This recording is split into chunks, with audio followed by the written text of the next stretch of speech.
The virus raged, civilization crumbled, and the walking dead wandered the streets. An ordinary homebody Zhang Xiaoqiang was trapped in a besieged apartment with no way out. On the brink of starvation and death, his body unexpectedly began to change. The undead evolved in stages, violent rainstorms, accelerated mutations, and danger rose layer upon layer. Relying on his calm mind and suddenly strengthened body, he hoarded supplies and hunted the roaming dead, turning a desperate situation into a hard-won advantage. Before dawn had fully broken, the back of Zhang Xiaoqiang's head struck the wall. He was curled up in a corner of the living room, his stomach twisting inward as if a hand were tightening around it.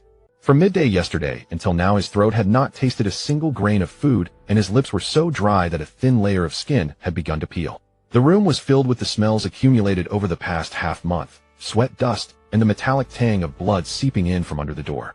He stared at the security door. There was movement outside. The sound of fingernails scraping across wood came through, mixed with guttural gurgling forced from a throat.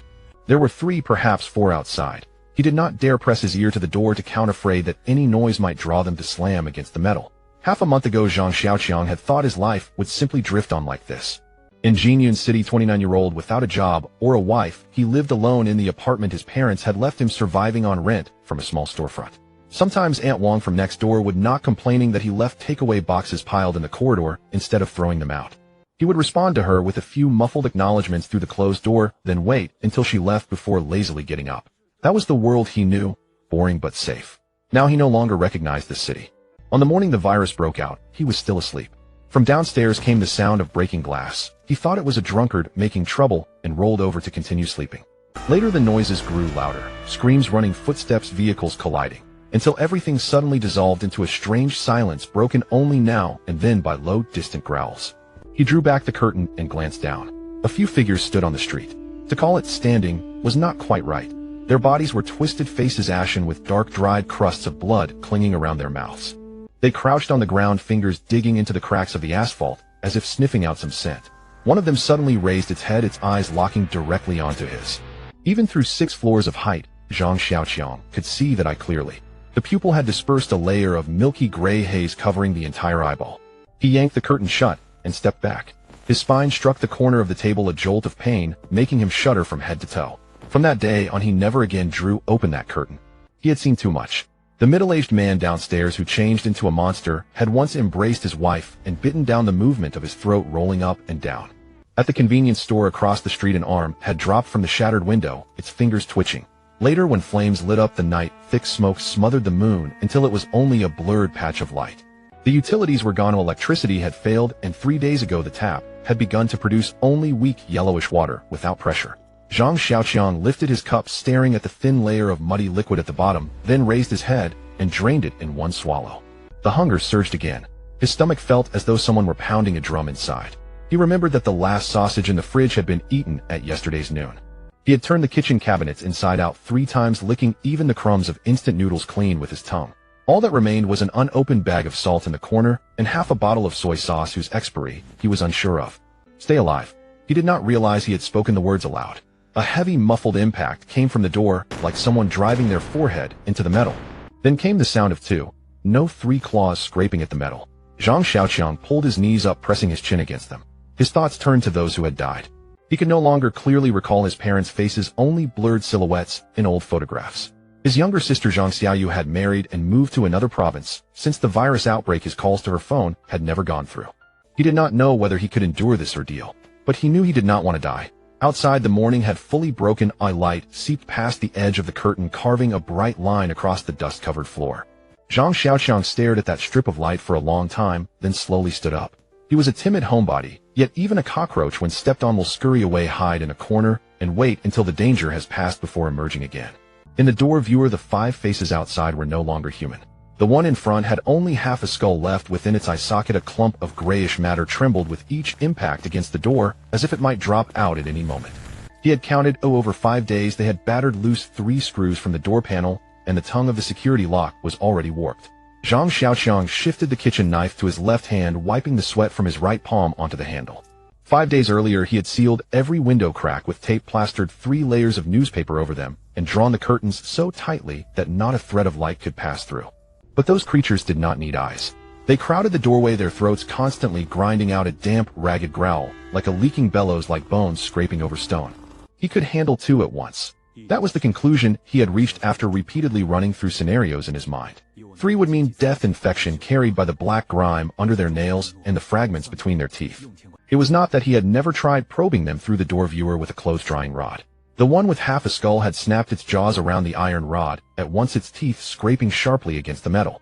On the third day, without food, his stomach held nothing but acid burning inside. He walked to the front hall and lifted a corner of the newspaper taped over the window. As the slanting sunlight poured in, his pupils contracted sharply, but he did not close his eyes. He was looking at the vegetable patch. On the 400-square-meter communal platform, his father and a few neighbors had once fenced off a palm-sized plot with iron railings. Inside, 6 heads of Chinese cabbage remained, their leaves dark green, veins heavy with moisture. Beside those cabbages, 6 undead dragged their feet in slow circles. One wore Aunt Lou's floral pajamas from downstairs, half of its face ruined, while another hand still clutched a bunch of withered scallions. The iron gate of the railing had not been locked. He remembered clearly on the morning the virus erupted, his father had been crouching there watering the cabbages. A dull thump sounded at the door, sending a shudder through the entire security door. That half-skulled creature had begun its assault again, the rhythm matching his heartbeat, each impact landing squarely against his ribs. He had counted that they would rest for half an hour every 4 hours, as if they needed a pause, or as if deliberately leaving him a window in which to feel despair. It was now 4:30 in the afternoon, 17 minutes before their next pause. Zhang Xiaoqiang crouched down and retied his shoelaces, untying them and tying them again. He tucked the boning knife from the kitchen into the back of his waistband, gripped the kitchen knife in his hand, its edge facing along the direction of his forearm. He glanced at the bucket of water in the corner. The supply cut off the day before yesterday, and only a thin layer of sediment-laden water remained at the bottom. He had even considered that if he could not return after reaching the cabbages, he might at least survive 2 more days on the water in the fire hydrant at the corner of the... Outside, the light began to soften. The cabbage leaves within the iron railing swayed gently in the wind as though beckoning him. He drew a deep breath, tasting rust, dust, the sourness of 5 days without bathing, and a faint sweet earthy tang seeping through the gaps of the doors and windows, unsure whether it was decay or soil. The banging outside ceased. The quiet arrived so abruptly that he could hear his own heartbeat pounding against his eardrums. Without time to think, he pressed the newspaper back into place, turned around, angled the kitchen knife outward, and tightened his fingers around the handle one by one. The sweat on his palms had already dried. Zhang Xiaoqiang knew that if he tangled with those living dead for too long, he would draw more of their kind, leaving himself no room to escape. He understood that facing them barehanded was no different from courting death. He needed a plan. In the storage room, he found a thin hemp rope, tied one end to the iron bars of the window, and looped the other end, leaving 10 centimeters of slack around the door handle. In this way, the door could not be forced wide open. He would have a narrow gap through which to deal with the living dead one at a time. Next, he dug through the toolbox and pulled out a triangular file about 1 foot long. The file's surface was darkened with age, but its edge still sharp, its quality reliable. For greater safety, he whittled down the wooden handle of the file, slid it into a length of pipe, then reinforced the joint with nails, hammering them in until nothing could move. This would be his weapon against the living dead. When everything was ready, he stood behind the door and checked his equipment once more. His left hand gripped the homemade iron spear, his right hand hovered over the door handle, settling and lifting, his heart wavering. At last, he clenched his teeth, thinking that perhaps a desperate gamble could turn the situation around. Hardening his resolve, he slowly pushed the door open. A resounding bang followed. The moment the door opened, a crack, a stench of deep rot rushed in, forcing him to slam the door shut again, eyes squeezed tight against the assault. He had no mask. He found a wool scarf and wrapped it around his nose and mouth, sprinkling a little floral water on it until the smell eased. When he opened the door again, a blackened claw shot toward his face. The creature at the other end of that claw was straining desperately to force itself through the crack in the door. This time he was prepared. He did not freeze. He studied the creature cautiously. The skin on its hand had shriveled away, joints protruding like an eagle's talons stretching toward him, its yellowed nails flexing back and forth. Its head was pressing against the door crack, the skin on its face as wasted as its hand, eye sockets, sunken cheekbones, jutting skull grinding against the iron-edged teeth, chattering in mindless motion.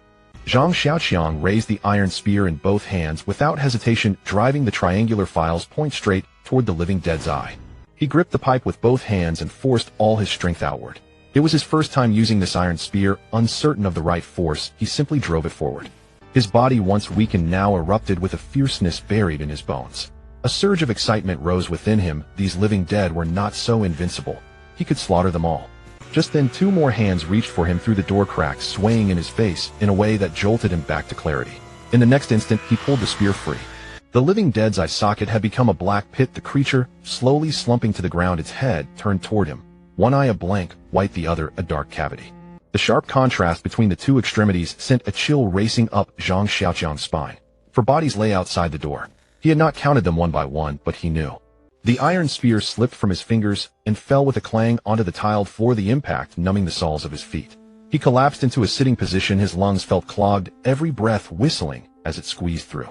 His left leg lay straight, his right leg bent, the 1m6 iron rod resting across his side, its triangular tip angled toward the security door with dark dried residue crusted along it. The green metal door stood open just 10 centimeters. Through this narrow slit, he could see the stiff bodies lying on the concrete outside. Half a month ago, these had been the people next door. They had nodded in greeting, occasionally borrowed salt, and chatted about which supermarket downstairs sold cheaper eggs. Now they lay, their skin-tinted bluish joints twisted, and it was by his own hand that each had been dealt with. Strangely, his stomach did not churn. His heart was racing, but not from fear. In his chest rose a heat he had never known before. After half an hour passed, his breathing finally steadied. He pushed himself up, wiped his palms on his trousers, and picked up the iron spear. The rope around the door handle was untied. When he pushed outward, the door met resistance. The bodies outside were wedged against it. He extended the spear, braced it against the nearest body, and pushed with force. As the stiff weight slid aside, a dull dragging sound rose like someone hauling a bag of wet cement. At last he squeezed through. The sight in the stairwell froze his movements for a moment. Bodies lay crosswise and lengthwise across the corridor, nearly no place left for a foot to step. Some lay face down, some on their sides, some curled into balls. The one closest to his foot had hollow eye sockets, its mouth hanging open with dry black threads clinging to its teeth. He did not dare let his gaze linger for more than 3 seconds. His throat had begun to ache. Something was climbing up from his stomach. The stench of decay was so thick it felt like a wall. Though he had sprayed floral water on the scarf, the smell still seeped through the fabric, clinging in his nasal cavity, impossible to shake off. Who knew how many more of these things waited for him downstairs? He retreated to the kitchen and grabbed the metal pot lid, testing its weight in his hand. It would not stop bites or blades, but against claws and nails it should be enough. The cleaning at his door was done. Next he had to deal with the trouble near the cabbage patch on the platform. There was one undead at the stairwell entrance, pacing up and down. Its position was too close to the cabbages and had to be handled first. Only by luring it away or eliminating it could he pick those cabbages before other undead gathered around. By the time he slid on the thick gloves, his palms were already sweating. Holding his breath, he jogged to the stairwell entrance. Just as he leaned out halfway, the undead turned back from below. It had sensed him. There was no howl, no warning. Its face simply lunged straight toward his own. Close enough to discern the grayish-white mist in its pupils, the mouth opened at an abnormal angle, as if the jaw were dislocated, revealing teeth shaped peculiarly, each one resembling a miniature triangular blade, dark and shiny. The stench hit him like an invisible wall, and just as the sour liquid in his stomach surged to his throat, the zombie lunged at the edge of the pot lid. The impact caused his heels to slide back half a step, his left shoulder sank, the shield tilted, and his right leg swung straight out, landing squarely against the creature's chest. The brittle crack of broken bones echoed up through the soles of his shoes as the body tumbled down the stairs, the sound bouncing through the corridor. There was no time to think. He pushed forward, the tip of the iron spear piercing through the already rotting flesh, once, twice, repeating the mechanical motion until the spear tip finally lodged into the hard ground. Black viscous substance splattered onto his pant legs and arms, the metallic scent invading his nostrils while his temples felt as if they were being constricted. He bent down to grab the fertilizer bag, resting the iron spear against the wall, his fingers digging into the soil until they hit the coarse, hard roots of the vegetable stalk, pulling forcefully as the white roots dragged along with clumps of black soil. Dirt crept under his fingernails, water droplets from the vegetable leaves splattered onto his eyelids, blurring his vision. He blinked twice and continued to grasp for the next bulb. Out of the corner of his eye he caught sight of the slowly moving shadows, the distance between them diminishing. His breathing quickened, beads of sweat dripping from his chin into the dirt. The vegetable stalk he held in his palm was slick. He grabbed another handful of dirt to increase the friction and stuffed the vegetable roots into his pocket. 10 meters. No more waiting. He lifted the bag with his left hand and seized the iron spear with his right, turning and rushing into the corridor. The sound of his footsteps echoed in the dim stairwell, and he nearly shoulder barged the entrance door open, causing a leaf from the cabbage in his pocket to brush against the door frame and fall. The door to his home was just ahead. As his fingers brushed against the doorknob, a sudden pull came from his ankle. In that split second of losing balance, the ground slammed into his face, his chin cracking against it, the taste of rust flooding his mouth. The opening of the fertilizer bag loosened and several round cabbages rolled down the steps, producing dull thumping sounds. He turned, twisting his head, and came face to face with a creature missing half its head. His scalp erupted in shock, cold sweat seeping from his back. The zombie's claws clutched tightly around his ankle, its nails digging into his skin, warm liquid trickling down his ankle, spreading a dark red stain on the tiles. It's over. These two words struck his mind like a hammer. All the rumors about zombies pointed to the same conclusion. Being bitten meant becoming one of them. A sharp sting radiated from the wound on his calf, but he couldn't afford to focus on that. His right leg kicked out violently. The zombie's claws were kicked away, and taking advantage of the gap, he rolled over and climbed up the iron spear already gripped in his hand. He aimed the tip of the spear at the creature with only half a skull left and stabbed down once, twice, until it finally stopped twitching. 3 larger zombies had reached the stairway, followed by 3 hunched figures, their steps slow, yet resolute.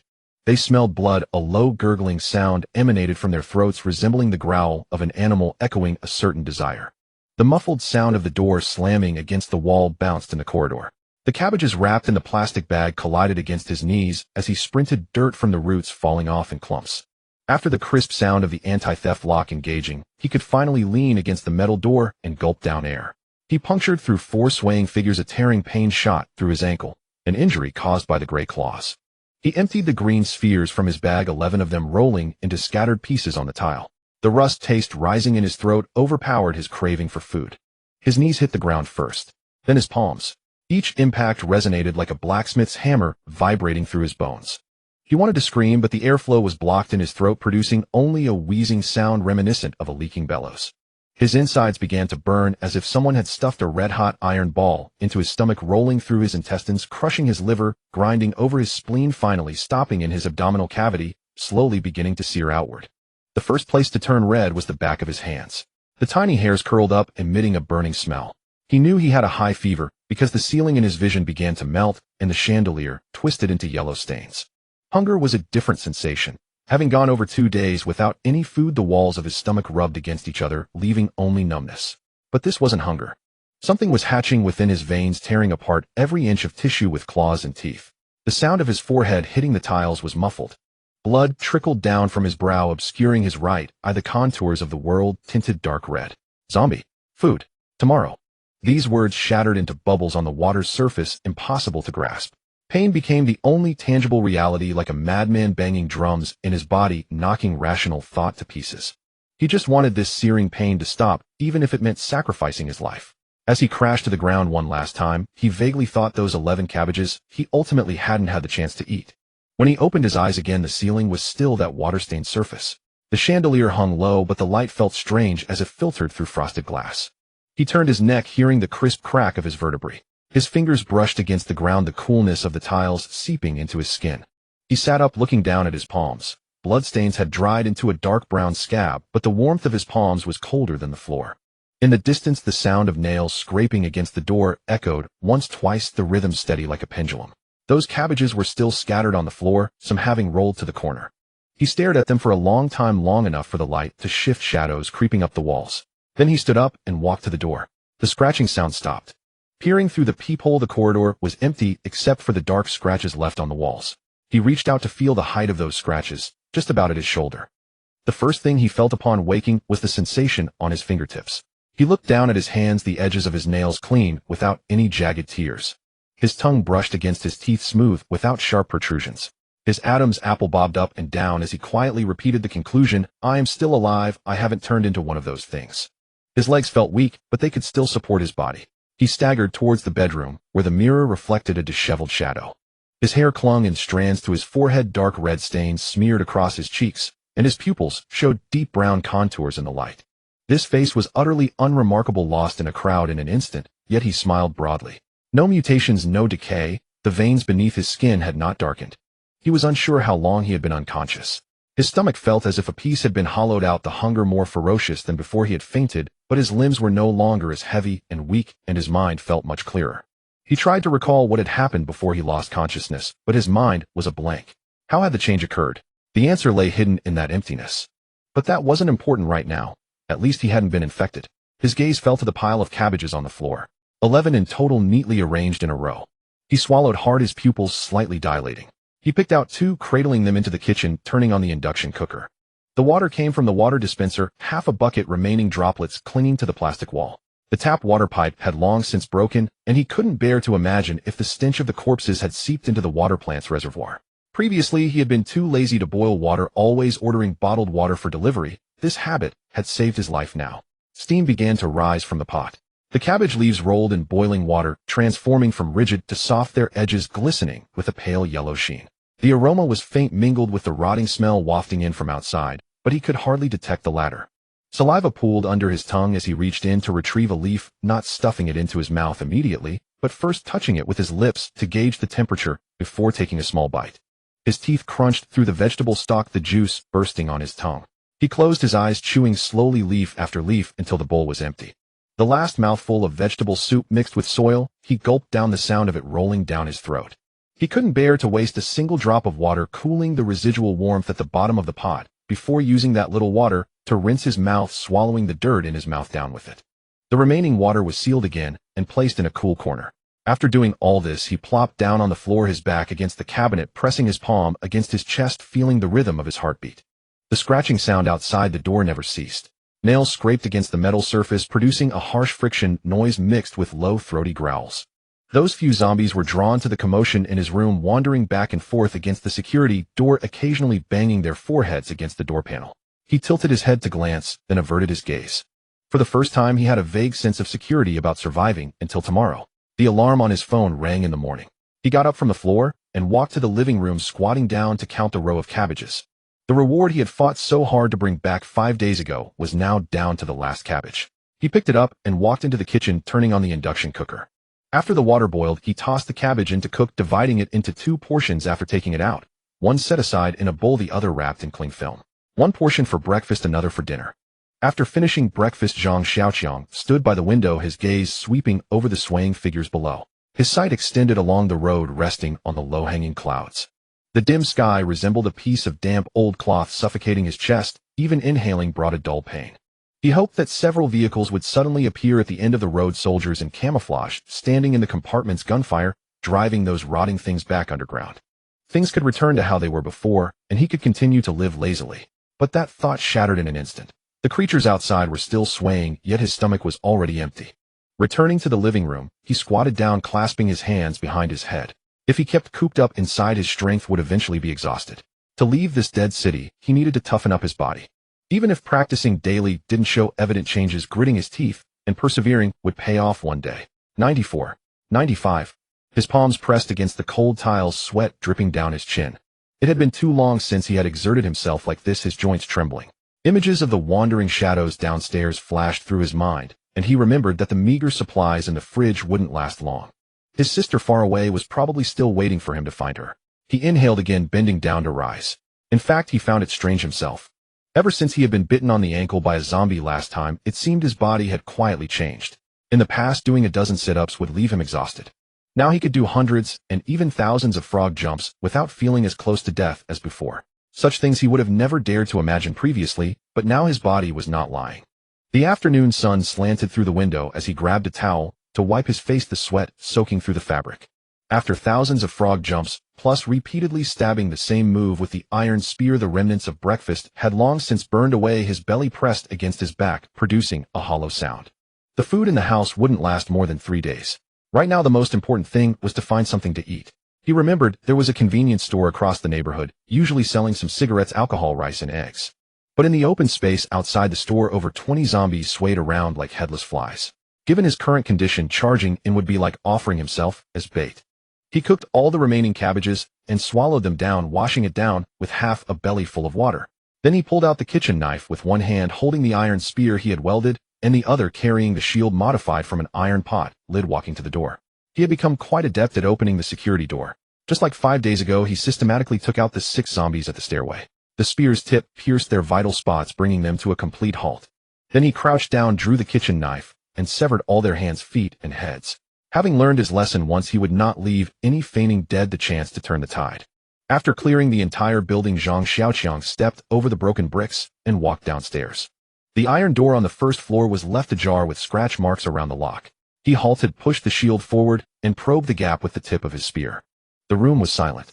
A dining table lay overturned, a slipper wedged under a chair leg, and dried water stains marred the ceiling. He searched every cabinet in the kitchen. The rice jar was empty, the refrigerator door half open, revealing only a few blackened vegetable leaves and a dead cockroach. Hidden in the bedroom wardrobe, a matte black crossbow leaned against a divider weighed down by an iron box. He lifted the lid to find a spare string, an LED light had several arrow shafts, and a pouch of steel balls inside. Under the light, alphanumeric engravings were visible on the crossbow. He bent down, searched, and pulled a crumpled manual from under the pillow. It was an MP9 compound crossbow with a draw weight of 48 kilograms. The theoretical range was 180 meters, maintaining effective power within 100 meters. Net weight 4.6 kilograms. He carried the crossbow to the living room, spread its limbs, and hooked the string. Pinching a steel ball from the iron box, he loaded it into the groove. On the wall opposite, over 3 meters away, hung a last year's beauty calendar. He carried the crossbow to the living room, spread its limbs, and hooked the string. Pinching a steel ball from the iron box, he loaded it into the groove. On the wall opposite, over 3 meters away, hung a last year's beauty calendar, the model grinning. He released the safety and hooked his index finger around the trigger. A muffled bang echoed as the crossbow recoiled sharply into his shoulder socket. The bone ached from the impact, and his palm nearly lost its grip on the handle. Zhang Xiaoqiang drew in a sharp breath. His Adam's apple bobbed twice as he murmured, "So fast." Dreaded paper scattered on the floor. He tore down the calendar, revealing a shallow pit as wide as a teacup in the wall. Cement dust trickled down, and embedded at the bottom lay a deformed steel ball. Zhang Xiaoqiang drew in a sharp breath. His Adam's apple bobbed twice as he murmured, "So fast." Though his scapula still throbbed, he slowly traced a finger across the crossbow's lacquered surface. The touch was icy and slick, like stroking the nape of a young girl's neck, and he unconsciously softened his pressure. The lacquer reflected a faint gray light from the window, a dim gleam that reminded him of the lip gloss on a maiden's lips. He returned the crossbow to its place and lifted the silver-gray binoculars from the iron box. The manual specified 10 times magnification, an objective lens diameter of 50 millimeters, and a field of view approximately 114 meters wide at 1,000 meters. He walked to the window, pushed it open, and a cold wind carrying fine droplets struck his face. It had started raining outside sometime, without his notice. The clouds hung oppressively low, sticky and dark, blotting out every trace of daylight. He raised the binoculars to his eyes, twisting the focus ring, and the staggering zombies below were pulled into sharp view. That creature's mouth gaped open, its lips curled back to reveal fangs with yellowish mucus clinging to the roots. He even felt he could smell the rancid stench of decay. Rainwater streamed down the glass, blurring the world outside into a haze. He stared at the convenience store below, where the gathered figures had changed markedly over the past half-month. Most of their hair had fallen out, and the flesh on their faces clung tightly to the bones like wind-dried paper. They moved slowly, devoid of eyes, only turning when they collided with walls or parked cars. Some had worn through their shoes entirely. One foot shod the other bare, shuffling forward with uneven steps. The rain intensified, and the wandering silhouettes suddenly all came to a halt. Across the entire street, they stood motionless in the downpour like stakes driven into the ground. He raised the binoculars and through the damp lenses saw every withered face, tilted upward, mouths wide open, letting the rain fall into their throats. He couldn't discern their expressions, but he could sense that these creatures cherished the rain even more than the rotting flesh on the ground. They no longer pursued scents, nor emitted growls. They simply stood there in silence, as if the rain was the only thing they needed. This discovery made his breathing grow heavy. If they only cared about the rain, could he perhaps walk right past them? Could he strike without them fighting back? Thoughts surged one after another in his mind, and his limbs began to heat up. He tossed the binoculars onto the table, grabbed the crossbow, and the rifle, slinging them over his back. Then he picked up the iron spear leaning against the corner, unlocked the unit door, and charged down the stairs. The moment he pushed open the stairwell door, the rain-soaked air rushed at him. The stench of decay was washed clean. He took a deep breath, filling his lungs with the scent of damp earth and a hint of rust like iron. A layer of water covered the ground, splashing beneath his steps. The roadside creatures still tilted their heads to catch the rain, mouths agape, emitting faint gurgling sounds from their throats. He bent low, tiptoeing closer step by step. His soles pressed into puddles, sending ripples spreading outward. 30 meters, 20 meters. His heart began to throb in his throat. The fingers gripping the iron spear tightened, knuckles turning white. He took 2 heavy breaths and continued forward. 10 meters, 5 meters, 2 meters. The tip of the iron spear was just a step away from one of those heads. A single thrust would pierce the skull. But that thing didn't even look at him. Its mouth remained open, and the withered skin on its face, soaked by the rain, slowly began to plump up slightly. Its cheeks gained contour, and its fingers no longer seemed so gaunt, as if something was regrowing beneath the flesh. Rainwater trickled down the wooden shaft of the spear, making it feel slick and slippery like holding a fish. Zhang Xiaoqiang stepped back 2 paces, his foot splashing into a puddle. The sound of water echoed sharply through the empty street. He counted. In the shadows by the convenience store entrance, the swaying figures had exceeded 30. Some dragged themselves out of stairwells, others climbed down from windows, all standing in the rain like livestock awaiting feeding. When the spear tip pierced the first eye socket, he heard the sound of bone cracking dull, like crushing an egg. As he pulled it out, the spear twisted in the socket, drawing out some dark matter. That zombie fell onto the grass, rain washing through the hole in its face, quickly staining the grass a dark patch. The rest didn't move. Zhang Xiaoqiang ran a dozen meters away and looked back to confirm. They truly hadn't moved, not even a hint of turning their heads. Rain beat against their shoulders and heads flowing down their tattered collars, as if washing a pile of plastic mannequins. His heart began to race. He wiped the water from his face, tightened his grip on the spear shaft, and resumed his steps. 1. The second. When the 43rd body fell beneath the iron spear, the path to the convenience store finally opened up. The store had no living creatures, only a body in a dirty apron slumped behind the cash register. Zhang Xiaoqiang finished it off with a single strike, and the man, presumably the owner, fell silent forever. The store had no living creatures, only a body in a dirty apron slumped behind the cash register. Zhang Xiaoqiang finished it off with a single strike, and the man, presumably the owner, fell silent forever. His gaze swept across the narrow space. 2 shelves on the left lay toppled on the ground, their white iron legs pointing upward like overturned insects. The shelves were nearly stripped bare, but scattered on the floor were many items. A water bottle rolled into the corner, several bags of rice with torn corners, a tin of dace in black bean sauce glinting in the gloom, cookie packaging with the print blurred by rain, and a few packs of cigarettes lying among the broken glass. His stomach was completely empty, hollow, as if scraped out.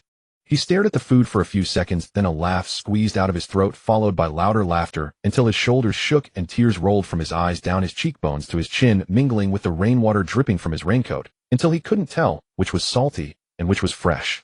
He didn't notice some liquid seeping into the corner of his mouth, cool and carrying the peculiar metallic taste of rain. When the laughter stopped, he wiped his face with his sleeve. Outside, the rain continued its sound, fading into a constant background white noise. Zhang Xiaoqiang bent down and picked up the scattered items one by one, stacking them beside the cash register. His movements were slow, his mind blank, with only the patter of raindrops on the floor and the rustle of plastic bags. His clothes were soaked through, clinging to his skin, the chill creeping from his back to his chest, and then spreading downward. He began to shiver, his teeth chattering. A wave of emptiness surged in his stomach as if a hand was clawing at its walls. He found a box of wafer cookies. As he tore open the packaging, a black object dropped out, spun on the floor, and then its 6 thin legs propped up its body as it began to crawl. He instinctively lifted his foot, but his soul hovered above the cockroach. Zhang Xiaoqiang crouched down, picked up an empty water bottle, and trapped the cockroach inside. Before screwing the cap tight, he poked 2 small holes in the plastic with his spear tip. At the bottom of the bottle, the cockroach retracted its antennae and lay still motionless. He didn't put any food into the bottle. He just wanted to see how long a cockroach could last in these days. The rain outside gradually thinned, and the smell of oxidized shelf metal mixed with humidity filled his nostrils. The box of wafer cookies lay open on the table, revealing a golden edge. Zhang Xiaoqiang reached out, broke off a piece, and put it into his mouth. The cookie crumbs dissolved on his tongue, sweetness spreading slowly. The torrential rain hammered the asphalt, splashing up gray-black foam. The vehicles on both sides of the street were like abandoned beetles, their windows shattered and seats covered in moldy patches. He crouched behind the convenience store counter, hearing his own breath overlapping with the rain. The cockroach crawled across the edge of a shelf, its antennae swaying left and right. He bit into a wafer cookie, crumbs falling onto his knees. As the sweetness melted on his tongue, a thought struck him. Maybe he was the last person. He bit into a wafer cookie, crumbs falling onto his knees. As the sweetness melted on his tongue, a thought struck him. Maybe he was the last person left on Earth. Then he was the king of the entire world, the king of one. This thought made the corner of his mouth twitch, but a wave of acid surged up from his stomach. If you can't bear loneliness, then savor it. Who said that? He couldn't remember. He shoved the last piece of cookie into his mouth, brushed the crumbs off his hands, and began to inventory the supplies in the plastic bags. 2 packs of instant noodles, half a case of bottled water, 3 sausages. It wouldn't last 5 days. He thought about fleeing the city while the rain made visibility impossible, but someone who couldn't even steer a wheel would be a joke trying to steal a car. Walk out, he muttered to himself, his voice echoing back in the empty store. Then he shook his head, suppressing the thought. How many days would it rain? Did all the zombies soaked in the rain like it? Where could he go? The farthest he'd ever been was to Wuxi, and then to City X, where his younger sister had married. The future was bleak. He sighed and tossed the empty cookie box aside. Grabbing a fertilizer sack, he began stuffing things inside. Chocolate compressed biscuits, canned goods, a lighter, several packs of cigarettes. After the bag bulged, he moved 2 cases of water and tied them up with woven straps. As he hoisted the iron spear onto his shoulder, the galvanized pipe dug into his scapula. Rain was pouring outside like someone was dumping water from the sky. The moment he stepped out, water streamed down his collar, flowing over his skin. The pain in his shoulder burned like fire, radiating from his shoulder to the back of his head. He gritted his teeth and pressed on each step, splashing water. February rain shouldn't be this cold, but it felt laced with ice shards seeping through his clothes and draining his body heat layer by layer. As one foot crossed into the stairwell and the other still outside, his knees buckled. He pitched forward with the iron spear and supplies, his chin striking the floor tiles, tasting rust in his mouth. He lay on the ground, gasping for a long while before turning over. One of the ceiling light tubes was out, the remaining one flickering. Water dripped from the hem of his clothes, pooling into a small puddle on the floor. When those droplets touched his skin, it felt like countless red-hot needles pricking him, yet even so the bone-deep chill wouldn't dissipate. He curled into a ball, his teeth chattering uncontrollably. A fire seemed to burn in his stomach, hunger gnawing so fiercely he wanted to bite his own hand. He tore open the food bag, and chocolate sausages and compressed biscuits rolled all over the floor. He knelt on the floor, grabbing a bar of chocolate, tearing open the wrapper and shoving it into his mouth, swallowing without even chewing. One wrapper after another was ripped apart, several pull tabs on metal cans broke off, and he used his teeth to bite through the tin. Soon the floor was littered with empty wrappers, tin foil, plastic film, and cans piled up beside his knees. The rain continued to fall outside, and the sound of his swallowing echoed through the hallway. Raw grains of rice crunched between his teeth, a faint crisp sound. The dryness in his throat felt like sandpaper scraping against it. He didn't bother to drink water, only mechanically repeated the motions of lifting his hand, shoving food into his mouth, and swallowing. When the 10+ kilogram sack of rice collapsed, his stomach still felt hollow and ravenous. Eggs were crushed in his grip, their viscous contents dripping through his fingers. He chewed the shells as well, fragments scraping across his tongue. There was no sense of taste, only the instinct to swallow dry. Vegetable leaves along with tough stems were torn apart and stuffed into his mouth like locusts stripping a field bare. The kitchen floor was scattered with eggshell fragments, vegetable scraps, and grains of rice. Everything edible had vanished. He stared at the wreckage, the sticky sensation still lingering on his fingers. What the hell is this? The words squeezed out of his throat, dry and hoarse. That stretch of time felt as if something had drained it away. His mind was left with only a blank void. The supplies that should have lasted 2 months were completely gone after an unknown period of devouring. His belly did not bulge, it even let out a faint growl, still demanding food. He raised his hand and looked at his fingertips. Had the rain really turned his digestive system into something else? He never wasted thought on things he couldn't understand. A fine, dense itch ran along his ankle. He pulled up his pant leg and saw that the wound gouged by a zombie's claw 5 days ago had already closed, forming a dark scab. The edges were slightly curled like a dried mud shell, ready to peel off at any moment.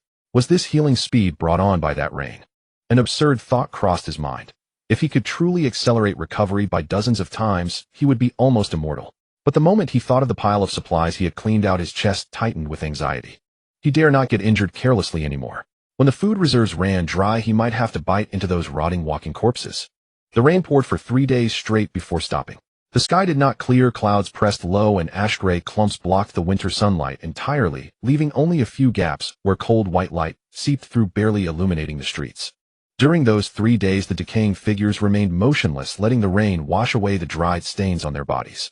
Zhang Xiaoqiang took advantage of this time to haul supplies from the convenience store, filling every container he could find. Now he stood by the window, raising binoculars to his nose and slowly scanning the street. This had become a daily routine, even though the view outside never changed. Overturned vehicles, shattered glass, scattered dark figures standing on the street like stakes driven into the ground. Monotonous, boring, yet he still watched. On the rain-soaked street, bone fragments mixed with glass shards and bleached drink bottles lay askew, wedged in the gutters. Zhang Xiaoqiang pressed the binoculars against his eye sockets, his knuckles slowly tightening, the color draining from his fingernails bit by bit. The rain had been falling for nearly a week. His shoulders still ached faintly. That day a few drops had landed on his skin, instantly burning small patches of red, welts like being splashed with hot oil. The steel guardrails welded outside the window were already rusted beyond recognition, with reddish-brown flakes peeling off. If he hadn't been watching every day, he would have sworn the thing had soaked in acid rain for 10 years. Could the virus in the rain contain some corrosive substance? The word acid rain flashed through his mind. The clothes of those things on the street had long been eaten away by the rain, scraps of fabric hung here and there on their skeletons, swaying in the wind.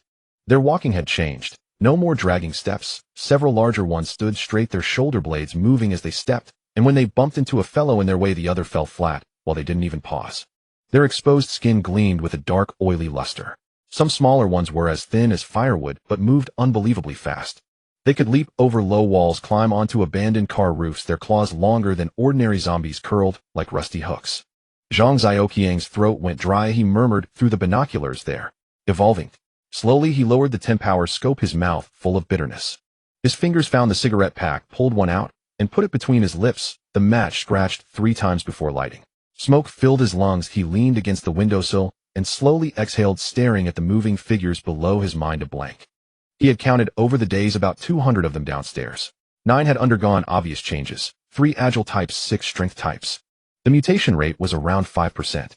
Y City had 500,000 people. By that ratio, the number of mutated zombies was at least 25,000.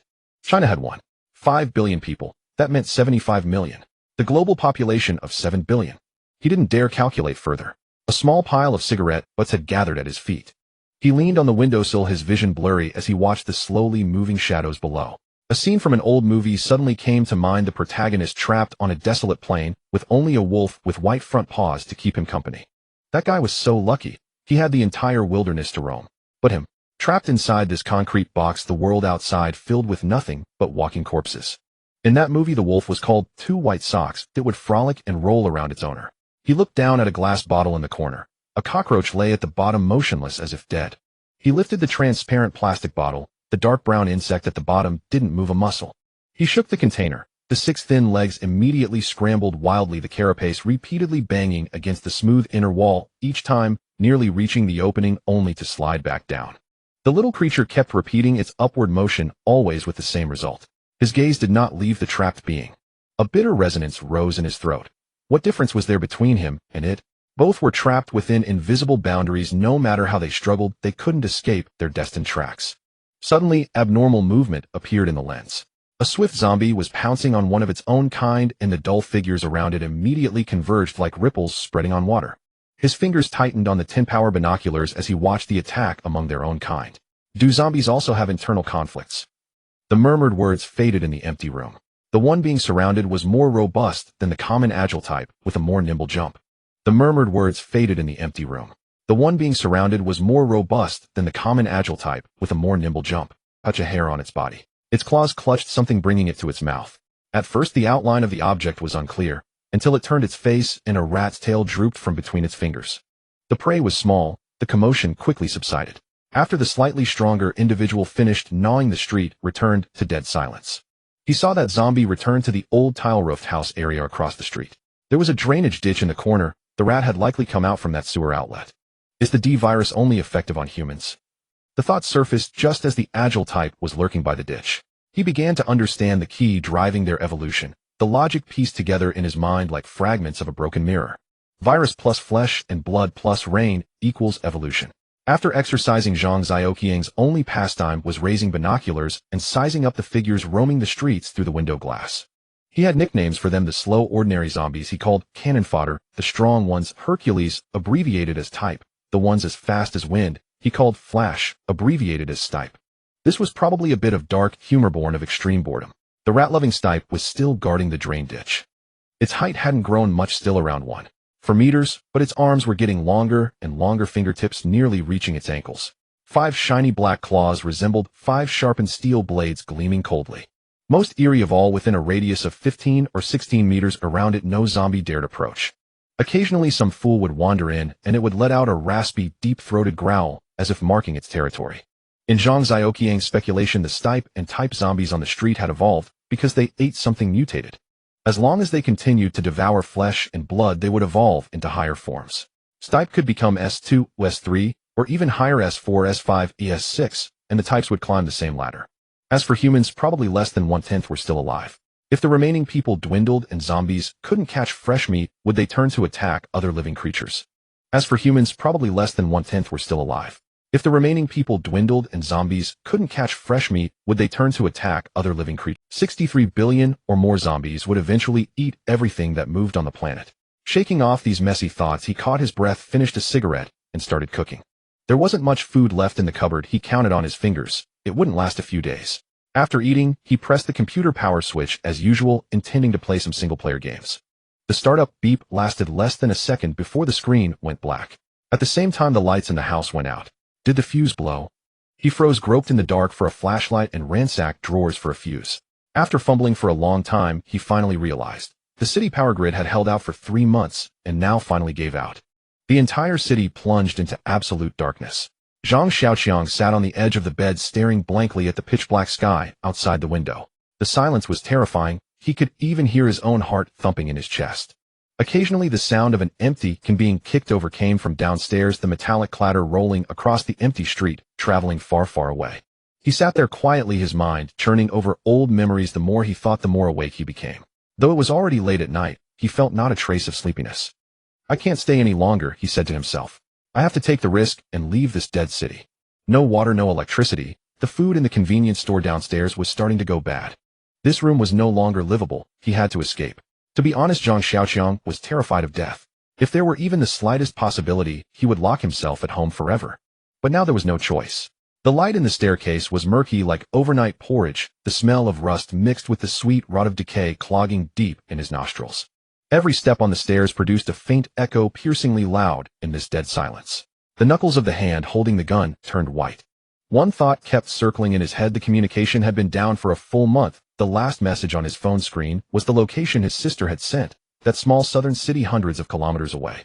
One thought kept circling in his head. The communication had been down for a full month. The last message on his phone screen was the location his sister had sent, but the dry rations in his pocket would only last 2 days. The water in the canteen sloshed audibly, revealing the amount left.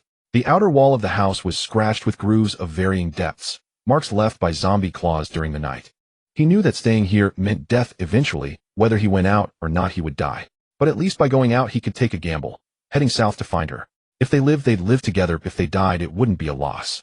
As he pushed open the door, his palm pressed against the cold metal handle, feeling the air seeping through the door crack, carrying a filthy, damp smell.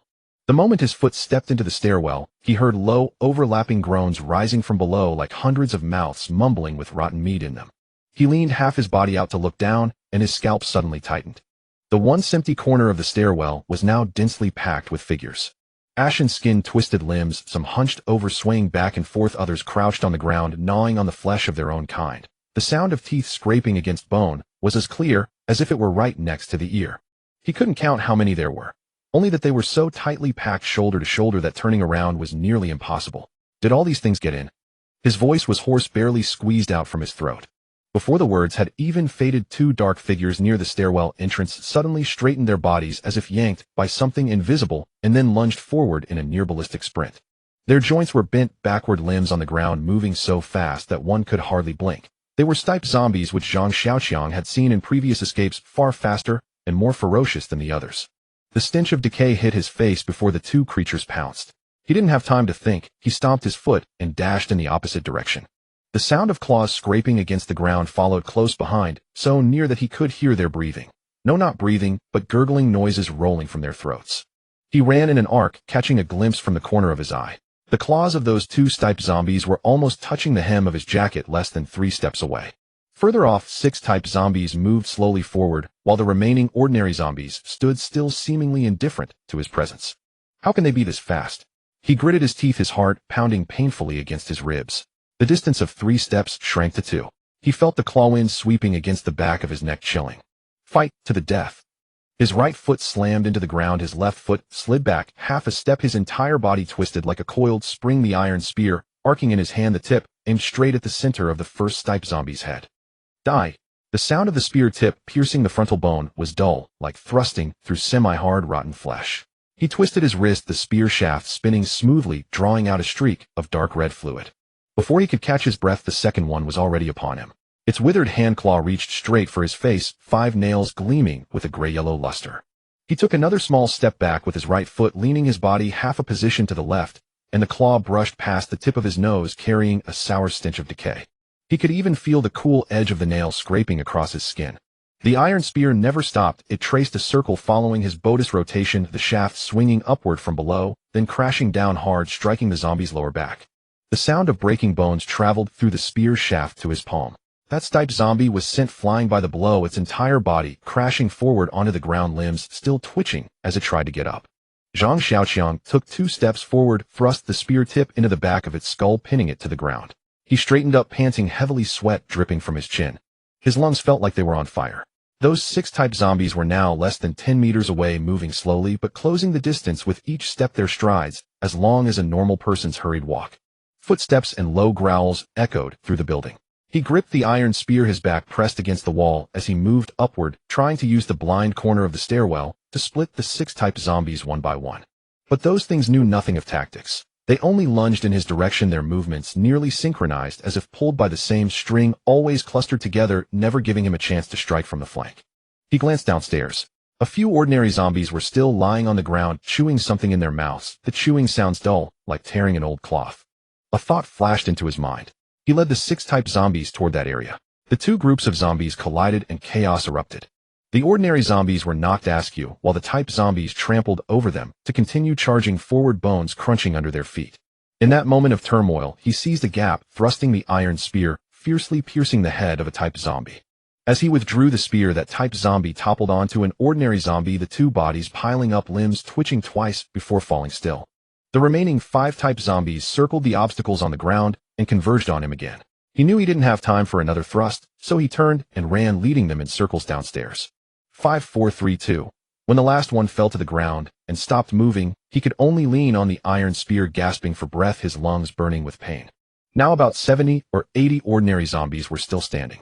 One of them was pinned under a fallen type zombie, not struggling at all. The fierce battle had made so much noise, yet they didn't even lift their heads. They sensed nothing but flesh and blood.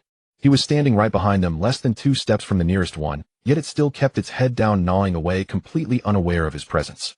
He truly wanted to kill them all, one spear thrust at a time. But his legs were already trembling, his arms too sore to hold the spear steady. If he tried to wipe them all out, he'd probably exhaust himself to death first. So he retreated back into the room, closed the door, and leaned against it, dazed. One question kept replaying in his mind: what to do. Use fire. No gasoline. The bottle of cooking oil in the kitchen wouldn't even burn a square meter of floor. Use the crossbow. Only 6 bolts left and 40 steel pellets. At best, he could kill a quarter of them. What about the remaining 3/4? Slide down a rope from the window. But the security bars outside were welded into the wall, and without an angle grinder, he couldn't even loosen a single screw. Wrap himself in thick cotton jackets and charge through. He shuddered and shook his head. That was suicide.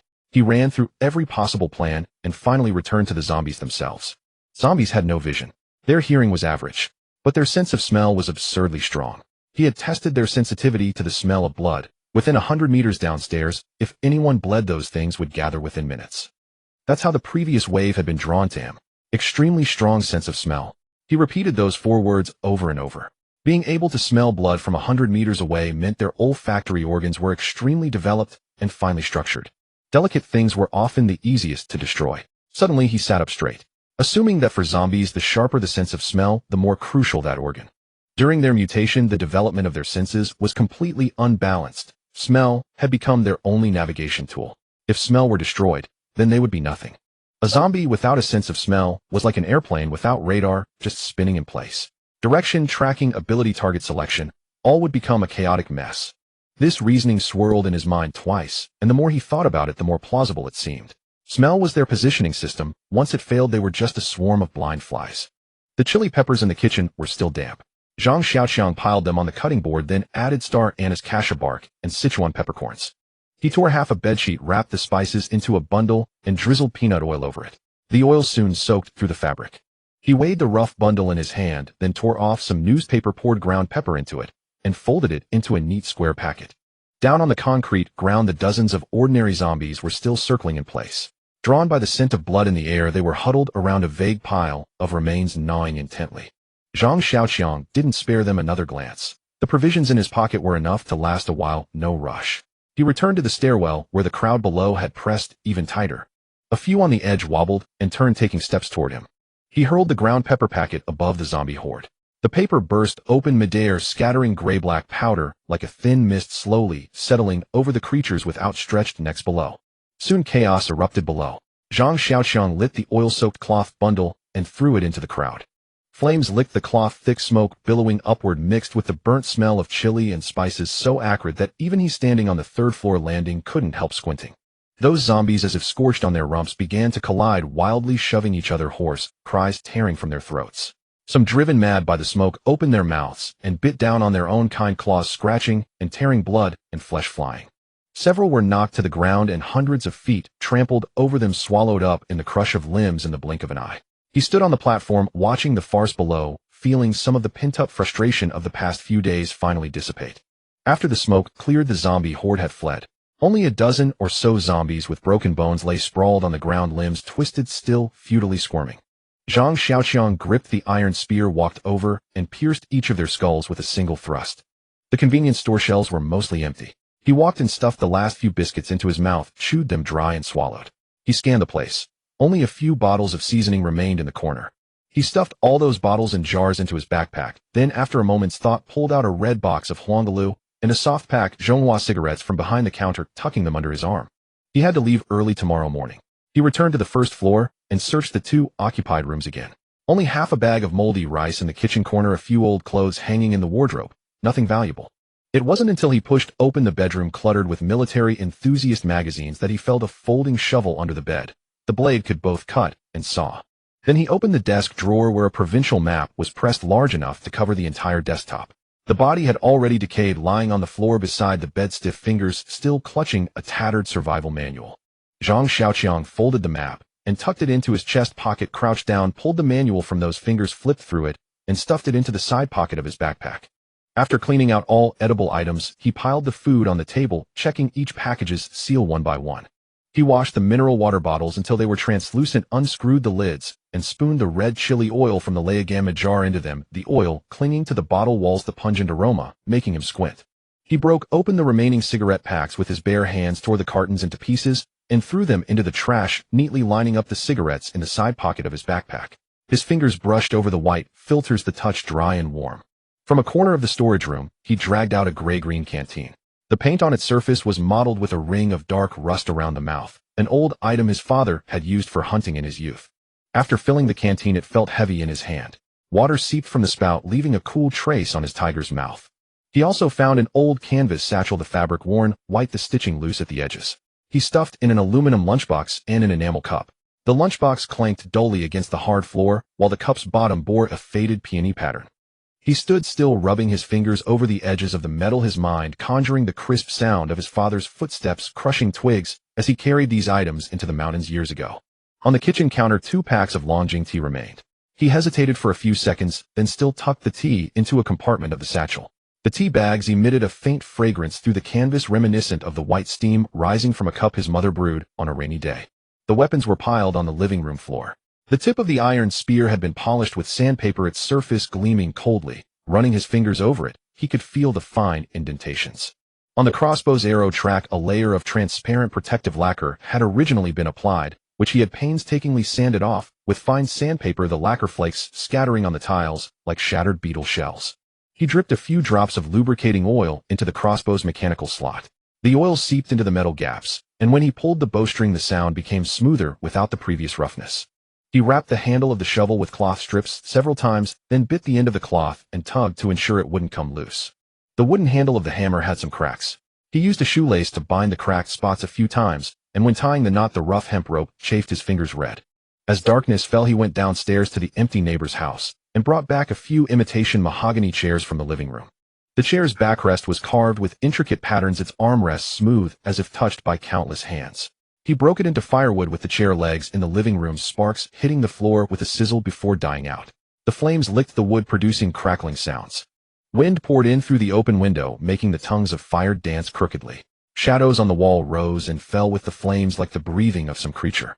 He sat by the fire, watching the paint on the chair turn charred black, smelling the sharp scent of burning wood.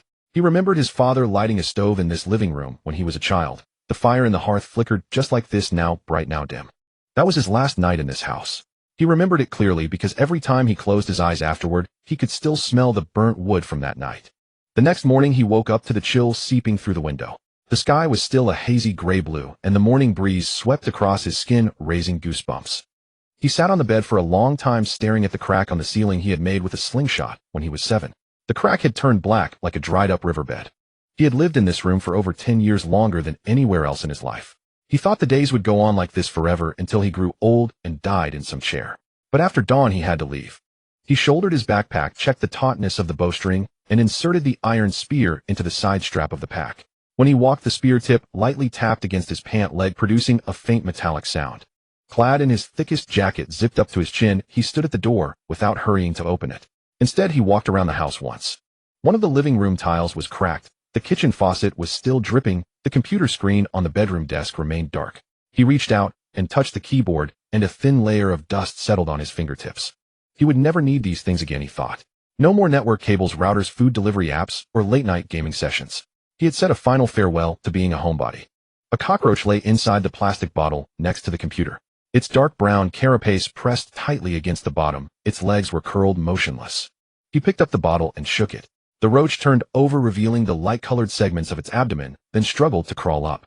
It circled the inner wall, its antennae trembling as they tested the air. There was no food or water in the bottle. He couldn't remember when he last fed it. Was it 2 months ago, or 3? That insect still appeared perfectly alive, its shell reflecting a cold gleam, as if everything inside the bottle had nothing to do with it. When the iron door closed, the click of the lock echoed several times in the hallway. He hung the key ring around his neck. The cold metal pressed against his skin, seeping toward his collarbone and chest. This piece of iron was now his place to return to, a spiritual nest. The city that had been lit up a month ago now looked like a hollowed-out skeleton. He stood on the balcony. On the concrete floor lay several zombie torsos. Their legs were gone, leaving only the upper bodies still twitching weakly. Their mouths opened and closed, releasing a smell like rotten fish entrails. He didn't spare them another glance and headed downstairs. In the garden, over 40 living corpses wandered aimlessly. The crowd that had dispersed yesterday was like beasts that had left after patrolling their territory, leaving behind these rejects. As he walked across the lawn, more than a dozen half-bodied creatures surrounded him. Their faces turned toward him, hollow eye sockets devoid of light, yet their mouths still moved, as if yearning for something they couldn't reach. He stepped over their bodies. The soles of his shoes scraped against the ground, making a faint rubbing sound. On the small path leading to the street, garbage bags were piled on both sides, some already torn open with flies buzzing around. He raised the crossbow, aimed at the few obstacles blocking the way ahead, and pulled the trigger. The arrow pierced the air with a short, crisp sound. Those figures wobbled and fell, hitting the ground with a dull thud. The zombies he had shot yesterday from the platform now lay on the street, some already deflated like dried fruit peels. Within a kilometer radius, fewer than 100 living corpses were scattered on the streets, one every 10 meters on average. They stood in 2s and 3s by the road, next to cars, and in front of shop entrances. Their eyeballs didn't move, and their bodies swayed slightly like scarecrows blown by the wind.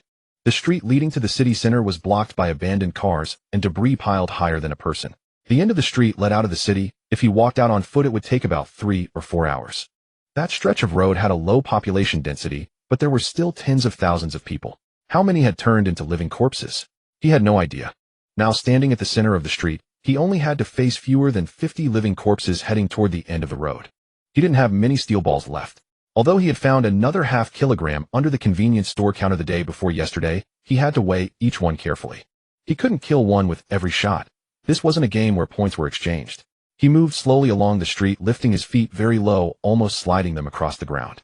His jacket had long been covered with dust and sweat. He sprayed half a bottle of liquor over it. The pungent alcohol smell masked the scent of his body. A zombie's sense of smell couldn't tell the difference from 30 or 40 meters away, but if they got too close, the disguise would fail. The crossbow was in his hand, the safety already off. He tiptoed around a piece of broken glass that glinted faintly under the streetlight. An iron spear was stuck on the side of his backpack, its tip pointing upward, and the shaft occasionally knocked against his shin bone, producing a light tapping sound. He thought of that cockroach. That little creature trapped in the bottle, its body so thin that he could see the fine hairs on its legs through the bottle wall. It didn't struggle, didn't crawl aimlessly. It just lay quietly, hoarding every bit of strength inside, its body waiting for an opportunity that might never come. That kind of resilience and silence made him feel more of something holding on than shouting or running ever could. He twisted open the bottle cap and poured the roach onto his palm. The cockroach's antennae twitched once, then it crawled through his fingers and quickly disappeared into a crack in the wall. The wind rose again on the street. Air mixed with dust entered his nostrils, and a dry itch rose in his throat. He continued forward, stepping without a sound. On both sides of the street, twisted humanoid monsters moved slowly. He bent low and threaded his way through them. Every step landed on broken glass and dried blood stains, like playing a tactical stealth game that was suffocatingly real. When he encountered ones that couldn't be bypassed, he crept within 30 paces, waited for the thing to turn its head, and pulled the trigger. From the depths of the street behind came muffled roars. He didn't know how many mouths were waiting there to gnaw his bones. He could only break his stamina into crumbs for calculation, leaving room for unknown dangers. When the 11th zombie fell under his crossbow bolt and hit the ground, he finally stood at the intersection. He looked up and a breath stuck in his chest, almost choking him. After all the effort to kill through the entire street, this was what he got. Right ahead on the main road leading out of the city, a heavy truck loaded with sand had overturned and lay blocking the way. Behind its 8-meter-long body, various vans and trucks were crowded together, tightly blocking the passage.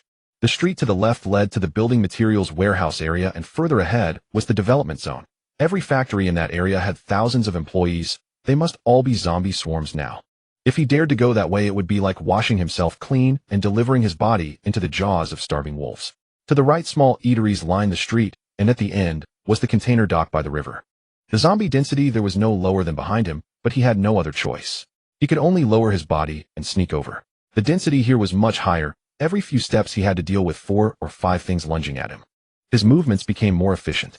He no longer waited for targets to get close. He took them down from afar with his crossbow.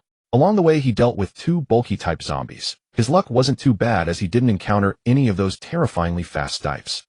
He felt confident about types. They were clumsy and gave him enough time to aim. But stipes were different. Their sprinting speed sent chills down his spine. A moment's carelessness and he'd be bitten. Halfway through, he planned to catch his breath near a floor-to-ceiling window ahead. As his eyes swept over the parked cars by the roadside, a wave of sour regret rose in his stomach. Why hadn't he gotten a driver's license during his 4 years of college? Even knowing how to shift gears and work the clutch would have been enough. He was about to look away, but his neck stiffened abruptly. In the window of the Mercedes in front of him, a vague reflection appeared. He leaned closer to the windshield and looked inside. On the passenger seat sat a person. Shoulder-length hair, clothes stained with grime. It was impossible to tell their original color or style. That person stared motionlessly out the window. Not a zombie. He had never seen a zombie be this still. He reached out and pulled the door open. A pungent stench of decay burst out. Even his nose, calloused by the stench of corpses, felt a stabbing nausea. The hem of her skirt had already faded to gray-white, its original color indistinguishable. Her face was like crumpled paper, pale and greenish, with cheekbones pushing against a thin layer of skin. Her eye sockets were yellow, her pupils like frosted glass beads. Her skin clung to her bones, her entire outline seeming shrunken. He noticed that her face was clean, no stains, no wounds. His voice trembled. A woman, still alive. She was leaning against the back seat, her gaze passing through the front windshield and settling on some empty space. He stood outside the car door, watching her like an unwound doll. He hadn't spoken for too long. His Adam's apple rolled a few times, then he squeezed out a slurred R. You. Who? The syllable stuck between his teeth, his tongue feeling rusty. He cleared his throat and asked again in a low voice, "Who are you?" Her eyeballs didn't move. He waved his palm in front of her face twice, spreading and closing his fingers. She remained completely motionless. He reached out and pushed her shoulder. The force of his arm traveled through her upper body, swayed twice like a withered plant blown by the wind, then returned to stillness. His gaze swept to the rear. A few scattered black figures had already emerged from the street corner, their steps stiff but steadily closing the distance. He licked his lips. His palm rose and fell with a sharp slap. Her cry first came as a scream, then turned into intermittent sobbing like a pipe that had been blocked for a long time, finally unclogged. He exhaled, finally some reaction. "Who are you?" He tried again. Only whimpering sobs answered him. Those sounds pierced his eardrums like needles, making his temples throb. More shadows appeared behind him. "Stop crying." He ground out the words. The crying didn't stop. He slapped her again. After the sound, the car interior fell silent abruptly, like a radio pulled from its socket. He yanked the car door open, forcing the words from his throat. "What are you waiting for? Hit the gas and go." "I don't know how." Her voice was choked with tears, her eyes watery. "I always wanted to learn, but no one taught me." He felt something explode inside his head, numbness spreading from his crown to his soles. He didn't say a word. He opened the door and got out of the car. Before he could take a step, he looked back. She was still sitting there, staring at him foolishly like a rabbit caught in headlights. "Go? Are you waiting to die here?" he shouted. She. Oh, Ed got out of the car, walked up to him, her two hands clasping each other, as if unsure where to put them, tears welling in her eyes as she looked at him wetly. A vein bulged on his temple. "Stay close to me." They had just reached a floor-to-ceiling window when the glass shattered. Fragments rained down like hail, and light refracted into dazzling white through the broken shards. A type zombie jumped in through the breach, shaking the floor when it landed. Its right claw swung at him. He ducked sharply, the airflow brushed over his scalp, and the claw struck the iron spear on the side of his backpack. The metallic clash was sharp and short. The force transmitted along the spear shaft, flipping him onto his back on the tiles, his vision. The zombie bent down, its left claw descending. Zhang Xiaoqiang dragged the woman by the arm, and the two of them tumbled sideways to dodge. A dull thud echoed from the ground as a concrete slab was sent flying, fragments and dry dust swirling upward. Grains of sand burrowed into his hair and slid down the skin of his neck. His head was ringing. The sudden assault had been too fierce. He could only roll on the ground, his canteen clattering noisily against the pavement. He circled behind the zombie, seized the iron hammer handle protruding from the side of his backpack, and swung it with full force at the creature's ankle. A muffled thud sent a numbing shock through his palm. The hammer rebounded, nearly slipping from his grip, a searing pain tearing through his palm, as if the flesh were being ripped apart. The foot lifted and stomped down toward him. Zhang Xiaoqiang dared not linger. Dragging the woman, he desperately rolled toward the riverbank until his back slammed against the tire of a roadside car. Only then did he scramble up, his vision swimming in darkness. The zombie was striding toward him. Behind its massive frame, through the shattered glass door, a flood of shadows surged forth. At least 4 Stipe zombies had already bypassed the hulking figure and were charging at him. "Brother, my apologies, but I'm out," he yelled, his voice rasping from his throat, his legs trembling. He turned and pulled the woman, sprinting toward the river. After only a few steps, he saw zombies pouring out onto the street ahead, slowly converging in his direction. In an instant he understood. The woman's cries had drawn the zombies from below. They were encircling him. A chill ran down Zhang Xiaoqiang's spine as his eyes darted around, searching for an escape route. Both ends of the street were packed with a dense mass of zombies relentlessly closing in. He cursed his own carelessness, his palms growing sweatier with every surge of panic. To evade the Stipe behind him, he had no choice but to charge toward the ordinary zombies ahead, scanning the horde for a gap as he ran. A flash of movement in his peripheral vision caught his eye, a bus by the roadside. His gaze froze. It was a luxury coach, its front smashed into the corner of a building, a pickup truck parked at its rear. The vehicle stood about 4 meters high, likely enough to grant him temporary respite from the zombies. The Stipe was closing in fast.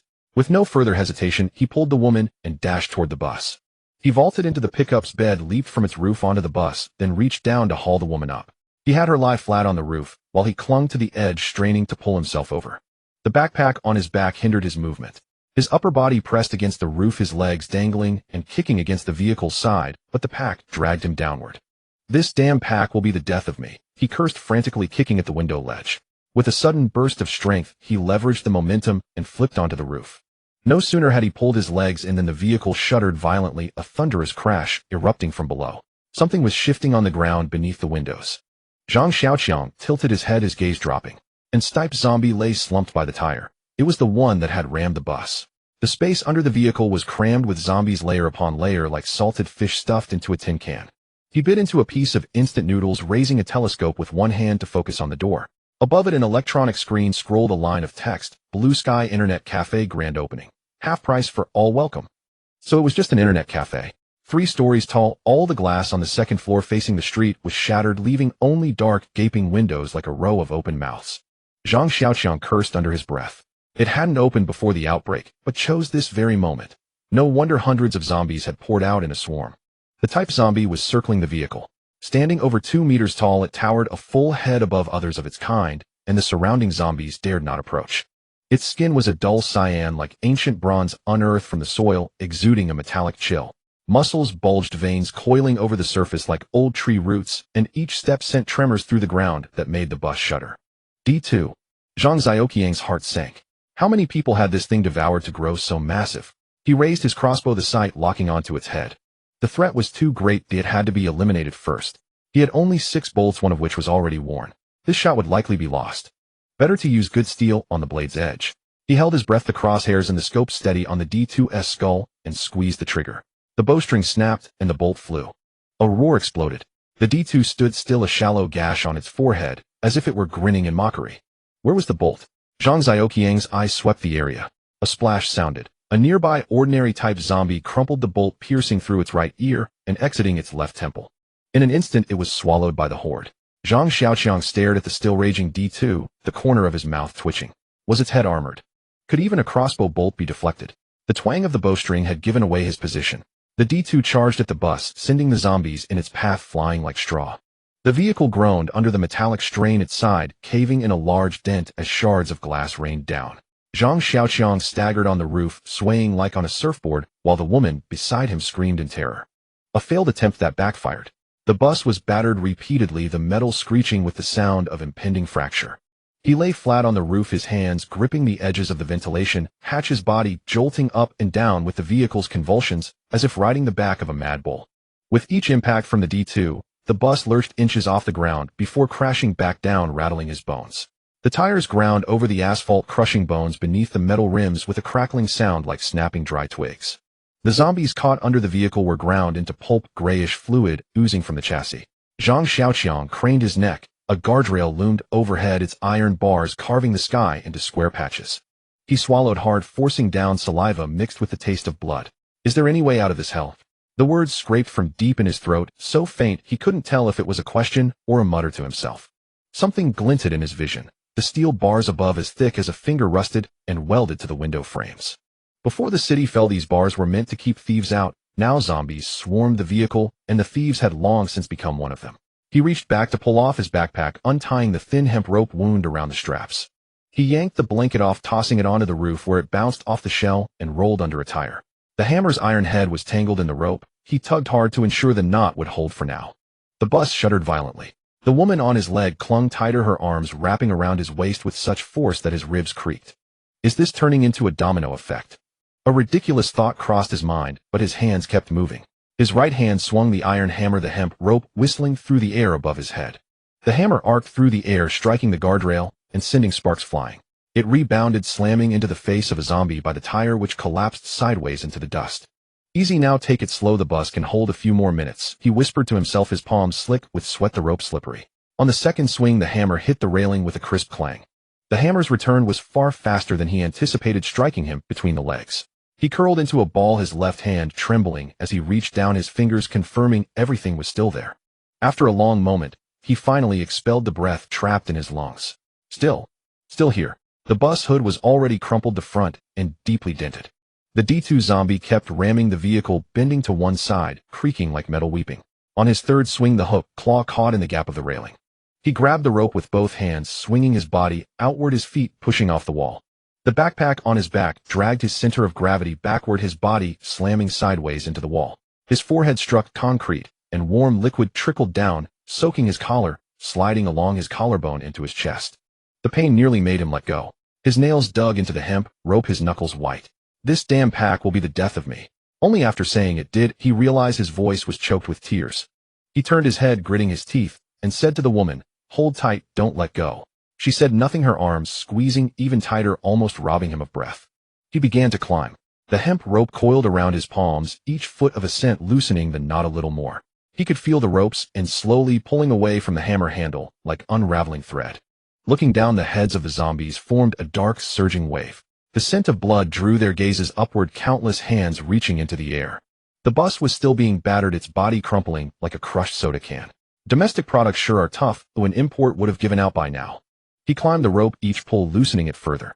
The smell of burning hemp reached his nose, it was snapping strand by strand. The hemp rope slid through his palms. When there were only 3 centimeters left to the hammers, and his fingertips finally hooked onto the iron bar of the guardrail. Zhang Xiaoqiang first set the woman down at his feet, then pulled himself over the railing, glancing downward. The bodies at the bottom were packed together, still shoving one another.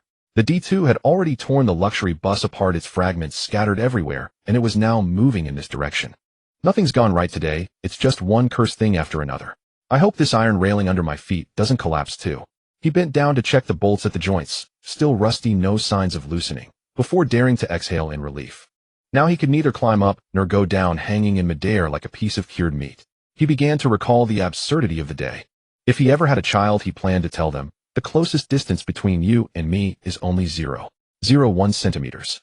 If he ever met a woman willing to share her life with him, he would say the farthest gap between me and heaven is just 3 centimeters. The D2 below was still roaring at him, its voice piercing his eardrums. Zhang Xiaoqiang stood on the guardrail, the seething horde of zombies beneath his feet, his mind churning with curses. He cursed himself for not seeing the internet cafe sign, for choosing this dead-end road. Even running to the development zone to die would be better than hanging here. He cursed himself for forgetting to burn incense for his parents before leaving him without protection, and even cursed that no one in the world would lend a hand. When the cursing was done, regret set in. He regretted not running toward home, regretted not simply climbing over the block truck. Flipping a vehicle would be better than dangling in midair. He also regretted not saving more of the poison gas bombs Head made yesterday, even though he hadn't managed to make many. And so he stood on the railing, alternating between hatred and regret, the D2's roars echoing in waves below. "Mom!" The woman beside him suddenly screamed. From behind the glass window came a series of thuds. A shadow flickered on the screen, an arm pounding the pane until it trembled. A zombie, Zhang Xiaoqiang's voice tightened. The crossbow was cocked, but couldn't be drawn. The iron spear was impossible to wield one-handed. Was he supposed to fight with his fists? And to make matters worse, separated by the iron bars, he couldn't kill the thing, but it could reach him. The exchange ratio was far too unfavorable. He recalled a movie head scene where a man fell into a pit and grabbed a vine, with an abyss below, a poisonous snake waiting to strike, beside him a rat gnawing at the vine's root, and the man still trying to lick the honey off the leaves. At the time had only cursed, what a fool. Now it was his turn. Except for the rat and the honey, the situation was pretty much the same. I've escaped so many times today. The stipe couldn't catch me, the D2 couldn't kill me, and now I'm going to be taken out by some small fry. At this point his mind surprisingly grew calm. Too many surprises today, too many scares. His bones felt like they were falling apart. It's fine to end it early. At least I won't be alone when I go. His voice was very soft. Thump, thump. The sound persisted, like someone hammering at door cracks spreading across the window pane. In another 10 seconds the glass would shatter completely. Zhang Xiaoqiang tilted his head, studying the dark shape, and muttered to himself, "This one's never fed, never been rained on, never even evolved. Just a fresh hatchling." He spoke the truth. If it were one of those season ones that had fed, it would have shattered the glass into powder and burst in long ago, leaving him no time to catch his breath. He shifted his gaze to the ceiling and shouted into the air, "Heaven, keep tormenting me. I'm right here waiting. If you have the guts, drop another rat down." The sound bounced back and forth in the empty room, mingling with the banging outside, as if competing to see who could make a louder noise. Suddenly he changed his tone and hummed an improvised tune, little mouse, come out quickly, brother wants to hug you." His voice carried a nervous cheerfulness as he hummed and craned his neck to search around. The story mentioned that those trapped were ultimately saved by rats gnawing through the vines above their heads. He mimicked that scene, fixing his gaze at the junction of the ceiling and the wall. Then he laughed. The laughter squeezed out of his throat, as if something was choking him, like a drowning person suddenly grasping a piece of driftwood. Above him a large sunshade blocked the way. The sunshade had been there for many years, often rattled by the winds by the riverside. It was uncertain which violent tug had left a long tear on its surface. He climbed up the railing, drew the tiger tooth knife from his waist, and flipped it over, using the serrated back to catch the edge of the sunshade. White PC fibers fell like snowflakes. One handful, two handfuls. Within a few minutes a gap large enough for a person to squeeze through appeared in the fabric. Above was still the railing, made of steel bars with gaps about the width of a person between each. As long as he kept his hands and feet steady and pressed his body close, he could climb over. Once again he slipped out from the fingers of death. Zhang Xiaoqiang felt a lightness in his body. He turned back to glance at the woman and reached out to pull her up. Carrying such a motionless burden felt like dragging a sack of cement with every step. But no one wanted to die, especially when they had finally crawled to this point. They climbed layer by layer. 3rd floor, 4th floor, 5th floor, 6th floor. His fingers were cut by the rust, his knees bruised against the beams, and his breathing sounded like a bellows. But no one stopped. Finally the 7th floor. Just one last obstacle before stepping onto the rooftop. Then he saw the steel plate. Zhang Xiaoqiang was stunned for 3 seconds, then forced out a sentence through clenched teeth. What kind of heartless act would a person do to have a child? There was a saying, when God opens a window, he will surely block the door. Now he was stuck just a step away from the rooftop. Below him was the 7-story drop, and above him was a cold stainless steel plate. He was certain that the owner of this room was an extraordinary person. A unique genius, a soul detached from lowbrow interests, a good comrade, subordinate, and citizen devoted to the steel industry of the country. Damn it, using stainless steel for a sunshade? Someone really did that. He poked the steel plate with the tip of his knife, producing a crisp ding.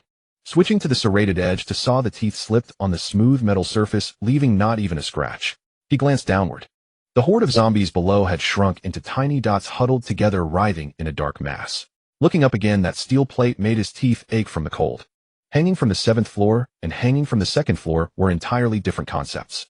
The wind rushed down from the rooftop, making his clothes flap loudly, as if someone were pouring ice water down his neck.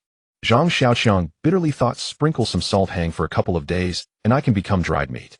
He kept swinging his arms, chopping, cutting, sawing, and poking, but that steel plate was as tough as ancient cowhide, not even scuffing the surface. His fingers began to stiffen. The wind grew stronger. The temperature from his body leaked out little by little.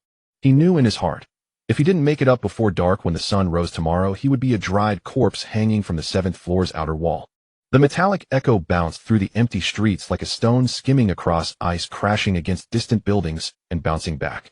When the hammer came down, the steel plate bent into an arc, but as soon as his fingers released, it snapped back to its original shape, as if mocking his futility. Zhang Xiaoqiang inserted the crowbar back into the tool bag at his waist, rubbing his palm on the rough handle. The mixture of rust and sweat created a sticky sensation on his fingertips. He gritted his teeth, raised the hammer, and struck again. 99 steps taken, he muttered to himself, his voice carried away by the wind, and the last shutter gets stuck here. The light was retreating from above, as if someone was slowly pulling down a massive gray cloth.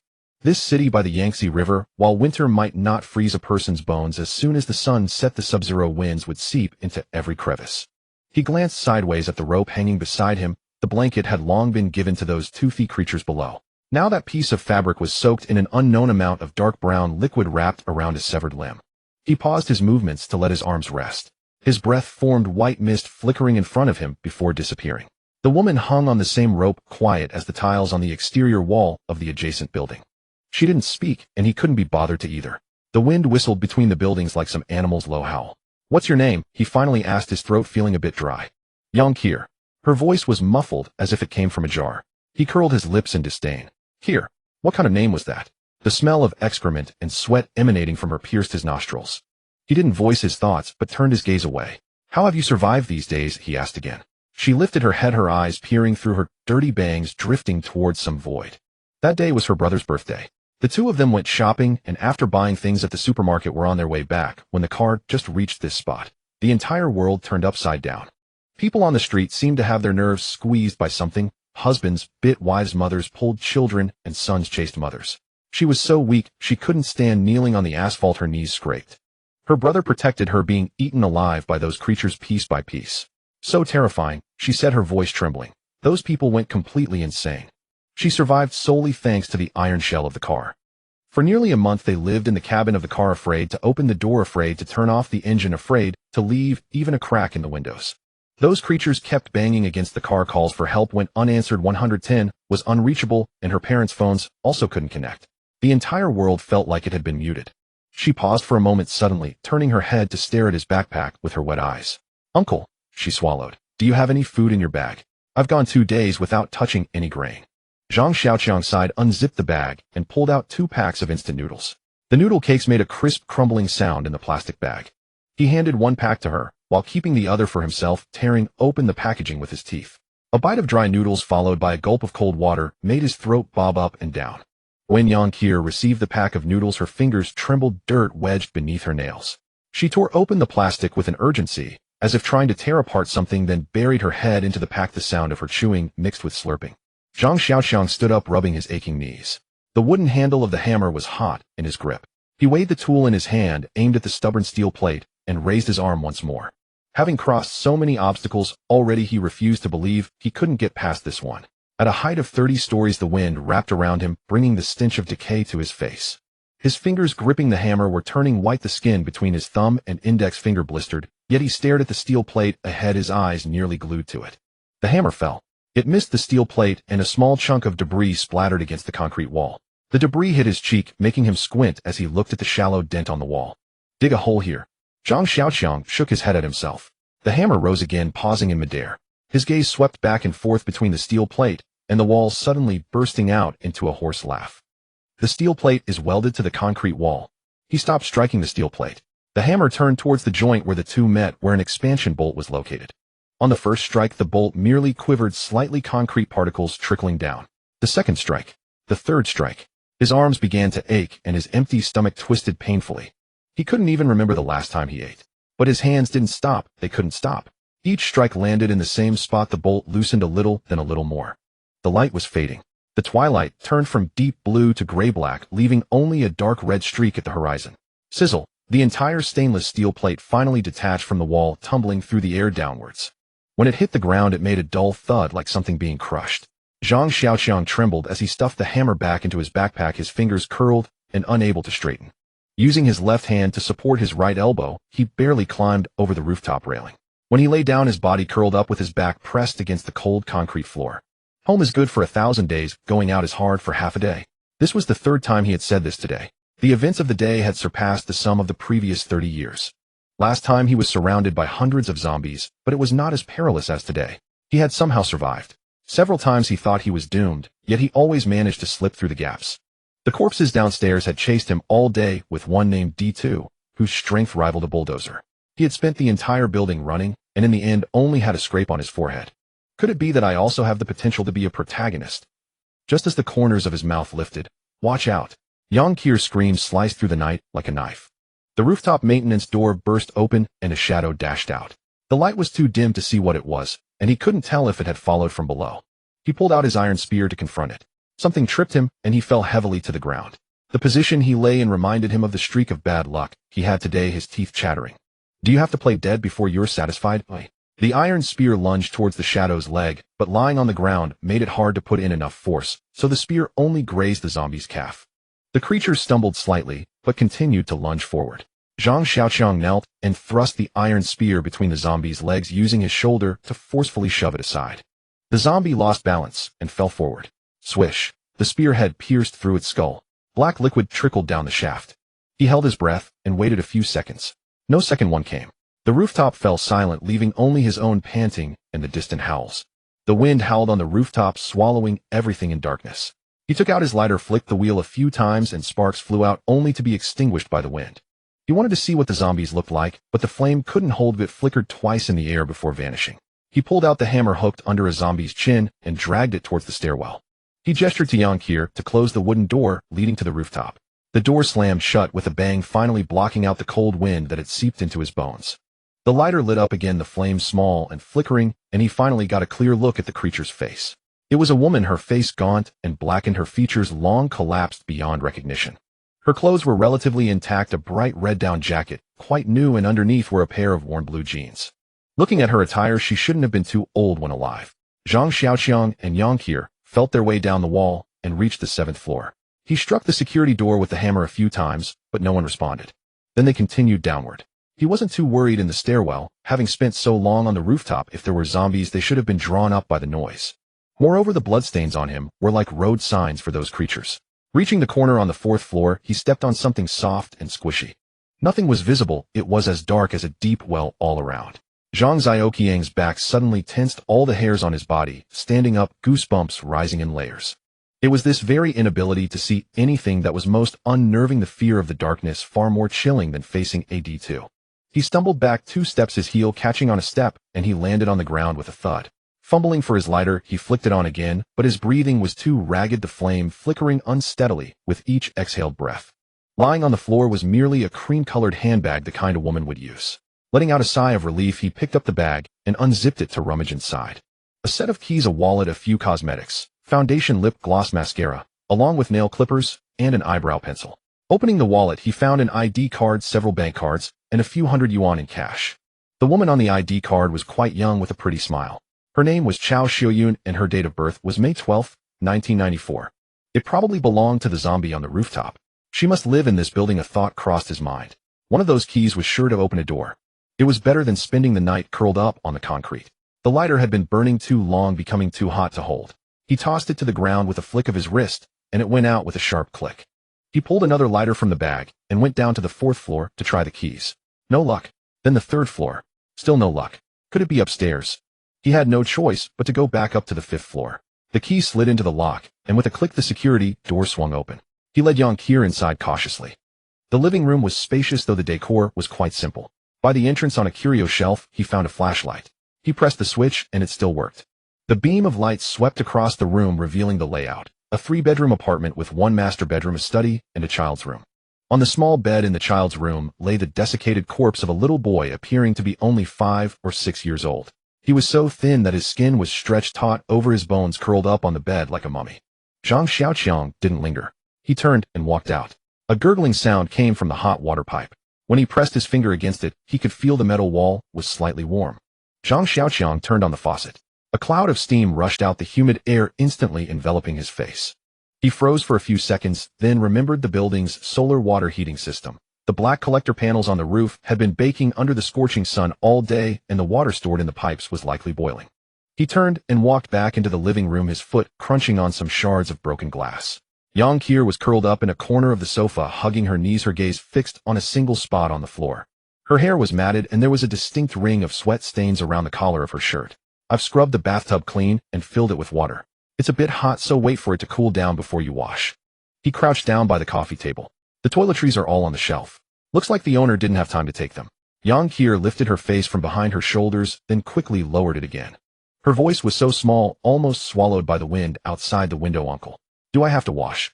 Zhang Xiaoqiang thought he had misheard not wash. Her ears burned a deep red. Her lips moved for a long time before she finally squeezed out a few words. There's something in the water. I saw it with my own eyes that day. She was talking about the 15th day after the zombie outbreak. She was sitting in the back seat of a wrecked car looking through a cracked window and saw a man lying by a pond in a flower bed scooping water into his mouth. In less than the time it takes to eat a meal, the man began to retch violently, his body arching like a shrimp, his skin turning a pale gray at a visible rate. When he lifted his head again, his eyes were already clouded over like two overboiled fish eyes. Are you saying the water is contaminated? Zhang Xiaoqiang stood up, shaking the remaining water droplets from his hand. That guy was probably drinking the rainwater that had collected in the flower bed. Last time I just got a few drops in my mouth and I nearly threw up my stomach. If he could gulp down a bellyful, it would be a miracle if he didn't turn into a zombie. He walked to the bathroom door, turned sideways, and beckoned to her. This water is stored in the pipes. It's sealed, untouched by anything outside. Look. He turned on the faucet, cupped some water in his hand, rubbed it together twice in front of her, then shook his hand in the air.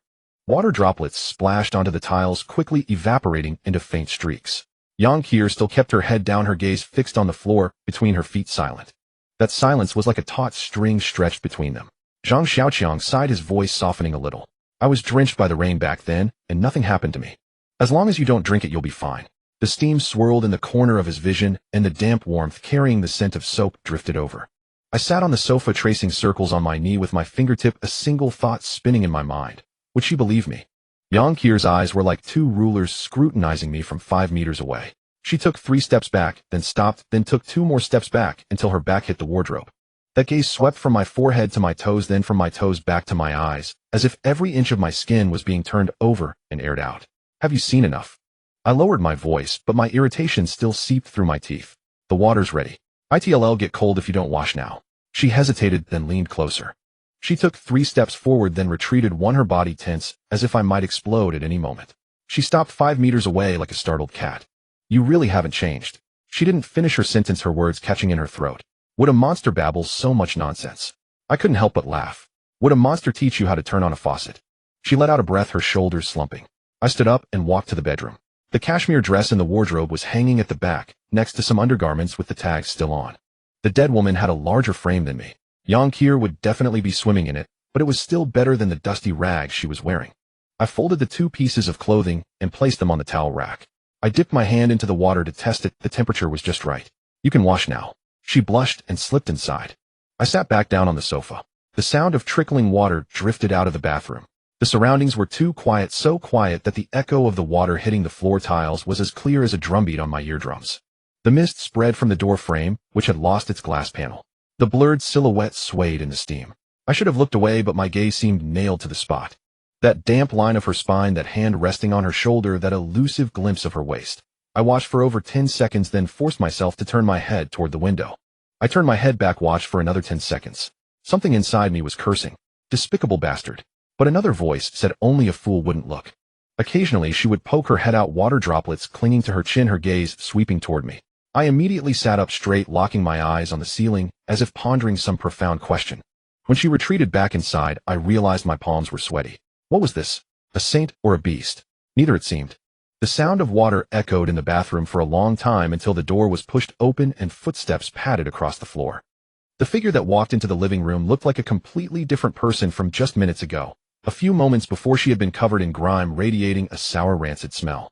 Now she was draped in wet, long hair, the ends still dripping water, the droplets landing on her shoulders and tracing down her collarbone into her collar. Her skin was fair and translucent, her cheeks flushed with a light pink, like a flower emerging from the morning mist. This dress. The size is wrong. She kept her head down, her voice very low, her ears burning red, her gaze fixed firmly on her toes. She had never been dressed like this in front of a strange man before. The fabric hung loosely on her, exposing large areas of her collarbone and shoulders. With every movement, she felt another part of her was being revealed. Zhang Xiaoqiang stared at her for a few seconds, his atoms apple bobbing, as he felt the blood rush to a certain part of his body. He quickly averted his gaze and cleared his throat. Look through the wardrobe yourself and find something that fits. She nodded and went into the bedroom. She came out again shortly after, tugging at the hem of the dress, her expression even more flustered. None of them fit. The owner's size is too big. He'll just wear this for now. She paused, then added, I've refilled the water. Go and wash up. He'll take care of your dirty clothes. Zhang Xiaoqiang walked into the bathroom. The person in the mirror made him freeze. The stubble on his upper lip and chin was a messy tangle. His skin was sunburned and rough. His whole face didn't look like that of a man in his early 20s. It looked more like a middle-aged man worn down by life. He took off his clothes and looked down at his body.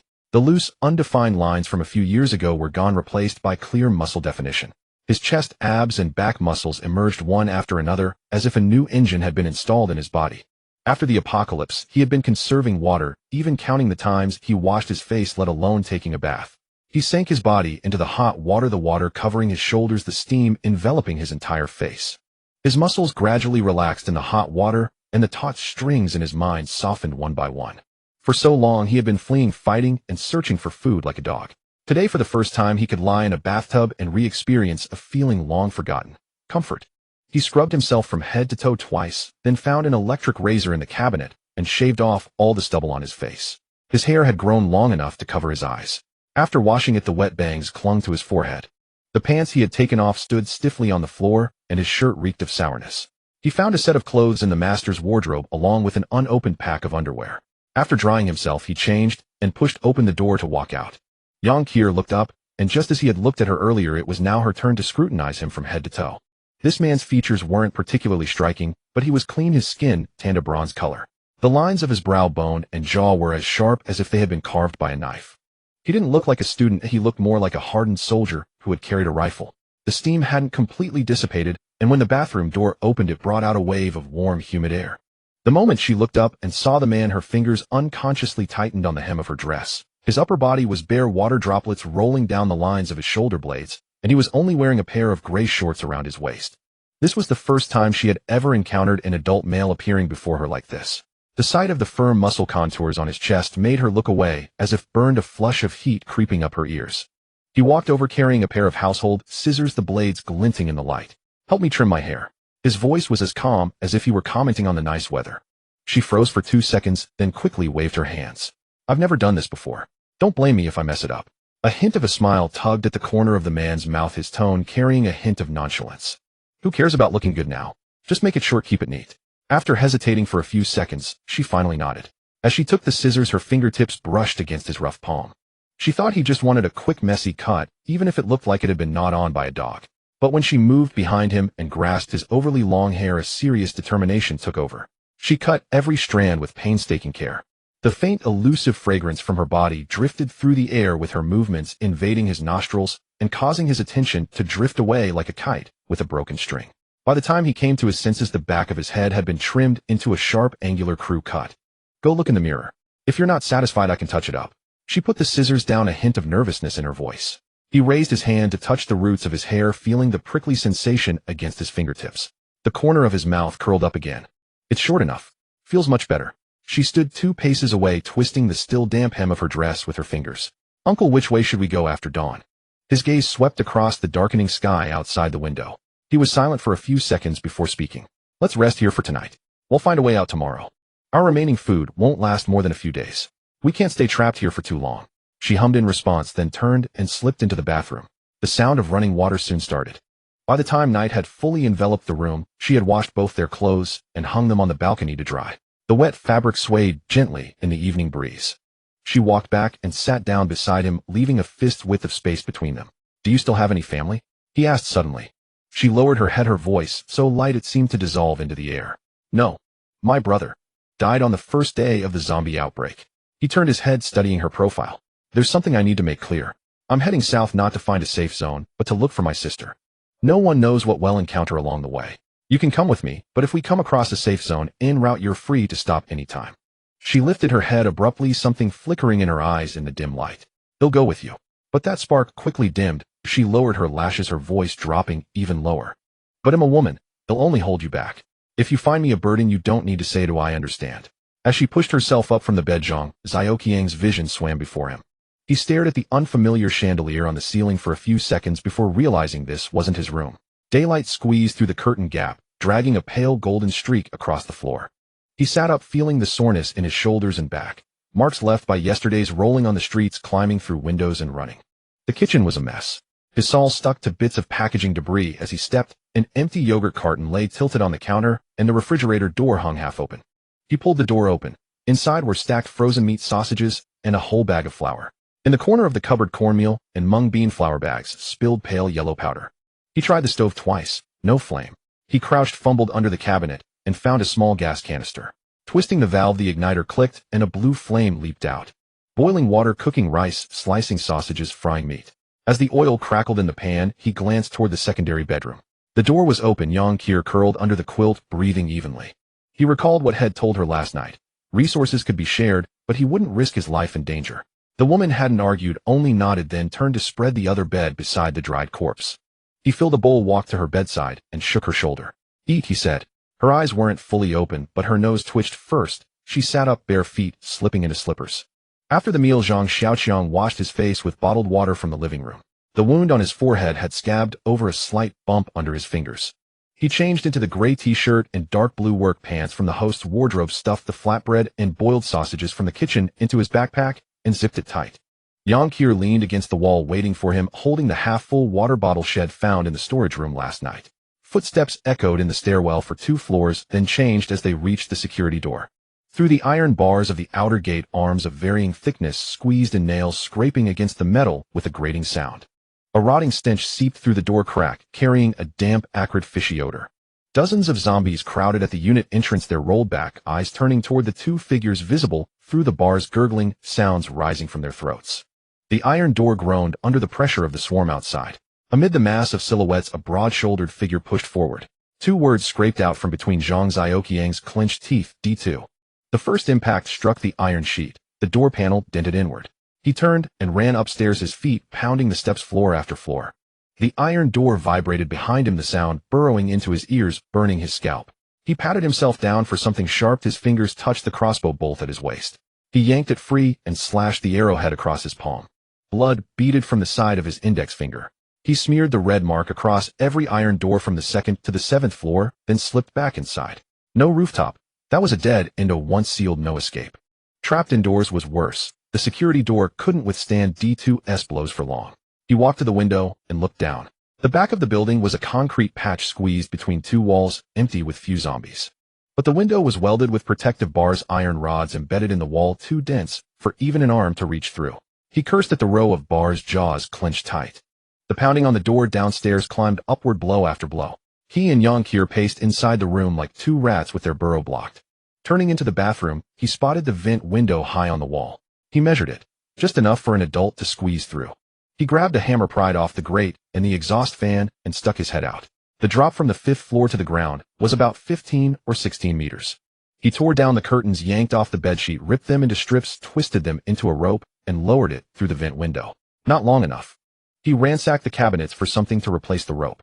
D2 had already reached the floor below. The tremors of impact traveled up the wall, making the picture frame sway left and right. Cursing himself for a fool, he pulled off the quilt, stripped the duvet cover, then dashed into the children's room and tore off that bed sheet too. Muttering apologies under his breath. "Don't mind me, it'll burn paper money for you during festivals." A loud bang sounded as D2 began smashing the iron door across the hall. Zhang Xiaoqiang hastily lowered the joined cloth rope out the window, sent Yang Kier down first, then dropped the backpack, crossbody bag, water bottle, and iron spear one by one. Finally, he stuck both legs out the window, shrinking backward as he edged out.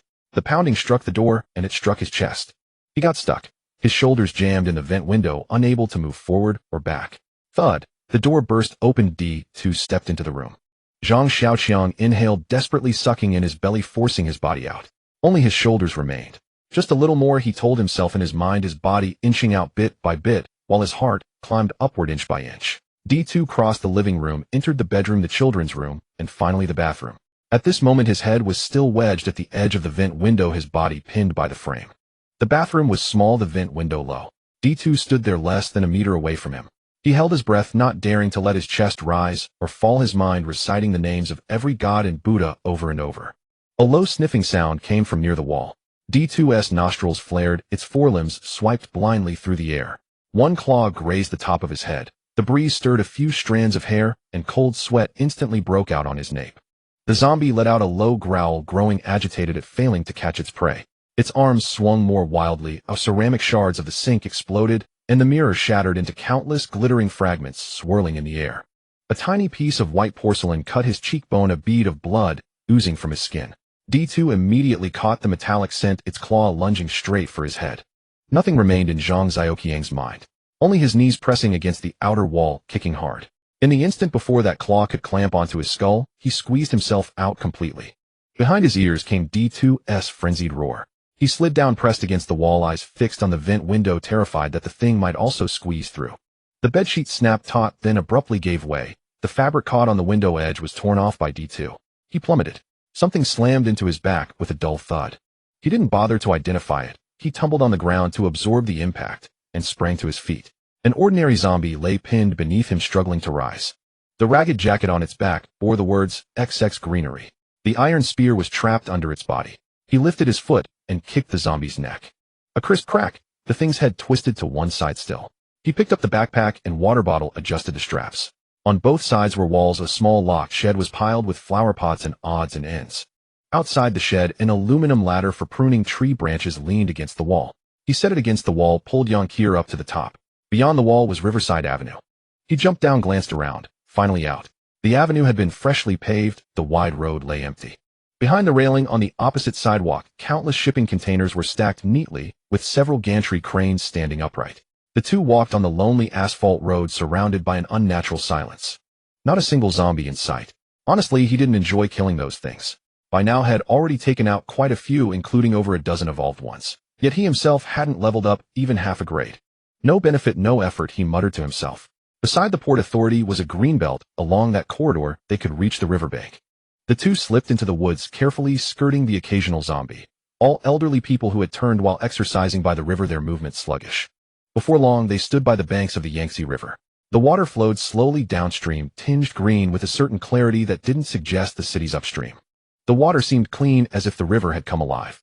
Zhang Xiaoqiang and Yonkir strolled along the embankment, the tightness in their chests beginning to ease. But they hadn't gone far before the path was blocked. The sound of waves lapping mingled with sporadic hoarse growls. Zhang Xiaoqiang counted. Over a dozen swaying figures scattered on the dike, with several fishing rods sticking out toward the river. These zombies moved sluggishly, the most basic type. He weighed the iron spear in his hand, shifted the pouch of steel balls toward his lower back, and tilted his chin at Yonkir. Head over there, find a place to hide. As he stepped onto the dike, his boot soles crushed a few dry leaves. The nearest zombie had already turned its head, a murky gelatinous substance slowly rotating in its eye sockets. The iron spear thrust forward, the tip entering diagonally under the jaw into the cranial cavity, pulling out a stream of dark brown mucus. The second zombie lunged at him. He sidestepped, swung the shaft horizontally, and shattered. The thing still struggled on the ground. He finished it with the iron butt of the spear. The river flowed silently, on his left the surface gleaming with a leaden gray light. Willow branches hung low, their tips lightly brushing the dike. He ran, jumped, turned the iron spear arcing through the air. His breath grew ragged, his sweat trickled along his temples, only to be dried by the wind. When the last zombie fell, his arms were already slightly sore. The bodies lay scattered across the ground, no longer moving. The river breeze swept by, carrying away the bloody smell. He stood still, chest heaving, suddenly realizing he had just taken down over a dozen alone. Months ago, 6 ordinary zombies had trapped him in a room and had turned every corner searching for an escape route. And now, he looked down at his palms smeared with grime, a dazed expression on his face. Yonkir peered out from behind a large rock. He waved her over, and they continued downstream along the riverbank. The road was worse than expected. Every so often a drainage ditch cut across the dike, its murky water exuding a sour, rancid smell. They had to keep detouring up the slopes, then find a way back to the river. As dusk fell, looking back, the starting point had blurred into the distance, and they had covered less than half the journey. He found a sheltered patch of sand, used the shovel to dig a shallow pit just big enough for two to curl up inside. Sitting at the bottom, he pulled out the flatbread, broke off half, and handed it to Yonkir. They swallowed it down with cold water from the canteen. He shook out the thin silk quilt head taken from the 5th floor and wrapped it around himself and Yonkir. The silk felt smooth against the skin, but too thin to block the chill. The constant lapping of the river continued. He listened to its rhythm, slowly sinking into sleep. He woke because of the cold. The pre-dawn river wind scraped his face like sandpaper. Opening his eyes, he saw a gray sky. The air smelled of moisture without that pervasive stench of the city. He didn't want to move, wanting to linger in this moment a little longer. Yonkir was still asleep, curled in his arms. After yesterday's bath, the grime had washed off her face, and the odor on her had almost faded. A warm, moist puff of white mist sprayed onto his face. He snapped his eyes open. 2 enormous heads hovered above the pit. Dogs. More precisely, mutated canines. At such close range, he could see their yellowish eyes clearly and the white breath from their noses. The larger one measured at least 1.8 meters from head to tail. The smaller was nearly 1.7. Muscle lines bulged beneath the fur. Their limbs were thick paws pressing into the sand wider than his hand. He froze, even his breathing grew shallow. The dogs lowered their heads, sniffing back and forth over his body, their wet snouts occasionally brushing against his cheeks and neck. He recalled the last time he encountered a D2 zombie, how he barely escaped by scrambling and rolling. These two dogs, however, seemed far more troublesome than the D2. And there were two of them. Absurd thoughts flickered through his mind. Being eaten by dogs. That was a death he had never heard of before. He stayed as still as possible, rolling his eyes to survey the surroundings. The larger one had a long white patch on its forehead, while the smaller one had a tuft of red fur at the tip of its tail. Their breath continued to puff against his face, warm, moist, carrying a faint stench. The plastic bag filled with meat was torn open by sharp teeth, spilling several pounds of cooked meat and over a dozen sausages onto the sandy ground. The two dogs lowered their heads to gulp, letting out satisfied whines from their throats. The plastic bag was pinned under a paw with only a few remnants stuck to the gravel. The red-tailed one hopped around the larger companion, its tail arcing through the air, while the larger dog continued to nuzzle Zhang Xiaoqiang's face. His chest grew cold from the warm, damp breaths. His fingers tightened around the backpack, knuckles turning white. No milk. His voice was as dry as sandpaper scraping against his throat. The larger dog snorted, took 2 steps back, turned, and trotted toward the riverbank. The red-tailed one followed, chasing after the tip of its companion's tail. Only when the dark silhouette completely disappeared into the reeds did Zhang Xiaoqiang slowly exhale a turbid breath. The sweat on his palms stained the backpack strap with dark, damp marks. His knees nearly buckled, almost sending him to the ground. The river wind, carrying the scent of water, clung to his skin. Yang Qir, after being pushed twice, opened her eyes. As she chewed on dry rations, her cheeks bulged, and her gaze still drifted toward the direction where the dogs had vanished. The backpack buckle clicked shut. The two stepped onto the soft, dusty road, heading toward the gray cluster of buildings in the distance. On the open ground in the median strip, several silver-gray radios sat covered in thick dust. 70 to 80 figures were scattered across the concrete slabs. The skulls of those in the front had a distinctive curvature. For dancing. He spat out the words, pressing the binoculars against his eye sockets. Through the lens, those gray-white arms were scratching the air mindlessly. The wind suddenly tore apart into 2 trajectories.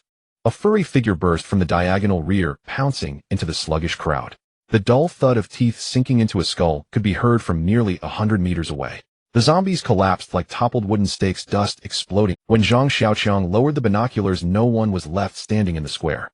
The 2 large dogs crouched among them, digging into the skull of an evolved zombie, licking clean the grayish-white contents of the cranial cavity. The shriveled heads of ordinary zombies lay nearby, but the dogs didn't spare them a glance. Sunlight slanted into the square, illuminating the crisscrossing tooth marks and severed limbs on the ground. Zhang Xiaoqiang weighed the backpack, the sound of fabric rubbing against his back mingling with the distant sounds of dogs licking their mouths. As he stepped onto the cracked section of the urban-rural fringe, 2 short barks came from behind. When he turned, only the dust settled, revealing 2 dense shadows retreating toward the horizon, gradually swallowed by the outlines of rubble and broken bricks. Just like that, they're gone. He turned and stepped onto the moist soil of the ditch by the river. The ditch water was murky and foul, with white foam floating on the edge. A straggling zombie shuffled out from behind a tilted utility pole, its movements mechanical and sluggish. Zhang Xiaoqiang pulled out a short blade fixed to the side of his backpack. The blade reflected the fragmented light on the water's surface. After a few moments, the figure collapsed against the muddy ground, the back of its head knocking against the gravel with a dull thud. Drops of liquid fell from the blade, spreading dark spots on the weeds by the ditch. He wiped the blade on his pant leg and reinserted it into the buckle. In the distance, birds chirped, sounding oddly out of place in this ghostly urban-rural fringe. Yang Qir followed, stepping on broken bricks, her shadow compressed into a dark, scorched under the scorching sun. The rusted iron weapon was pulled from the decaying skull. The unsupported body crashed to the ground, and a set of keys slipped from the edge of its pocket, covered in dark green oxides. He paused, his gaze lingering on the metal object. Killing monsters drops items. He looked around, hoping to spot a wooden chest waiting to be opened. No chest was found, but in the shadow of a bridge not far away, he saw a 28-inch heavy-duty bicycle. In the basket lay a long-soured lunchbox, and beside it a ceramic cup with brown tea stains along the rim.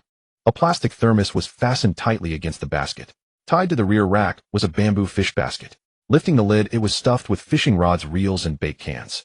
It was inferred that the original owner had come here to fish before the disaster struck and had just parked the bike when he turned into a walking corpse. The tires were flat against the ground. While rummaging through the fish basket, he found a portable foot pump. The man had been well prepared. The metal frame had not been corroded by acid rain thanks to the shelter of the bridge. He crouched down, pumped air into both tires, and pushed the bike out of the shadows. The concrete bridge above connected to an asphalt road leading to the outskirts. He swung onto the bike, the pedals clicking as the chain groaned, and pedaled in that direction. On the rural cement road, the old bike clattered in an irregular rhythm. His legs moved rapidly, but a hint of pride swelled in his heart. At least I have a means of transport now. Compared to a four-wheeled metal shell, the two-wheeled frame was insignificant, but it was far better than relying on his own 2 feet. Along the way, scattered figures drawn by the scent of the living staggered closer. He lowered his center of gravity, brushing past the reaching arms. In the rear view, the pursuing bodies gradually stretched into distorted arcs, disappearing from sight. He almost wanted to shout out a few songs. The wheels rolled forward, the rear seat carrying the girl, named Yonkir. By the roadside, neatly divided farmland spread out like a chessboard, dotted with pawns of various sizes. The early spring wind brought the moisture of the soil. Tree branches sprouted tender buds. A few swallows picked up wet mud by the stream, flying toward distant eaves. The world was covered in a thin layer of green. Young people often find it hard to stay silent. Once Yonkir confirmed temporary safety, her mouth wouldn't stop. "Can't you slow down?" She tugged at the iron spear shaft stuck in the side pocket of his backpack. He didn't bother to turn around, deal with it. "Okay." Her tone was reluctant. But he said no more, continuing to pedal. She, however, seemed to have a switch pressed. "You took care of all those things by yourself yesterday." "Amazing." She said it as if she had just remembered. "Where's your home? What do you do for work?" Spending days at home wasn't something to brag about, so he kept his mouth shut. "Carrying a backpack while riding. Aren't you tired? Want to rest? The back seat is too hard on my butt, hurts." Couldn't you see the zombies still moving toward them by the roadside? He grumbled, inwardly not uttering a single word. "My name is Zhang Xiaoqiang." The girl on the back seat never stopped talking, words spilling out like popping beans. "Uncle, what does your mom do?" "My mom works at XX, maybe you know her." She asked again, "Uncle, what about your dad?" His mind buzzed as if someone had hit it with a shoe sole. He recalled the scene from A Chinese Odyssey where Sun Wukong said, a fly buzzing in your ear. I really wanted to grab its neck, pull out its intestines, and wrap them around its throat. Then the world would be quiet. His fingers unconsciously tightened around the handlebars, a surge of anger rising in his chest. "Push Yonkir off, choke her until she shut up. Say another word and it'll throw you to the zombies." He shouted. Finally, silence from behind. It lasted 2 or 3 minutes. Then she opened her mouth and cried, wailing like a pig being slaughtered. The zombies by the roadside turned their heads, drawn by the sound. He regretted not leaving her yesterday. This girl was a brainless lowly, unable to see what was lying by the roadside, only focused on crying. He wanted to dump her and run. But he was a shootin', not a criminal. "Can you stop crying? I'm sorry. If you keep crying, you'll attract things." He saw a passenger bus parked by the roadside ahead with dozens of zombies milling around. If the sound reached them, it would be over. Yonkir wasn't completely stupid after all. She stopped crying and switched to hiccups. He pedaled past the bus and the zombies behind started chasing. The tires rolled over gravel, letting out a squeak. He braked 1 foot on the ground. And Stipe zombie sprang out from the right front, blocking the way in the middle of the road. "Run! The monster is catching up!" Yonkir screamed from the back seat. The Stipe was too fast. Trying to go around would surely get him pulled off the bike. It appeared too suddenly, catching him off guard. The zombies behind were closing in, and he still had a burden on the bike. "Get off!" he shouted, pulling out a hammer and hurling it at the Stipe zombie. "There's a monster!" Yonkir shrieked. He didn't bother with her anymore, jumping off the bike. There was no time to draw the iron spear. He just grabbed a weapon and charged forward. Behind him came the clatter of the bike falling over. He couldn't care whether she lived or died. Having fought zombies a few times, he had confidence. Even without the iron spear, handling a single Stipe zombie wasn't something to fear. The hammer hit its chest, and it stumbled back half a step. He charged forward, aiming for its neck. It also sensed him nearby and swung its arm to grab him. The blow landed on the claw's nails, producing a harsh metallic screech. As night fell, the shadows on the field ridges stretched long. The bicycle wheels crunched over gravel, making a fine sound. The girl sitting on the front crossbar finally stopped trembling. She curled up there, gripping the bar tightly with both hands, her knuckles white. The earlier screams still echoed in his eardrums. The wind from the monster's claw swiped the smell of decay, mixed with the scent of earth. Zhang Xiaoqiang's pedal strokes grew heavier. He looked down at the now silent figure on the crossbar. Her hair was blown messy by the wind, a few strands sticking to her cheeks. "This is insane." He cursed inwardly. That girl had been running around the field ridges like a headless fly, dragging a long line of wobbling figures behind her. Several times she nearly tripped over herself, yet at the last moment she would jump aside like some strange dance. Even more absurdly, just when those things were about to lose her, she would groggily wander back, then let out a scream that could wake the dead, leading them on again. When the fire was lit, the temperature slowly rose. Zhang Xiaoqiang sat by the campfire, a whetstone moving back and forth across the blade. The blade gleamed coldly in the firelight. He had been too aggressive in the past few days, leaving a few fine rolls on the edge. He squinted, running his thumb gently over the blade, feeling the uneven spots. The person opposite was wrapped in a blanket, staring fixedly at the leaping flames. The food in the lunchbox was still there, its warmth long gone. Her shoulders twitched occasionally as if touched by something invisible. The sound of the whetstone scraping against steel was especially clear in the night. Firewood crackled, sparks flew up, and quickly died out in the ashes. Zhang Xiaoqiang held the blade up to his eyes, rotating it against the firelight to check the evenness of the edge. "Do you want to live?" The voice was not loud, but it struck like a stone into stagnant water, breaking the prolonged silence. The sharpening stopped and the night air grew thick again. The person in the blanket slowly lifted her head, eyes unfocused. It took a while for them to lock onto the face across from her. The firelight danced in her pupils, but didn't light up anything. The night pressed down low, the firelight convulsing in the wind, as if something had its throat. Yang Qier, wrapped in the blanket, curled up beside the fire, her breathing gradually calming. Zhang Xiaoqiang stuffed a few sticks between her and the flames to keep her from rolling in. "Do you still want to live?" he asked. Yang Qier's eyes, which had just closed, snapped open. She nodded rapidly. "In this world, if you want to live, you have to rely on yourself." As Zhang Xiaoqiang spoke, scenes of himself repeatedly drawing and sheathing his gun flashed through his mind. The living room floor had worn marks and calluses had formed on his finger joints. "Rely on myself, how?" Yang Qier's voice was tinged with confusion. "From now on, everything from your past is as good as dead."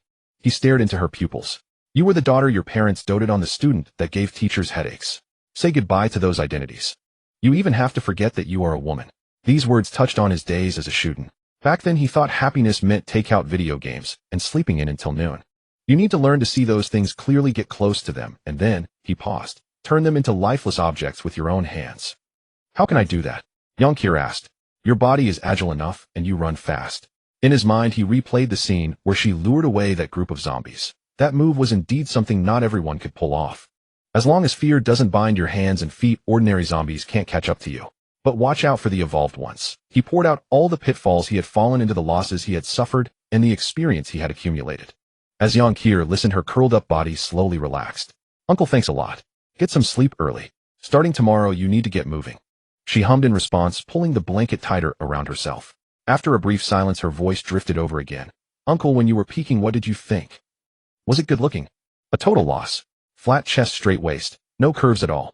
The words slipped out of him instinctively. Yang Qier snorted and turned her back to him. The wind grew colder, and the flames danced wildly, stretching and flattening the shadows around them. Zhang Xiaoqiang stared into the darkness, his fingertips rubbing the grip of his hand crossbow.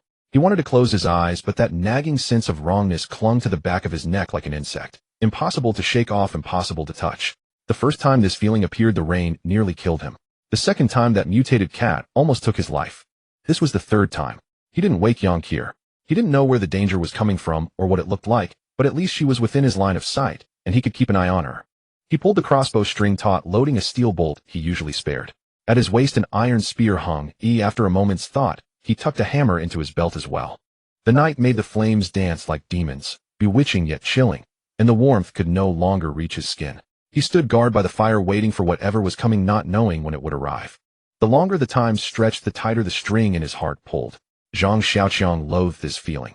As if an invisible hand was moving you on a chessboard, and you were just a pawn that could be taken at any moment.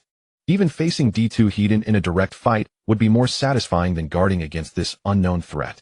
The night was torn open, and amid the flickering firelight a massive shadow crashed in. Zhang Xiaoqiang squinted, his pupils shrinking to pinpricks. The creature's head was absurdly large, with two horns spiraling upward from the base, growing sharper at the tips like two blades tempered in cold light, as if eager to pierce the sky. The firelight licked the surface of the horns, reflecting a metallic cold sheen. Its front legs were as thick as tree trunks, and its hooves planted on the ground with a steadiness that made one uneasy. The rest of its body was swallowed by the darkness, its outline indiscernible. Zhang Xiaoqiang's throat went dry. He scoured his memory for any mutated animal he had seen, but nothing matched. The shape of those horns, straight and long, briefly reminded him of an African antelope, but a goat's horns were short, thick, and curved backward, completely different. Sturdy hooves and sharp horns. Each was enough to kill him. He dared not move. His breaths were slow and shallow, his body frozen in place like a stone. After dealing with the big dog, he had learned his lesson. Not all mutated animals attacked on sight. He could only hope that this thing had no interest in the fire and would simply walk away. The monster shuffled forward 2 steps, tilting its head to look at the flames. Its eyes held a mix of curiosity and wariness, its body shrinking back slightly. It didn't even spare a glance at Zhang Xiaoqiang standing by the campfire. Zhang Xiaoqiang sized it up. From hoof to back it stood about 1.6 meters tall, its fur a mottled yellow, its body as thick as a rammed earth wall. The more he looked, the more it seemed like a goat, but the horns were too different. Goat horns were short and thick, curving backward. These horns thrust straight forward like 2 spears. Time ground on bit by bit. The monster crept closer and Zhang Xiaoqiang's fingers tightened on the crossbow, trigger the bolt aimed at the narrow gap between its eyes. The atmosphere was strange. The creature stared at the fire, he stared at the creature, and Yang Qier lay by the fire, breathing evenly, oblivious to it all. As if bored with the flames, the monster stepped back, about to retreat. Crack! A log in the fire burst, sending sparks flying. The beast jerked violently, lowered its head, and charged toward the fire with its horns aimed forward. Zhang Xiaoqiang had no time to think whether it was charging at the fire or at him. He released his fingers, and the bolt flew. The shaft embedded itself in the monster's forehead, the tail still quivering. The monster halted, shook its head, and turned its bolt-studded head toward Zhang Xiaoqiang, lowering it. Zhang Xiaoqiang's mouth tasted bitter. If even a crossbow bolt couldn't penetrate its skull, what else could he use? He tossed the crossbow aside, gripped the iron spear with his right hand, and gritted his teeth. Fight it is. It pawed the ground twice, lowered its head, and charged its long horns aimed straight at his chest. Zhang Xiaoqiang planted the butt of the iron spear into the ground, leaned forward in a lunge, and aimed the tip at the monsters. It pawed the ground twice, lowered its head, and charged its long horns aimed straight at his chest. Zhang Xiaoqiang planted the butt of the iron spear into the ground, leaned forward in a lunge, and aimed the tip at the monster's head. Let it impale itself. The monster's charge wasn't fast, far slower than a mutated cat, but the force was no lighter than a D2 type zombie. The moment the spearhead struck, Zhang Xiaoqiang rolled aside. Boom. The sound of impact. Crack. The sound of the iron spear breaking. Zhang Xiaoqiang lay on the ground staring at the iron spear, snapped into his heart, turning cold. A cracking sound came from the bones. The beast, shaken by the recoil, stumbled a few steps on its weakened forelimbs. It shook its head, trying to dispel the dizziness. Seizing this gap, Zhang Xiaoqiang flipped onto the beast's back, grabbed the coarse hair on its nape with his left hand, and thrust the blade in his right hand toward its neck. Thud. The blade tip struck the hide. The sound, like piercing rotten wood, then slid off the taut, horny layer. Enraged by being ridden, the beast arched its back and bucked its 4 hooves, pounding the ground. He simply let the blade go, crossed his arms to lock around the beast's neck, and dug his fingers in tight. Only one thought burned in his mind: never let go, even if I die. The campfire cast wild shadows. The monster raced around the flames like a wounded buffalo, and Zhang Xiaoqiang's insides churned with every jolt. Ugh! Remnants from his stomach mixed with acid sprayed out. The world spun upside down in his vision. His finger joints ached as if they were about to snap. Without that tearing sensation, he would have thought his arms no longer belonged to him. His legs were filled with a prickling numbness and a sharp pain like a break shot through his tailbone. From his hips to his lower back, only a stiff numbness remained. Ugh! The dry heaving continued until only the bitter taste of bile lingered in his mouth. He lay on the beast's back, his torso rising and falling with every leap, his joints feeling as if they had been disassembled and haphazardly reassembled, leaving him with no strength at all. He could only mechanically tighten his grip on the thick neck, his legs clamping around the beast's belly. A rusty taste spread from the corner of his mouth. His teeth were clenched too tight and blood oozed from his gums. His eyelids were too heavy to lift, dizziness washing over his brain in waves. He didn't know where the beast was dragging him, nor what end awaited him. But since he was already on, there was no getting off. The wind stung his eyes unbearably. He buried his face in the coarse mane and let the beast carry him in a wild gallop. In his ears were the howling wind and dull hoofbeats, while tremors and vibrations shook his body beneath him. His mind went completely blank. He didn't want to think about anything anymore, letting the last shred of consciousness sink into the darkness. Time passed. He didn't know how long, until the sky began to pale. The beast's pace gradually slowed, and his fingers felt the fur under its neck now soaked through.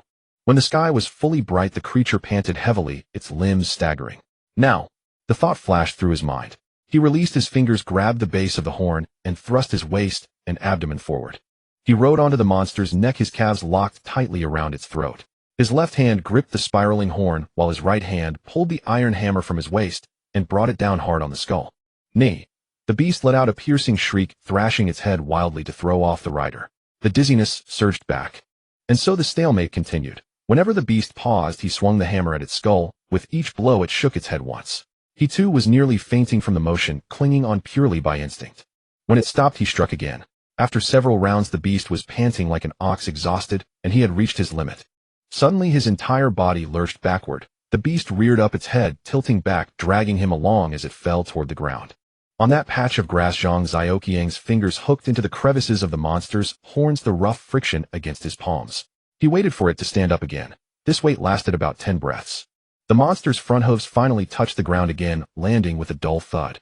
It was this 10-second gap that let Zhang Xiaoqiang see his chance. The crossbow bolt was lodged diagonally in the monster's forehead, half the shaft exposed, its tail trembling slightly. The tip was just stuck in the surface of the skull, not penetrating the cranial cavity, but enough to drive the beast mad with pain. Pain sawed back and forth in the bone crevices like a dull blade, but it didn't grant the creature a quick end. A spark of hope flickered in his chest. With the last of his strength, he steadied himself, straddling the monster's neck, his eyes fixed ahead. Now! He forced a shout from his throat. As expected, the monster reared up again, its front hooves flailing in the air. Zhang Xiaoqiang grabbed the large horn for leverage, stood up, hooked his left foot into the soft flesh under the beast's chin, and planted his right foot in the hollow of its shoulder blade. The moment he straightened his back, he smelled a mix of leather and blood. Clang! The hammer struck the tail of the bolt, numbing his tiger's mouth. Ting! The shaft sank another notch. Knee! The monster let out a roar that seemed to surge from deep underground, shaking his eardrums until they buzzed as if bees were crashing around inside his skull. Then came the violent bouncing. The beast leaped up and down like it had springs, and Zhang Xiaoqiang's rear left the beast's back, his whole body flying up, before crashing back down with a thud. His hand slipped, and the hammer flew out of his grip. His left hand still held the large horn, the spiral pattern biting deep into his palm. The skin was scraped, raw blood flowing out, and trickling down the base of the horn, warm and sticky. Time grew hazy. He didn't remember how long it had been. He only vaguely sensed the beast rearing up again, stepping back a few paces, then a few more before turning sideways, and its entire body fell like a collapsing wall. Zhang Xiaoqiang didn't have time to jump clear. His left leg was pinned underneath the bones, grinding with a crackling sound. He roared and pulled his left leg out from under the monster's body. His foot had lost all sensation, but his calf burned as if on fire. He reached down to touch it. The skin under his fingers was scalding hot. Broken. The thought doused him like ice water. He squinted and carefully felt from his knee downward. The leg bone was intact with no sharp edges of a fracture. But the ankle was limp and soft, the foot dangling like an extra piece of flesh swaying loosely. Dislocated, he muttered, his voice hoarse. He tried to straighten his left foot, shaking it gently a few times, then shoved it upward hard. SSS. The pain made him suck in a sharp breath, and his vision went dark. He looked again. The foot was still crooked. He wanted to laugh, but couldn't. He had never learned this. Who had ever taught him how to set bones? After several attempts, sweat trickled down his temples, into his eyes, salty and stinging. Finally, on the 6th or 7th try, the joint clicked back into place. The pain surged like a tide, then receded. Zhang Xiaoqiang limped as he surveyed the monster lying before him. The morning light spread over its body, the fur reflecting a dull glow. Good morning, Uncle. Wow, what a huge sheep. A voice suddenly sounded behind him, making his back stiffen. He turned and saw the previous night's campsite, just 10 meters away. The embers of the campfire were still smoking, tiny sparks flickering in the morning breeze. Yang Kier stood there, rubbing her eyes, her hair a mess, sleep still clinging to her as she stared at the monster. He had spent an entire night circled all the way around and returned to the starting point. Zhang Xiaoqiang stared blankly at her for a moment before looking up at the sky. The day had brightened significantly, and the clouds were painted a light golden hue by the sunlight. Fatigue enveloped him like a heavy soaked cloth. Don't mind me, I'm going to sleep for a bit. The words came out from his throat, raspy like sandpaper scraping against wood. He lay down beside the beast, borrowing its residual warmth, and closed his eyes. Yang Kier started practicing frog jumps on the grass, her breath coming in heavy gasps that never ceased. By the time Zhang Xiaoqiang woke up, she was still jumping. Zhang Xiaoqiang sat nearby, studying the pair of beast horns. The horns were about 60 to 70 centimeters long, spiraled from the base to the tip, smooth and warm to the touch like fine jade, yet produced a metallic sound when struck. The horns were hollow, thick at the base, and sharply pointed at the tip. He tried to strike one, but it left no scratch, and the blade only curled. What a treasure indeed! He focused on the pattern of the horn, the lines gleaming with a muted luster in the light, as if something was hidden inside. Recalling the entire process of removing these horns, his fingers involuntarily tightened. The steel crossbow bolt was lodged in the skull's seam, immovable. Switching to a hammer, he struck it, causing a buzz in his hands, but the bone remained steadfast. In the end, he had to use the crossbow bolt as a chisel, hammering it down piece by piece. Splintered bone fragments splattered onto the back of his hand, making him wince in pain. Next to him, a piece of beast skin was propped up with bamboo slips, which was neither puncturable nor cuttable, light as a feather. Peeling it off was even harder. He used a saw from a spade, pulling back and forth along the edge, slowly nibbling away as sweat dripped down, blurring his vision. Now that the mutated beast lay bare on the ground, only its skeleton and flesh remained. Uncle 2000. Young Kier shouted with a crisp voice. He stopped his actions, raised his eyes to look at her, take a breather, then jump for another 2000. Her eyes darted, staring at the pile of meat. Uncle, I'm too tired to jump. I'm hungry. Is there any meat to eat? No. The response was swift and straightforward. Her finger pointed towards the mutated beast. Isn't that a big chunk of meat? No reply came, but his mind was racing. Zombies gnawing on flesh, mutated dogs consuming zombies, and those dogs ate those things yet didn't turn into zombie dogs. This indicated that the virus took a different route within animals. There are substances within animals that when mixed with the virus prevent mutation and instead promote evolution. In other words, animals are immune to the virus. Zombies never touch their kind, their flesh holds no allure for them. Zombies are only interested in fresh blood and flesh that are untainted by the virus. The day the zombies attacked the big dog, wasn't it to consume its blood and flesh? The dog's meat had no virus. It had already been purified by something within the animal's body. Eating it won't harm humans. His voice was very low. Uncle, can I? Young Kier dragged out the last word. Practice for now, we'll talk about food later. He brushed her off. She jumped up, running away while shouting, there will be meat tonight. The piece of meat lay before him, dark in color with traces of blood that hadn't been cleaned properly. It looked to weigh around 300 to 400 gene. He swallowed a mouthful of saliva. It had been a long time since he tasted meat. He poked at the meat skin with his finger, feeling it hard and tough. Limping closer, he scrutinized it for a while, made up his mind, and used the spade to slice off a small piece of meat the size of a fingernail. He closed his eyes and stuffed it into his mouth. Just before reaching his mouth, the fishy smell invaded his nostrils. He turned towards the campfire, placing the meat slice over the flames, watching the edges curl up, turn yellow, as the aroma slowly wafted out. Recalling that he had endured that strange rain, his body should be able to handle it. He tossed the meat slice into his mouth. The piece of meat was tough to chew. Zhang Xiaoqiang frowned, spitting out two words, a bit tough. He added, it's hard on my teeth. By the campfire, a leg of the mutated beast was being roasted on an iron skewer. Fat dripped into the fire, sizzling. Yang Kier squatted nearby, her eyes fixed on the gradually darkening surface of the meat. Is it done yet? I can't wait any longer. Zhang Xiaoqiang glanced at the doneness. Not yet. He cut off a small piece and popped it into his mouth, waiting a few seconds. Ain't nothing unusual happened to him. Only then did he hand the knife to the impatient girl beside him. The fact proved his hypothesis. D-virus was harmful to humans, but beneficial to animals. The flames flickered as he suddenly spoke. Do you think monkeys could also turn into zombie monkeys?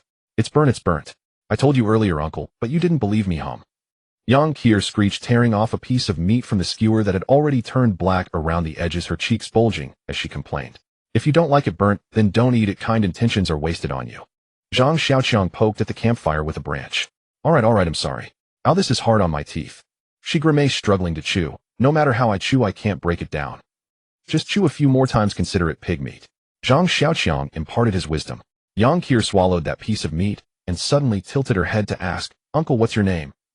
This question pierced deep into him like a needle. He heard a distant voice. His mother was calling from the alley, Xiaoqiang. Stop playing and come home for dinner. Then there was the classroom where he stood at the podium, facing over 50 pairs of eyes, his voice as weak as a mosquito's. I am Zhang Xiaoqiang. Later there were the sounds of classmates laughing. Someone pinched their throat and recited movie lines. Xiaoqiang, what's wrong with you, Xiaoqiang? A white-haired person sending off a black-haired person. Finally, at a matchmaking table, the girl across from him was laughing so hard she couldn't stand up. Zhang Xiaoqiang. Ha ha ha, isn't that a cockroach? That name was like a curse, entangling him for a full 30 years. He remained silent for a long time before saying, a name is just a symbol. The past means nothing. But how should I address you? I can't keep calling you uncle, can I? You said you're not married, claiming to be in full bloom at 31. His Adam's apple bobbed. A glimpse of that bottle flashed in his mind. The cockroach desperately clawing at the smooth glass wall, slipping down again and again, only to climb up again each time. And those nights crawling back from the brink of hell, bloodied and on the verge of death. Just call me Cockroach, he said flatly. EW. Cockroach. Ugh, that's so disgusting. I hate cockroaches the most. Uncle, why would you choose such a name? Yang Kier scrunched her nose, her expression very sincere. Are you full? If you're full, go to sleep. We'll continue training tomorrow. Zhang Xiaoqiang pulled the remaining meat off the skewer and waved his hand at her. Yang Kier mumbled something with her mouth full, rolled over in her blanket, and soon fell silent. The campfire crackled. Zhang Xiaoqiang stuffed the remaining roasted meat into his stomach, leaning against the tree trunk with his hand on his belly. After every injury his appetite would become particularly good, and while it was indeed a blessing that wounds healed quickly, the speed at which he consumed food weighed heavily on his mind. He stared at the flames, his gaze slowly drifting. The meat of the mutated beast was being peeled away piece by piece and thrown into the campfire to roast, fat dripping onto the coals with a sizzling sound. These things were tough and fibrous to chew, yet sufficient to fill his belly. The knife moved continuously, revealing the stark, white skeleton beneath. Zhang Xiaoqiang reached into the cavity, feeling around. All he touched was the slippery wall of internal organs, no longer that hard ball. He muttered to himself, could it be that only cats grow such things? All the cut meat had been laid over the fire. Estimating this beast looked sizable, and the edible parts were just over 100 gene, with the rest being bones and internal organs. After drying out, it would probably leave about 40 to 50 gene. Once the meat was taken care of, he turned his attention to the skin. He used the back of the knife to scrape off the remaining sinews and scraps, grabbing a handful of ash to knead repeatedly until it felt just right before finishing. He had yet to think of what this skin could be used for. His main weapon was already rendered useless. The iron spear had broken into two pieces, the triangular file at the tip crushed into an S shape, and the galvanized pipe bent into a curve. Zhang Xiaoqiang touched the spear shaft which had accompanied him through countless life-and-death battles, yet now he had no choice but to abandon it. He buried the remains in the ground and closed his eyes, holding two beast horns. Uncle Zhang slowed down. I can't keep up. Zhang Xiaoqiang pedaled the bicycle ahead with a pile of roasted meat tied to the back. Yang Qir chased after him, claiming it was for exercising. He ignored her, continuing to pedal. Zhang Xiaoqiang, stop for me. Yang Qir was desperate. She had just learned his name this morning. With a creak, the bicycle came to a stop. Yang Qir panted as she caught up, finally willing to stop. Huff, huff, I'm so exhausted. Zhang Xiaoqiang did not look at her, raising binoculars to observe the distance. A zombie stood by the ridge, surrounded by emptiness. The nearest one was also several hundred meters away. A rare opportunity. Do you see that one over there? He pointed with his chin. What's wrong? It doesn't seem special at all. Yang Qir fanned herself with her hand, her tone casual. You go take care of it. The tone was as if asking her to step on an ant. Yang Qir was stunned. But I've never done that before. She stared blankly at Zhang Xiaoqiang. Who was born knowing how to do this? It's perfect timing. I'll be watching from here. Zhang Xiaoqiang's tone was flat. So, if I get in danger, will you save me?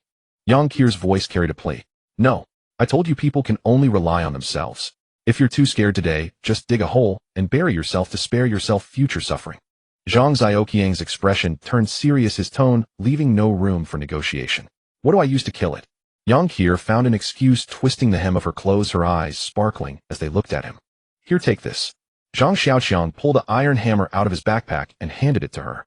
Yang Qir's gaze fell on the crossbow as she shrank her neck, her voice laced with grievance. Uncle, you're too cruel. Why not give me that? Zhang Xiaoqiang didn't turn to look at her, just tightened the straps of his backpack. If you can't even dare to touch a zombie, are you thinking of standing far away and shooting arrows? If you keep this up, I'll leave now. I can't be fighting for my life while dragging someone who's holding me back. As he spoke, he had already stepped on the pedals of the bicycle, posturing as if he really intended to leave. Yang Qir bit her lip, taking the hammer from his hand, her steps dragging as she moved toward the swaying figure in the distance. She was only 60 to 70 meters away from the zombie, but that short distance took her nearly 5 minutes to cover, still not entering the 40-meter range. If you don't hurry up, I'm really leaving. Zhang Xiaoqiang yelled at her. The loud voice startled even the zombie in the distance, slowly turning its body toward this direction. Yang Qir had to quicken her pace. The closer she got, the more the zombie sniffed the scent of a living person, suddenly spreading its arms and lunging at her. Mommy! She screamed, turning and running. That cry could be heard clearly even from dozens of meters away. Puffed! A steel ball zipped past her hair, embedding itself into the ground. Yang Qir froze, standing still, too afraid to move another step. If you run again, I'll shoot you. Zhang Xiaoqiang aimed the crossbow at her back. Wah! She finally burst into tears. Zhang Xiaoqiang understood that a woman could not withstand such things on her own. Yet that night, when he fought for his life against the mutated beast in the darkness, he had already grasped the truth. No one could be anyone's savior in this world. To survive, one must earn it themselves. If she couldn't kill this zombie today, then let the zombie kill her. The apocalypse had returned people to their origins. Zhang Xiaoqiang was merely an ordinary person with no obligation to save anyone. With no laws, no order, and emotions being worthless, whoever spoke of these would be the first to die. Yang Qir, sobbing, turned back to see the crossbow aimed at her. She stared for a few seconds, gritted her teeth, and ran towards the zombie. When she was 7 to 8 meters away, she suddenly made a sharp turn, rushing to the left, circling behind the zombie. Zhang Xiaoqiang lit a cigarette, took a puff, starting to think. Not bad. The zombie clumsily turned around, and she ran to the right, hoping to circle behind it again. But every time she reached the spot, the thing would turn to face her. The human and the zombie circled each other endlessly. With a thud, the zombie tripped over its own feet and fell flat on its face. Perfect chance. Zhang Xiaoqiang shouted. Yang Qier knew this was the moment. She raised her hammer and charged forward. With another thud, she tripped over a protruding stone and crashed to the ground. Choking on the smoke, Zhang Xiaoqiang doubled over, coughing. Watching the girl scramble to her feet, as the zombie staggered up, he felt the veins on his temples throb with anxiety. The standoff between Yang Qier and the zombie, their first clash, ended in a draw. It took a long while before her legs stopped trembling like they had at their first encounter. She tentatively shuffled forward, closing the distance between herself and the rotting body inch by inch. When only 2 paces remained, she began circling it, occasionally making feints with her hand. Zhang Xiaoqiang watched from the sidelines, a faint smirk tugging at the corner of his mouth. He finished his cigarette and glanced down at his watch. A quarter of an hour already. Lifting his gaze to the pressing clouds on the horizon, he thought, hopefully, she won't get taken down by that thing before she collapses from exhaustion. The thoughts circled in his mind, laced with an indescribable feeling. Yang Qier was still locked in a stalemate with the zombie. The creature suddenly lunged forward. She didn't panic, ducked her head, sidestepped behind it, and swung the hammer down onto its spine. The impact was a dull thud like striking wet wood, but the thing didn't react to the blow. It spun around and swiped a claw at her, its nails grazing the wisps of hair on her forehead, carrying a gust of rancid wind. In their second exchange, Yang Qier managed to gain a slight advantage. Zhang Xiaoqiang pulled out another cigarette and lit it, puffing out a series of grayish-white smoke rings, watching them dissolve in the air. After that close call, Yang Qier surprisingly calmed down. Her courage swelled, and she began to actively provoke the zombie. She feinted left, then darted right, spinning the thing in circles until its movements grew increasingly erratic like a disoriented fly. She lunged sharply to the left, then immediately veered right, causing the zombie to miss its grab. Before it could regain its balance, she circled behind and kicked its knee. The creature lost its footing and slammed face first into the ground, kicking up a small cloud of dust. "Yah!" She let out a shriek, stepped forward, raised her foot, and kicked viciously between its legs. Watching from a distance, Zhang Xiaoqiang felt a sympathetic clench in his own groin. Then she leaped, leaving the ground entirely, and landed heavily on the zombie's back. Gripping the hammer with both hands, she brought it down again and again on its skull and spine. The thing tried several times to rise, propping itself up on its forelimbs, only to be smashed back down to the earth. Eventually it lay still. The third clash was Yang Qier's victory, clean and decisive. Zhang Xiaoqiang walked over to her. She was still pounding away, each swing of the hammer fueled by a savage fury, muttering something under her breath. He reached out and tapped her shoulder, a sharp smack. The hammer swung viciously toward his face. He leaped back just in time to dodge a cold sweat instantly breaking out on his back. Yang Qier didn't stop. She continued to batter the now motionless corpse. It seemed her mind was clouded, unable to recognize who stood beside her. Zhang Xiaoqiang crouched down, leaning in closer, finally making out what she was murmuring. As she hammered away, she sniffled and sobbed, "Wah, stupid cockroach. Damn cockroach. He'll get the bug spray. Spray, spray. Spray you dead. Wah." A powerful wave of resentment wafted past his nose. He just stood there watching her crouch on the zombie's back, her hammer swings growing slower and slower. The strength seemed to drain from her arms, and finally the hammer froze midair. He reached out, helped her up, and guided her to sit on a nearby step. "How do you feel?" he asked. She looked down and rubbed her stomach. "I'm hungry." Her voice sounded normal again. "Uncle, you didn't see it." She suddenly looked up, eyes wide. "That monster's claw was just this close to my eye. Seriously, just a tiny bit more, and it would have poked my eyeball out. I was scared to death." The dust on the ground formed a shallow pit under Yang Qier as she sat clutching a strip of dried meat, her mouth glistening with grease. As she talked, she waved the meat around with her right hand, occasionally tracing circles in the air as if outlining the contours of her harrowing experience. Zhang Xiaoqiang sat beside her, chewing his own dried meat without even lifting his eyelids. He had seen everything. There was really no need to hear her recount it all. "If I can take down one today, I can take down 2 tomorrow. Hey, 2. If I really get fierce, killing 10,000 of them is no big deal. Ha ha hee hee." Yang Qier's voice grew louder, her laughter tinged with a hint of madness. Watching her smugness, a saying crossed Zhang Xiaoqiang's mind, a wretch grown insolent with success. He didn't voice it, just handed her the crossbow. Yang Qier didn't take it. She stared at the object for a couple of seconds. "Take it." Zhang Xiaoqiang pressed the crossbow into her hands, feeling the thin layer of sweat on her palm. "You've earned the right to use it now." His voice was flat, his face expressionless. "Really? For me?" Yang Qier looked down, fumbling with the crossbow, her fingers tracing the trigger and bolt groove as clumsy as a child learning to use chopsticks for the first time. She turned it over and over, her face brimming with undisguised joy. "That's not right. Do it like this." Zhang Xiaoqiang leaned in, guiding her hands on how to draw the string and slot the steel ball and bolt into the groove. A crisp click sounded as the bolt was loaded. Yang Qier raised the crossbow, squinting as she aimed randomly. Zhang Xiaoqiang glanced at the zombie she had killed. Frankly, it had died a gruesome death. Its head was intact, but every bone from the neck down to the waist was shattered more thoroughly than an ancient dismemberment. Uncle, Yang Qier's tone was casual, but the crossbow in her hands kept drifting toward Zhang Xiaoqiang. Are you going to run off and leave me alone again? Gulp. Zhang Xiaoqiang swallowed hard, his throat tightening. He stared at the cold glint on the bolt's tip, his calves trembling slightly. Well, his voice was dry. Yang Qier tilted her head. As long as you keep practicing and have the guts to face those things alone, I definitely won't abandon you. After saying this, a fine sheen of sweat broke out on Zhang Xiaoqiang's forehead. Will keep working hard. Yang Qier grinned, her eyes curving into two crescent moons. Zhang Xiaoqiang let out a long breath. After resting enough, the two set off again. Zhang Xiaoqiang pedaled the bicycle while Yang Qier sat on the crossbar, her bottom aching from the hard surface. They hadn't ridden far before the bike began to jolt, the bumps getting worse. He got off to check and found the front tire had been slashed by something flat as a dead snake. Damn it, he muttered under his breath. Get off. We're switching vehicles. He called out to Yang Qier. Switching to what, uncle?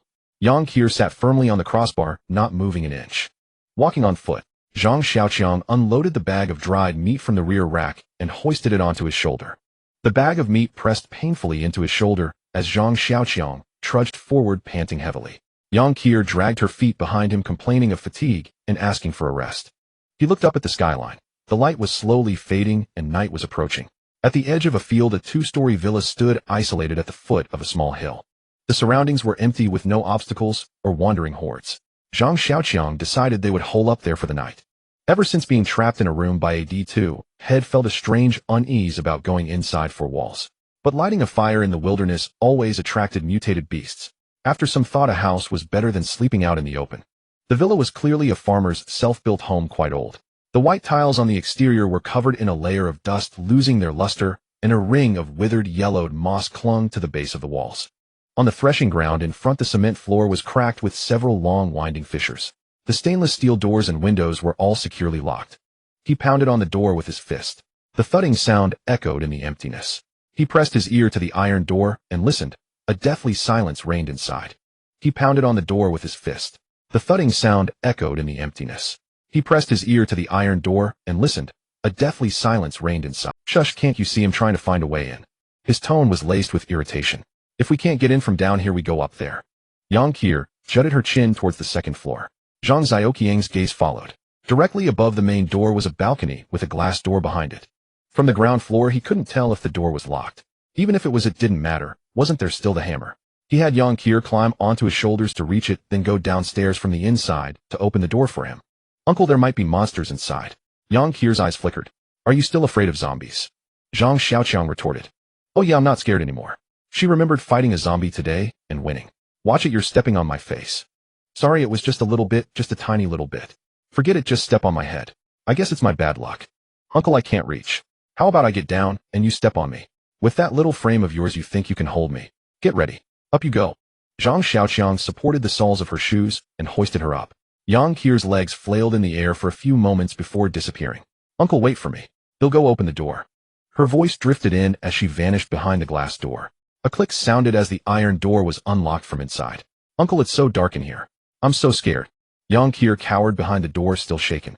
Zhang Xiaoqiang didn't reply, slipping inside in a flash. The place had been uninhabited for a long time, and a dank, chilly air hung in the atmosphere. Directly opposite the entrance was a main hall.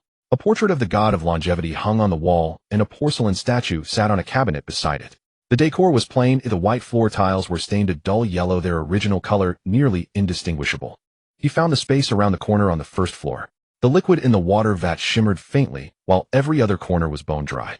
Oil bottles, salt canisters, sauce jars, rice bins. Even a cockroach crawling by would be heard with its stomach growling.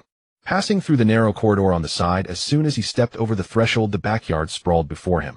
A few rooms built with rammed earth walls, one of which held some rusty iron pipes and black rubber.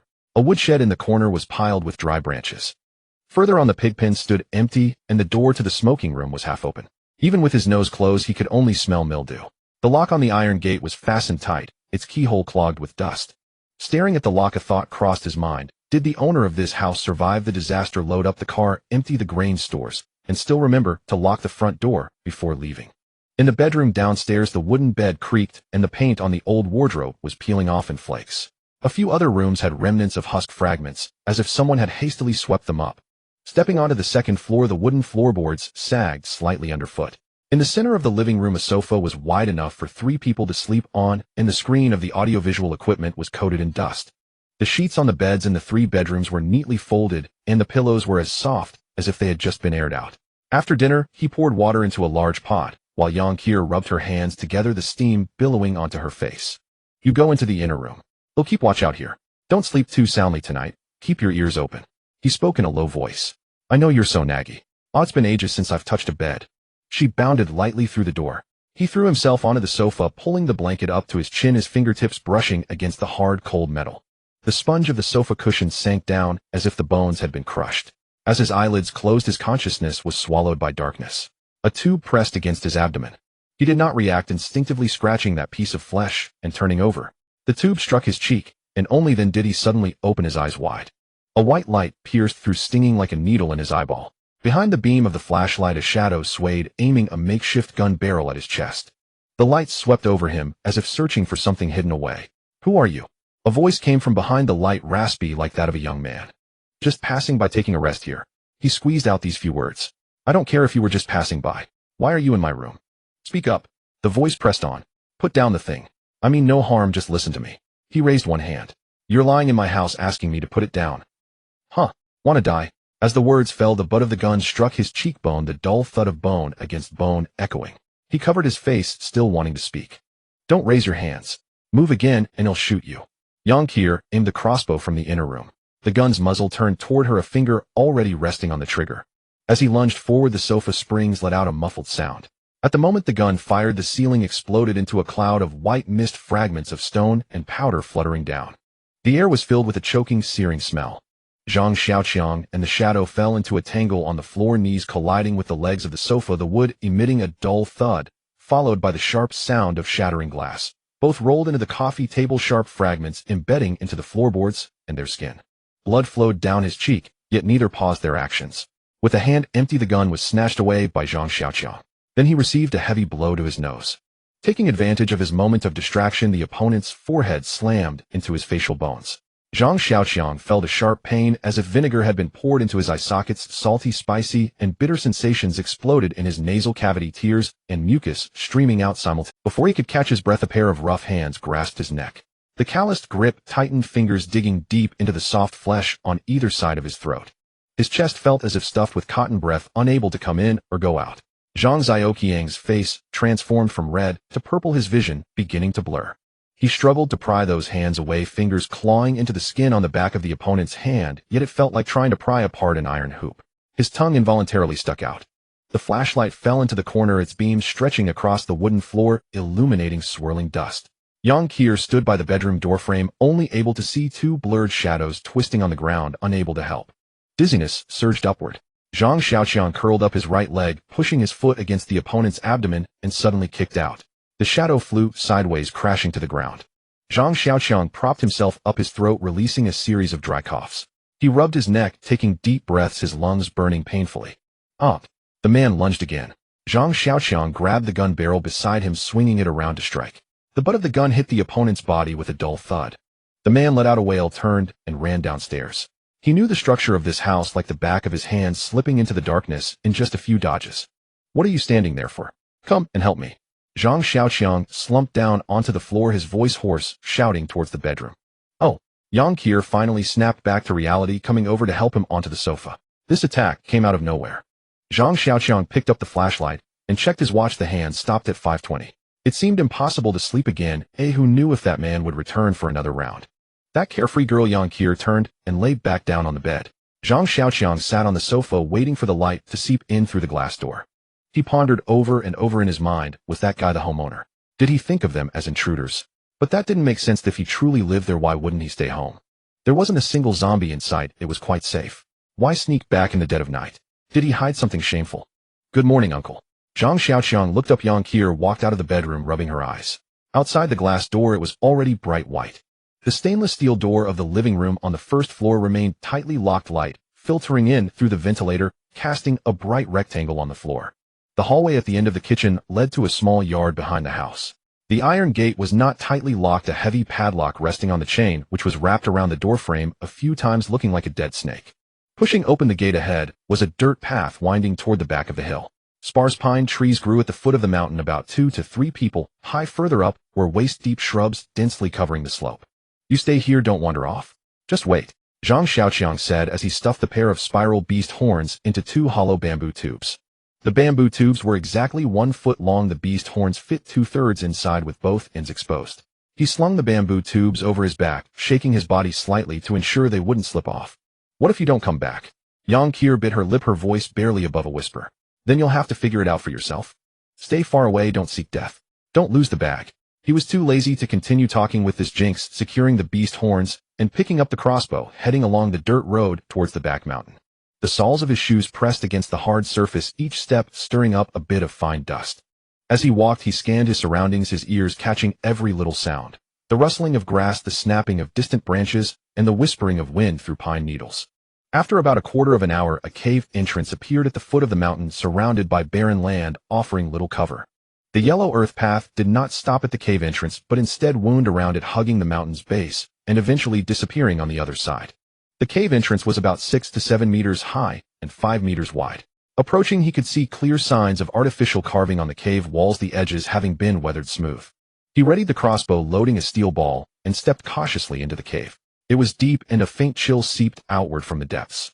Not far from the cave entrance on the rock wall, a few faded large characters remained barely decipherable, as prepared for famine and war. After walking a dozen meters, a 3-wheeled agricultural vehicle was parked beneath the rock wall. The vehicle's body was painted red with the words "double guns" printed in white, looking about 70 to 80% new. A key was inserted into the fuel tank with a small piece of red string hanging from the end. A key. Zhang Xiaoqiang's heart stirred, and he moved closer to examine it. Suddenly, a tremendous force slammed into his back. A foot kicked heavily into his back, sending him stumbling forward, falling face down onto the uneven ground. His fingers instinctively pulled the trigger, the steel ball whizzing into the darkness ahead. With no time to think, he rolled sideways on the ground. Bang! A stone the size of a bowl smashed into the spot where he had just fallen, sending shards flying. He turned and stood up, pulling the beast's horns from his back, glaring towards the source of the attack. A man stood behind the vehicle. The cave was too dark to discern his face, only a vague outline could be recognized. The man gripped a kitchen knife, the blade pointed at Zhang Xiaoqiang, his expression a mix of panic and agitation, radiating an almost frayed tension. "I knew it. You guys are here to catch me, right?" The man shouted at Zhang Xiaoqiang, his voice echoing in the cave, ringing in his ears. Zhang Xiaoqiang tightened his grip on the beast horns and took 2 steps forward. Now he could see clearly. The opponent was quite young, probably in his early 20s, and well-built. His right hand tightly held the kitchen knife, his left hand balled into a fist, but his legs trembled slightly, his entire being like a rubber band stretched to its limit, ready to snap at any moment. The mountain wind whipped the gravel against his face. Zhang Xiaoqiang squinted, focusing on the man with the knife. Moonlight streamed through the crack of the cave entrance, casting alternating shadows and light across the man's face. "Stop! Don't come any closer." The knife tip drew an arc in the air. The man's hand shook like he was sifting grain. The glint of the blade danced on the rock wall. Zhang Xiaoqiang's throat felt dry. He slowly raised his hands, palms facing outward, saying, "Buddy, I'm just a traveler. Put down what you're holding, and we can go our separate ways." "Liar." The back of the man's head struck the rock wall with a dull thud. "You're here to catch me. You want my life." Before the last word had left his lips, the kitchen knife had already swung towards him. The sound of metal colliding erupted in the cave. The moment the beast horns blocked the blade, Zhang Xiaoqiang's right leg shot out, the sole connecting with the man's chest, feeling like kicking a soft wall. The man staggered back, retreating until he steadied himself at the cave's entrance. The sound of wind whooshing by. The kitchen knife spiraled toward him, and Zhang Xiaoqiang crossed the beast horns to block it, the impact numbing his hand. As the blade hit the ground, it bounced twice before rolling into the shadows. The man had already turned and dashed out. "Damn it." Zhang Xiaoqiang's mind flashed with the image of Yang Qier curled up in the corner of the small building. He took off running, chasing after the shadow into the night. The moonlight painted the mountain ridge gray-white. The figure ahead leaped among the rubble. Zhang Xiaoqiang gritted his teeth and followed, his lungs feeling like they were filled with lead. He chased all the way to the mountaintop, where the man suddenly stopped. Before him lay a cliff of the quarry, below it an abyss of darkness. "Don't come closer. I don't want to kill them." The man pressed his back against the rock wall, half of his foot hanging over the edge, loose rocks rolling from his shoe with no sound of them hitting the ground. Zhang Xiaoqiang opened his mouth, unsure of what to say. Since being attacked in the middle of the night, he had kept his eyes open waiting for dawn, and now he had to witness this man's madness. Should he turn and walk away fearing a knife in the back, or should he strike yet unable to harden his heart? I killed my grandparents, killed my parents, killed my brother and sister-in-law. Xiao Hao was only 7. The cold wind seeped into his collar. Zhang Xiaoqiang's throat moved, squeezing out a few words, "Buddy, nobody blames you." Ha ha. The man's laughter was particularly chilling in the night. "You can't fool me. You're here to catch me. I won't go to jail.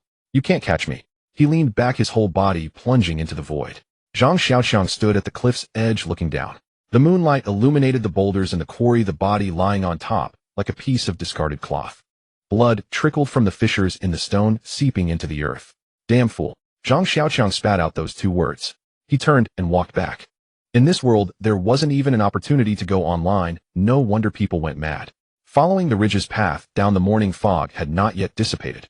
Turning a corner, 7 grave mounds stood neatly lined up in the hollow of the mountain, the soil still fresh. The leftmost wooden plaque read Father Grave of Xiang Weiga. Next to it was Mother Grave of Huang Xiao. Looking at each one, Brother Grave of Xiang Wei, Sister-in-law Grave of Chen Shangyun, and the smallest one at the end had the inscription Nephew Grave of Xiang Jiahao. Dew on the grass soaked his shoes. Zhang Xiaoqiang squatted down, his fingers brushing against the soil of the outermost grave. On the first day of the apocalypse, this family began to mutate one after another. The man witnessed his parents devouring his wife's arm, saw his brother pounce on his little nephew, a 7-year-old child, his intestines dragged out, still crying, "Uncle, save me." He buried each of his zombie relatives with a shovel, digging 7 graves. For the following months, he hid in that cave, dreaming every night of Zaiheo's eyes. Zhang Xiaoqiang stood up, brushing the dirt from his hands. The sun had already peeked over the mountain, the sunlight slanting down on the new graves, casting long shadows of the wooden plaques. He walked toward the small building, his mind lingering on the man's last words. "I won't go to jail." In these times, the prisoners in jail had already turned into zombies. Who still cared whether you killed a human or a monster? That man cowered like a startled rodent, shrinking into any shadow he could find during the day, even his own dwelling suffocating him with an oppressive air. Only after the cloak of night had fully descended did he dare push open his door, groping in the darkness to confirm all was well. This existence persisted until another person entered his life, a young man named Zhang Xiaoqiang. In later ruminations, Zhang Xiaoqiang often pondered whether his appearance before that man was a blessing or a curse. Had the two never crossed paths, the man might have continued living as a walking husk, his days gnawed by guilt and fear. But at least he still drew breath. Damned world. Zhang Xiaoqiang cursed through clenched teeth, his chest feeling as if an iron plate pressed against it, immovable. Not long after descending the mountain, the image of that 3-wheeled farm vehicle in the cave flashed through his mind. He immediately turned around and climbed back along the path he had come. The engine roared in a continuous burst as the ironclad cabin emerged from the cave entrance. Zhang Xiaoqiang sat in the driver's seat, feeling the steering wheel vibrate in his palms, his mouth curling upward involuntarily. Your old man here has finally got himself an iron donkey today. He circled the open space by the cave a few times, ensuring he could handle the iron beast steadily before killing the engine. From his pocket, he pulled a cigarette, and in the instant the match scratched, an orange glow illuminated his face. Smoke spiraled from his nostrils, dissipating into the air. Compared to the jolting journey here, having 4 wheels, though actually 3, did make the trek lighter on his feet. Though the events he encountered after leaving home were etched into his memory like knife wounds, at this moment the joy brought by this dilapidated vehicle felt exceptionally precious. He unscrewed the fuel tank cap and peered inside. The oil levels still hovered above the safety line, roughly half a tank remaining. Zhang Xiaoqiang squinted into the depths of the cave, contemplating whether he could find some diesel reserves. The cave was eerily silent, the path stretching infinitely into the darkness.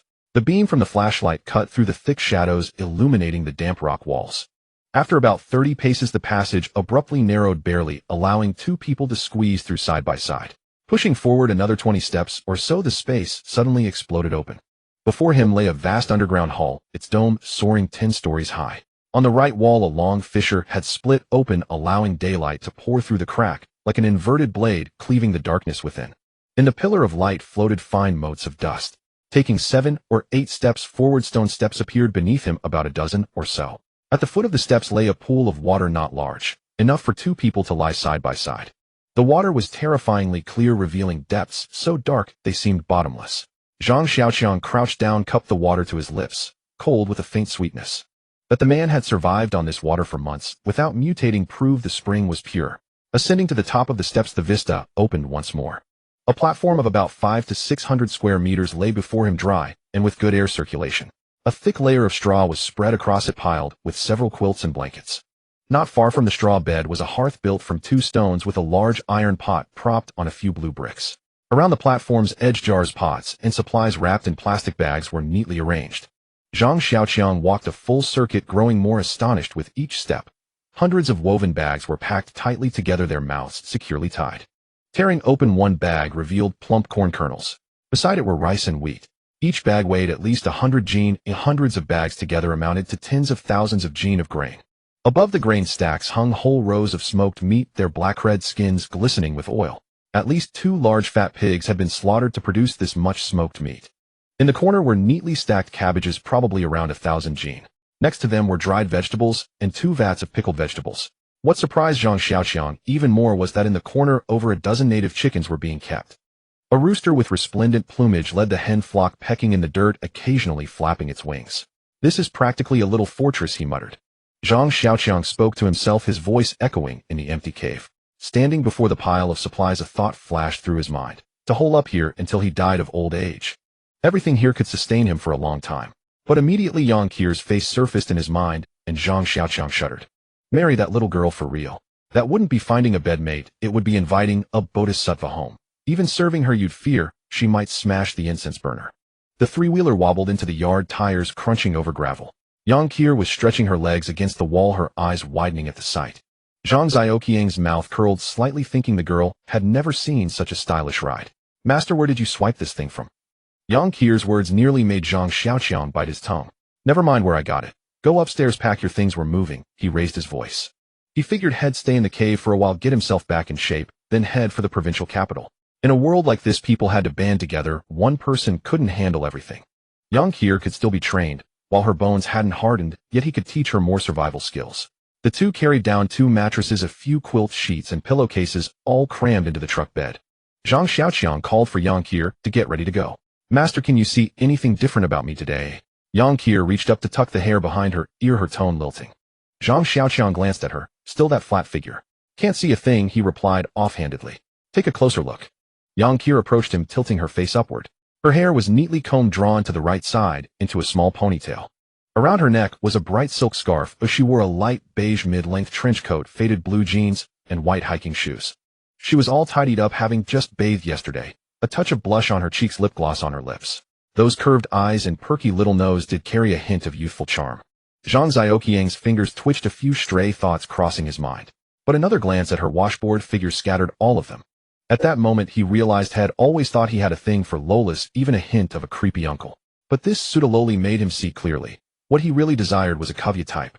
"What's there to see? When's the last time you brushed your teeth? Your mouth stinks," Zhang Xiaoqiang jabbed at her.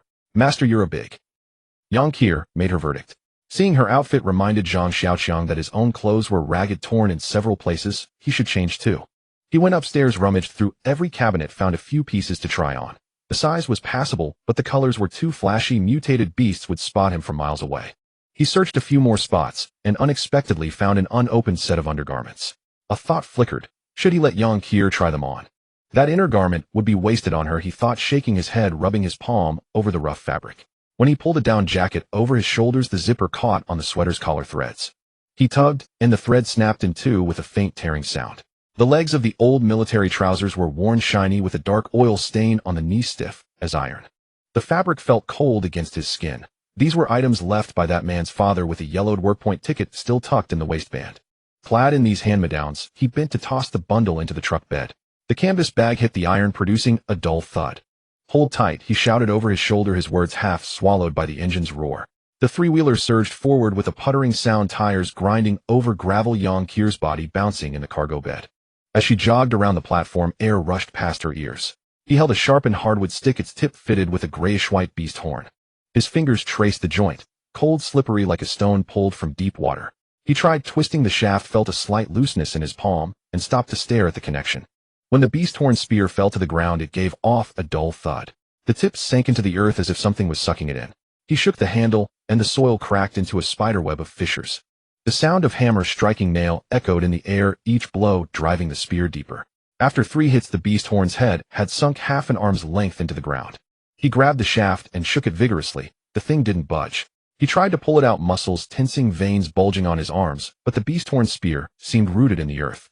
Crouching, he scraped away the loose soil around the crack. His fingers touched a hard surface. Tapping it produced a dull thud. He brushed away the debris, revealing an uneven stone face. The tip of the beast horn was embedded in the rock, its edges smooth, without a single burr. This thing, he murmured, grabbing another beast horn and stabbing it at the rock. With a crack, the tip penetrated 2 finger widths into the stone, leaving a rounded hole. He pulled at the newly embedded horn, wobbling it left and right a dozen times. Fine cracks spread across the rock surface, but the horn seemed to have grown into it, refusing to come out.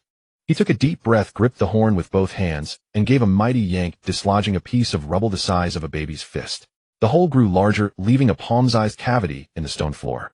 The beast horn spear's head was stuck in the hole. He reached in to feel. The tip was smooth, as if polished dozens of times with sandpaper. He scraped the horn's surface with his fingernail and didn't leave even a trace. D2 steel plate can't handle this. He hoisted the spear onto his shoulder, its weight as light as a bamboo pole. The sky hung low, clouds like waterlogged cotton, gray and impenetrable to light.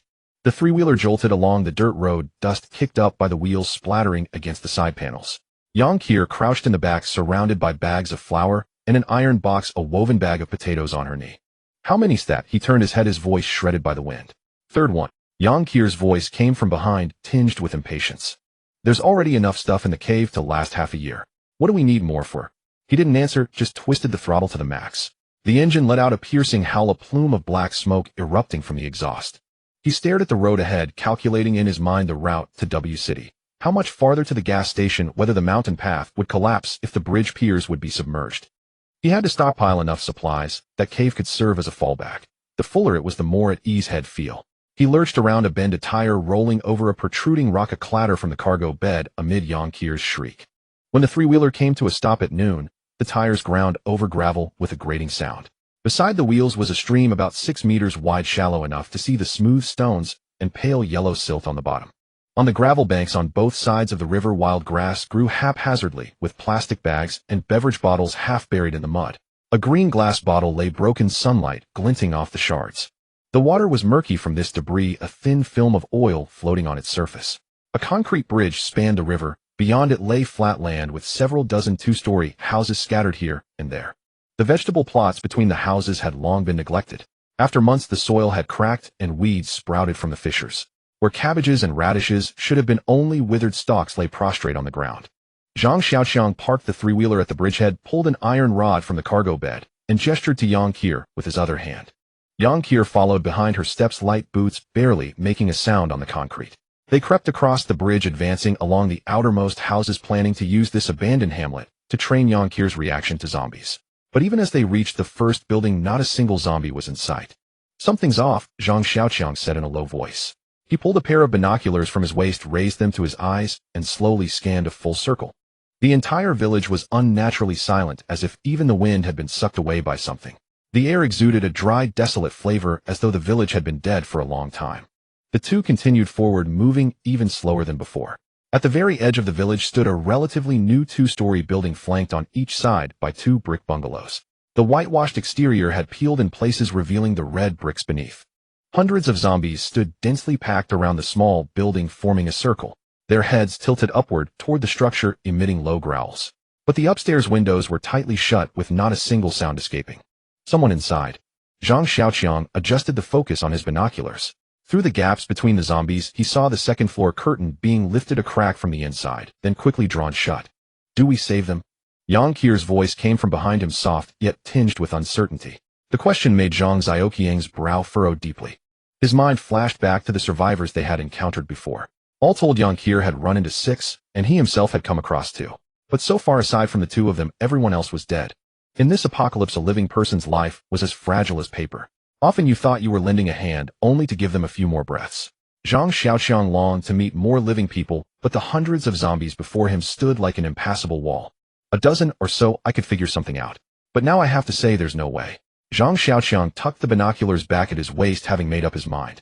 He planned to take advantage of the zombies being completely fixated on the person in the building to grab some supplies and get out. Wait here for me. They'll bring the car over. The zombie horde began to move. The two leading zombies were a head taller than the others, their protruding shoulder blades tearing. The zombie horde began to move. The two leading zombies were a head taller than the others, their protruding shoulder blades tearing through their clothes. Their strides were long and heavy. Types and ordinary zombies followed behind, surging densely toward Zhang Xiaoqiang and Yang Qier. The zombies' gazes passed over the two, their noses twitching as more urgent growls rolled from their throats. Run! Zhang Xiaoqiang grabbed Yang Qier by the wrist and dragged her toward the opposite bank. After running a dozen paces, he gasped, "Do you have any cuts on you?" "No, why, uncle?" Yang Qier stumbled along, her face full of confusion. "Then is there any blood on you from something?" Yang Qier was taken aback, her confusion morphing into an awkward embarrassment. "Blood? Uncle, does that stuff count?" The two reached the bridgehead.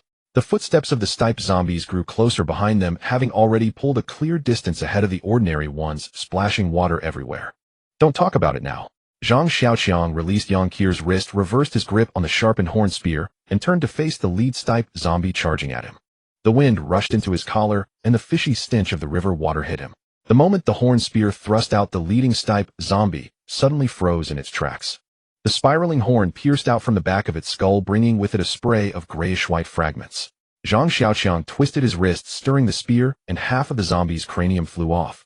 Before he could withdraw the spear, the second steppe zombie was already upon him. Its claws swiped through the air. He raised the shaft to block the impact, numbing his tiger's mouth. Just as he was about to thrust again, twang! The sound of a bowstring vibrating came from behind. Then a thud.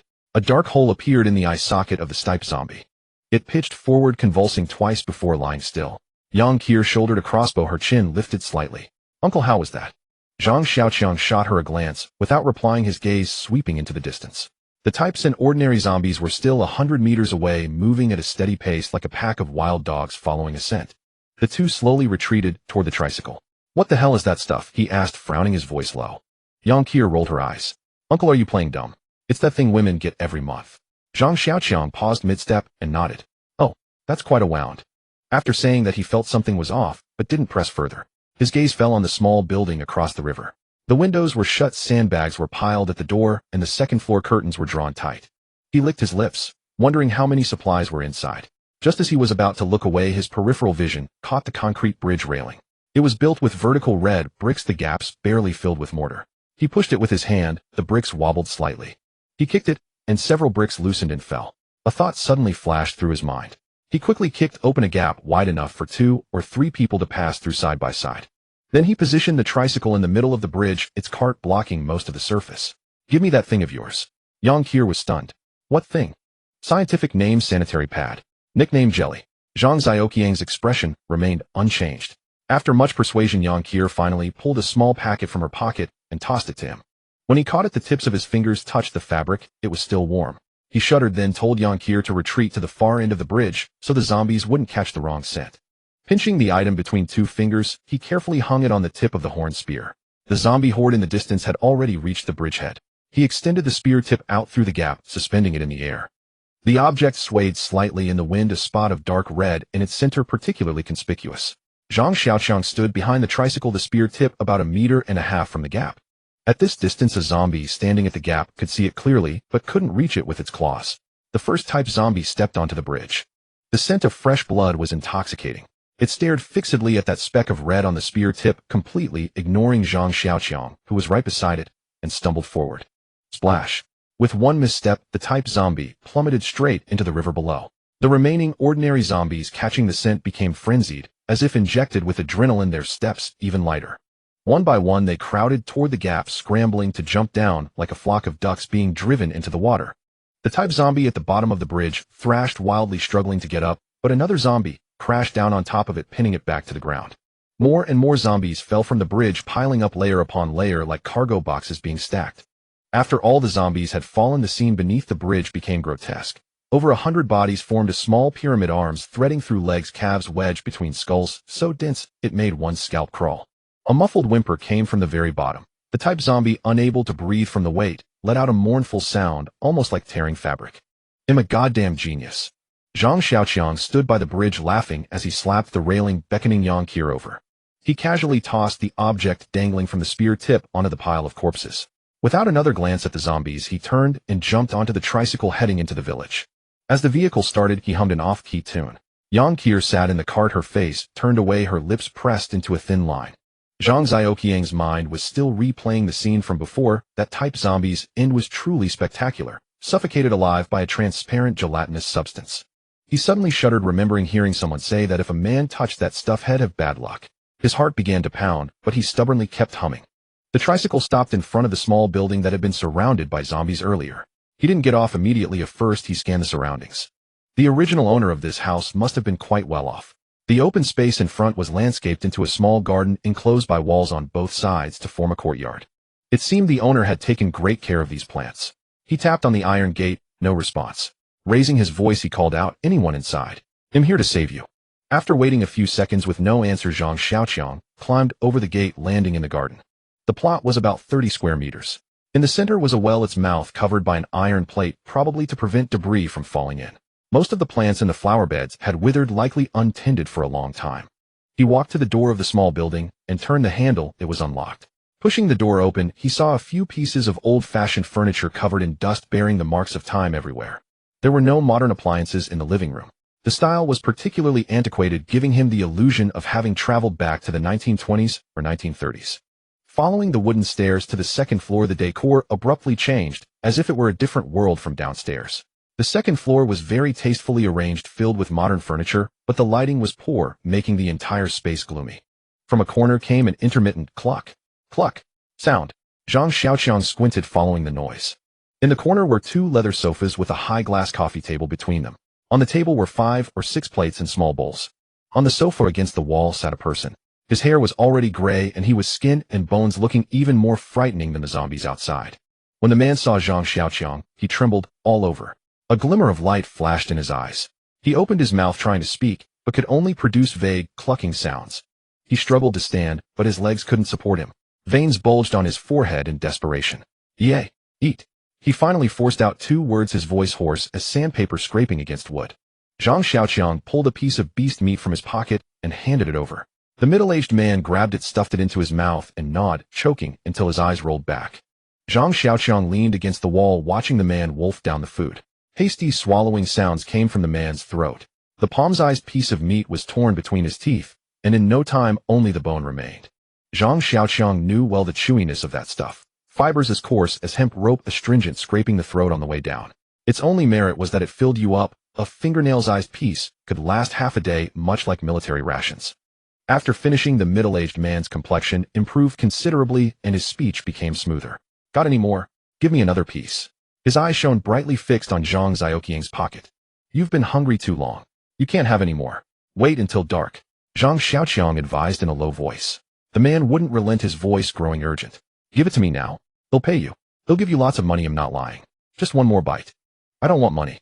I'm not short on food, but I won't give you any more. You have to wait until dark." Zhang Xiaoqiang's voice was steady, as if stating a non-negotiable fact. "Don't want money. Then what do you want?" "They'll give you everything I have. Anything. Just say the word and give me just a little more." The man's voice softened, taking on a pleading tone. "If you eat any more, you'll die from overeating. You've managed to survive this long. It wasn't easy." Zhang Xiaoqiang repeated himself. The man suddenly laughed a dry laugh. "Die? Me afraid to die? I've been waiting to starve to death. Do you know what that feels like? I lay there hoping that one day I'd die from being too full." His laughter collapsed, the muscles in his face twitching. "You want die now? Come with me. I have more food than I can eat where I am. You could live to old age." Zhang Xiaoqiang reached out to pull him up. The middle-aged man suddenly recoiled, his hand hitting the armrest of the sofa. "No, I'm not going anywhere. This is my home. My wife is here. Wife. Wah." A muffled howl erupted from his throat. "My wife was with me for 30 years. 30 whole years." Amidst the sobs, the man's words slowly painted a picture. He was wealthy, having contracted several projects in W City. He usually lived in the city and only returned to his hometown around the new year. Last year the project finished early, so he came back ahead of schedule. Then the virus broke out. The couple were lucky neither was infected. Unfortunately, the food in the house barely lasted 2 months. His wife had always been frail, and she starved to death first. Terrified of starvation, he began to use that person's flesh, surviving on it, until now. "I ate her. I deserve to die. I should have gone with her long ago." After speaking, the man reached out to Zhang Xiaoqiang, again his expression like a child begging for food. Zhang Xiaoqiang's stomach churned. Nausea rose in his throat, but he swallowed it back down. He didn't curse, because he wondered if he would have done the same thing had he been sitting in that chair. Do you have any weapons? Do you have a gun in the house? Zhang Xiaoqiang figured it was better to grant his wish and let the matter end quickly. The man paused, then chuckled. A weapon? Yes, wait a moment. He pushed himself up from the sofa, his legs wobbling like limp noodles as he staggered into the study. When he emerged, he carried a wooden box and handed it to Zhang Xiaoqiang.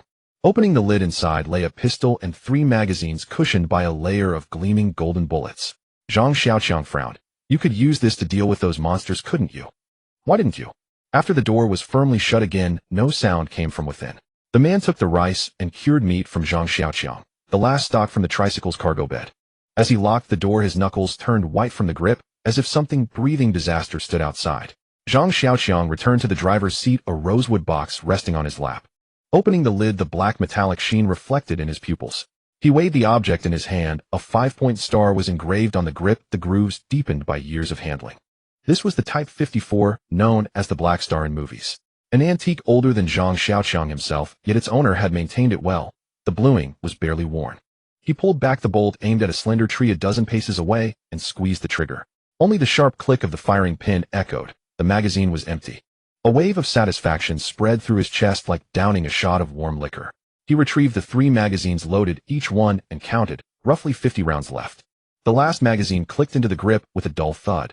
He raised the gun, sweeping it around his sight, aligning with distant tree trunks, rock piles, and tin roofs. No man could resist such a thing, especially someone like him, who had only ever touched plastic models at toy counters. Yang Qier leaned in, her eyes sparkling. Uncle, where did you dig this up? Kids don't touch. Zhang Xiaoqiang tucked the gun into the belt at his lower back. The girl pouted and sulkily stepped back. Bags of rice grains, beans, cooking oil, and cured meat were loaded into the cargo bed, the tricycle chugging back and forth between the small village and the cave. The once empty platform was now nearly filled with supplies. The haul was far greater than expected. The outbreak had struck just after the Lunar New Year preparations, when every household had slaughtered their pigs and hung smoked meat from the rafters, all now his. Staring at the mountain of cured goods before him, Zhang Xiaoqiang began to worry. How long would it take to eat all this? The villagers had a habit of raising pigs. With pork prices high in recent years, each family kept at least 3 or 4, some up to a dozen. Before the new year they'd sold some, but each home still had at least 1 or 2 pigs for the feast. Roughly calculating, each household had left at least 150 gene of smoked meat, not counting dried fish, airdry chicken, and duck, smoked rabbit, and lamb legs. He looked at the dozens of blackened pig heads, hundreds of trotters, and layers upon layers of ribs, and fat, his mind going blank, botching even the multiplication. 1 5 is 5, 2 5s are 10, 3 5s are 15, 4 5s. 21. In the end, he estimated roughly nearly 1.0 gene of smoked pork and nearly 1.0 gene of other cured goods and mountain delicacies. Country folk rarely ate fresh meat, only buying it from town for weddings or funerals. The year's rations for over 100 people piled in one place. The visual impact was more staggering than the numbers. Zhang Xiaoqiang did a rough calculation. He and Yang Qier could eat for 100 years on this. But the smoked meat wouldn't last that long. Even 2 years was uncertain. Outside towns were overrun by zombies, animals were mutating in secret, and supplies would only dwindle. The thought of this meat rotting and spoiling cut him like a knife. Then a scent surged from the depths of memory. The dry, earthy aroma of rice husks mingled with the smoky tang of cured meat. When he was 7 or 8, Zhang Xiaoqiang had followed his grandmother as she dug a golden slab of smoked meat from beneath rice husks at the bottom of a ceramic jar. His mother had brought him and his sister to the countryside, and his grandmother brought out the meat shed, saved for half a year, slicing it thin and frying it in an iron pan until it sizzled with oil. Had asked why she hid it there, and she said the husks absorbed moisture, keeping the meat fresh for 7 or 8 years. Some families had stored it for over a decade, and it still tasted fresh when cut open. Rice husks. Zhang Xiaoqiang slapped his knee, excitement in his voice. Let's make another trip before dark. He turned to Yang Qier. Wah, uncle, you're bullying me. My back is killing me, and look, my hands are all blisters. Yang Qier spread her palms, scrunching her face as she leaned toward him. Then don't come. But no meat later. Zhang Xiaoqiang's words cut like a blade. Wah, you always bully me. Yang Qier grumbled, but still followed him. The 3-wheeled farm vehicle chugged and rattled into the small village. Those under the bridge had risen again, drawn by the scent of the living. Zhang Xiaoqiang glanced over, but ignored them. The embankment was steep and high, impossible for a normal person to climb, let alone these directionless creatures. The routine was second nature. Park kicked down the door. Search hall. In the countryside, rice husks were usually piled in storage rooms or near pig pens used as feed. Zhang Xiaoqiang hoisted a bag onto his shoulder, while Yang Qier, standing in the cargo bed, took it and stacked it. Uncle, she called out as he turned to fetch another load.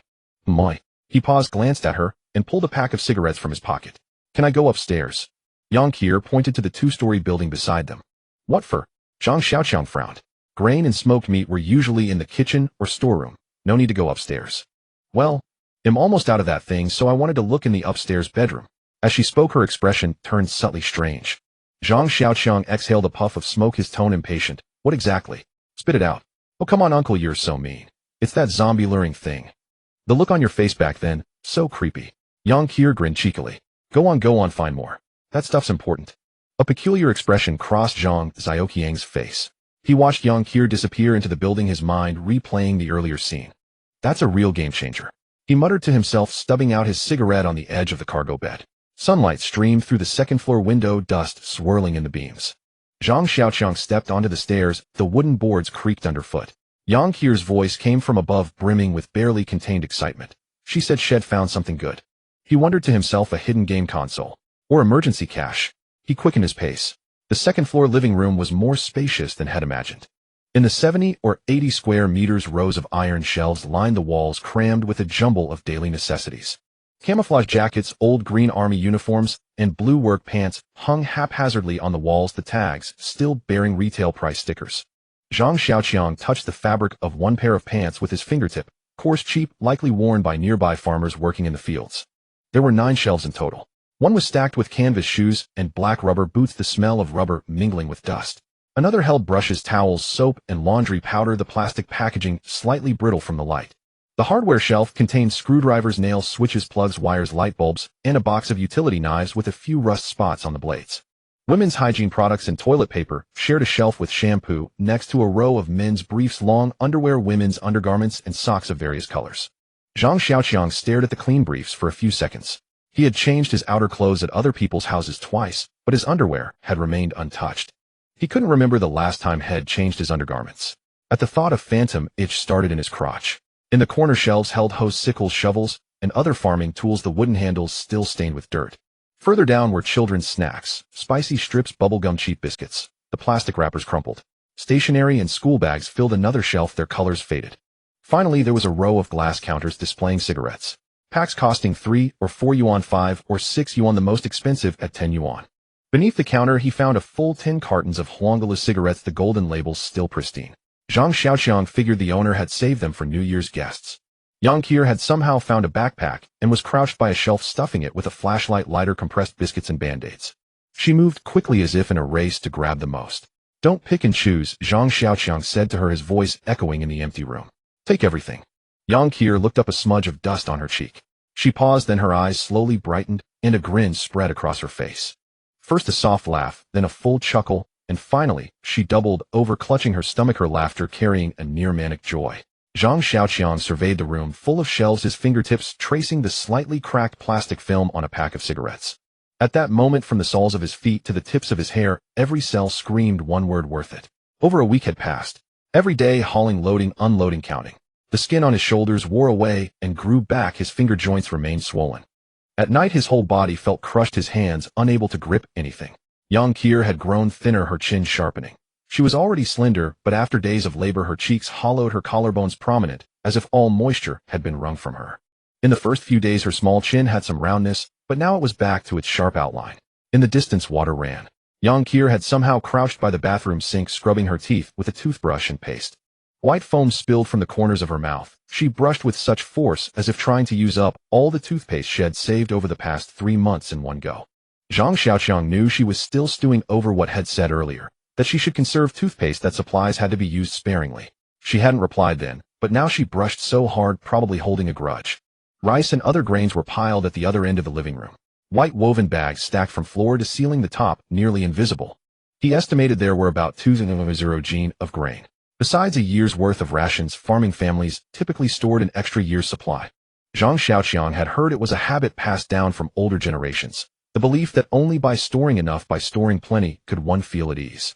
Add to that the unsold surplus grain, and now it all lay here like a small white mountain. Quilts, mattresses of various materials, and clothes rummaged from every household's cabinets. Zhang Xiaoqiang had dragged them all back. The little shop was nearly emptied, even the shelves themselves taken. 10 large white plastic barrels, each half a person's height, originally held bulk corn liquor, but could store dozens of gene of water. Yang Qier found Zhang Xiaoqiang's compulsion to haul everything amusing, especially baffled by why he insisted on bringing back all those white barrels. Zhang Xiaoqiang knew in his heart that finding water would be a major issue later. 2 barrels of water could sustain 2 people for a month. If I hadn't stumbled upon those barrels of diesel, none of this would have made it out. He muttered to himself, his gaze sweeping to the area below the steps. 5 iron oil drums waist-high stood neatly in a row, 4 full of diesel, 1 half full. Beside the drums sat a Yamaha single-phase diesel generator. Seeing that machine, his chest still tightened. He had found the generator in a red brick house behind the shop. At the time, the doors and windows were locked. He pried open the wooden door with a crowbar, and there it was. The blue-painted machine, nearly new, with 6 large oil drums beside it, 5 filled with diesel. He rolled the generator outside, and the trouble began. The single-phase generator wasn't heavy, just shy of 200 gene. He could carry a 100 gene bag of rice at a jog, but this 200 gene machine, he couldn't even lift. Yang Qier was too weak to help, and the 2 of them struggled for ages without managing to load it onto the tricycle. Zhang Xiaoqiang stood there staring at the machine in frustration. In the end, it was Yang Qier who unearthed a severely rusted pulley from somewhere. It barely functioned, and with tremendous effort, they managed to hoist the generator onto the truck.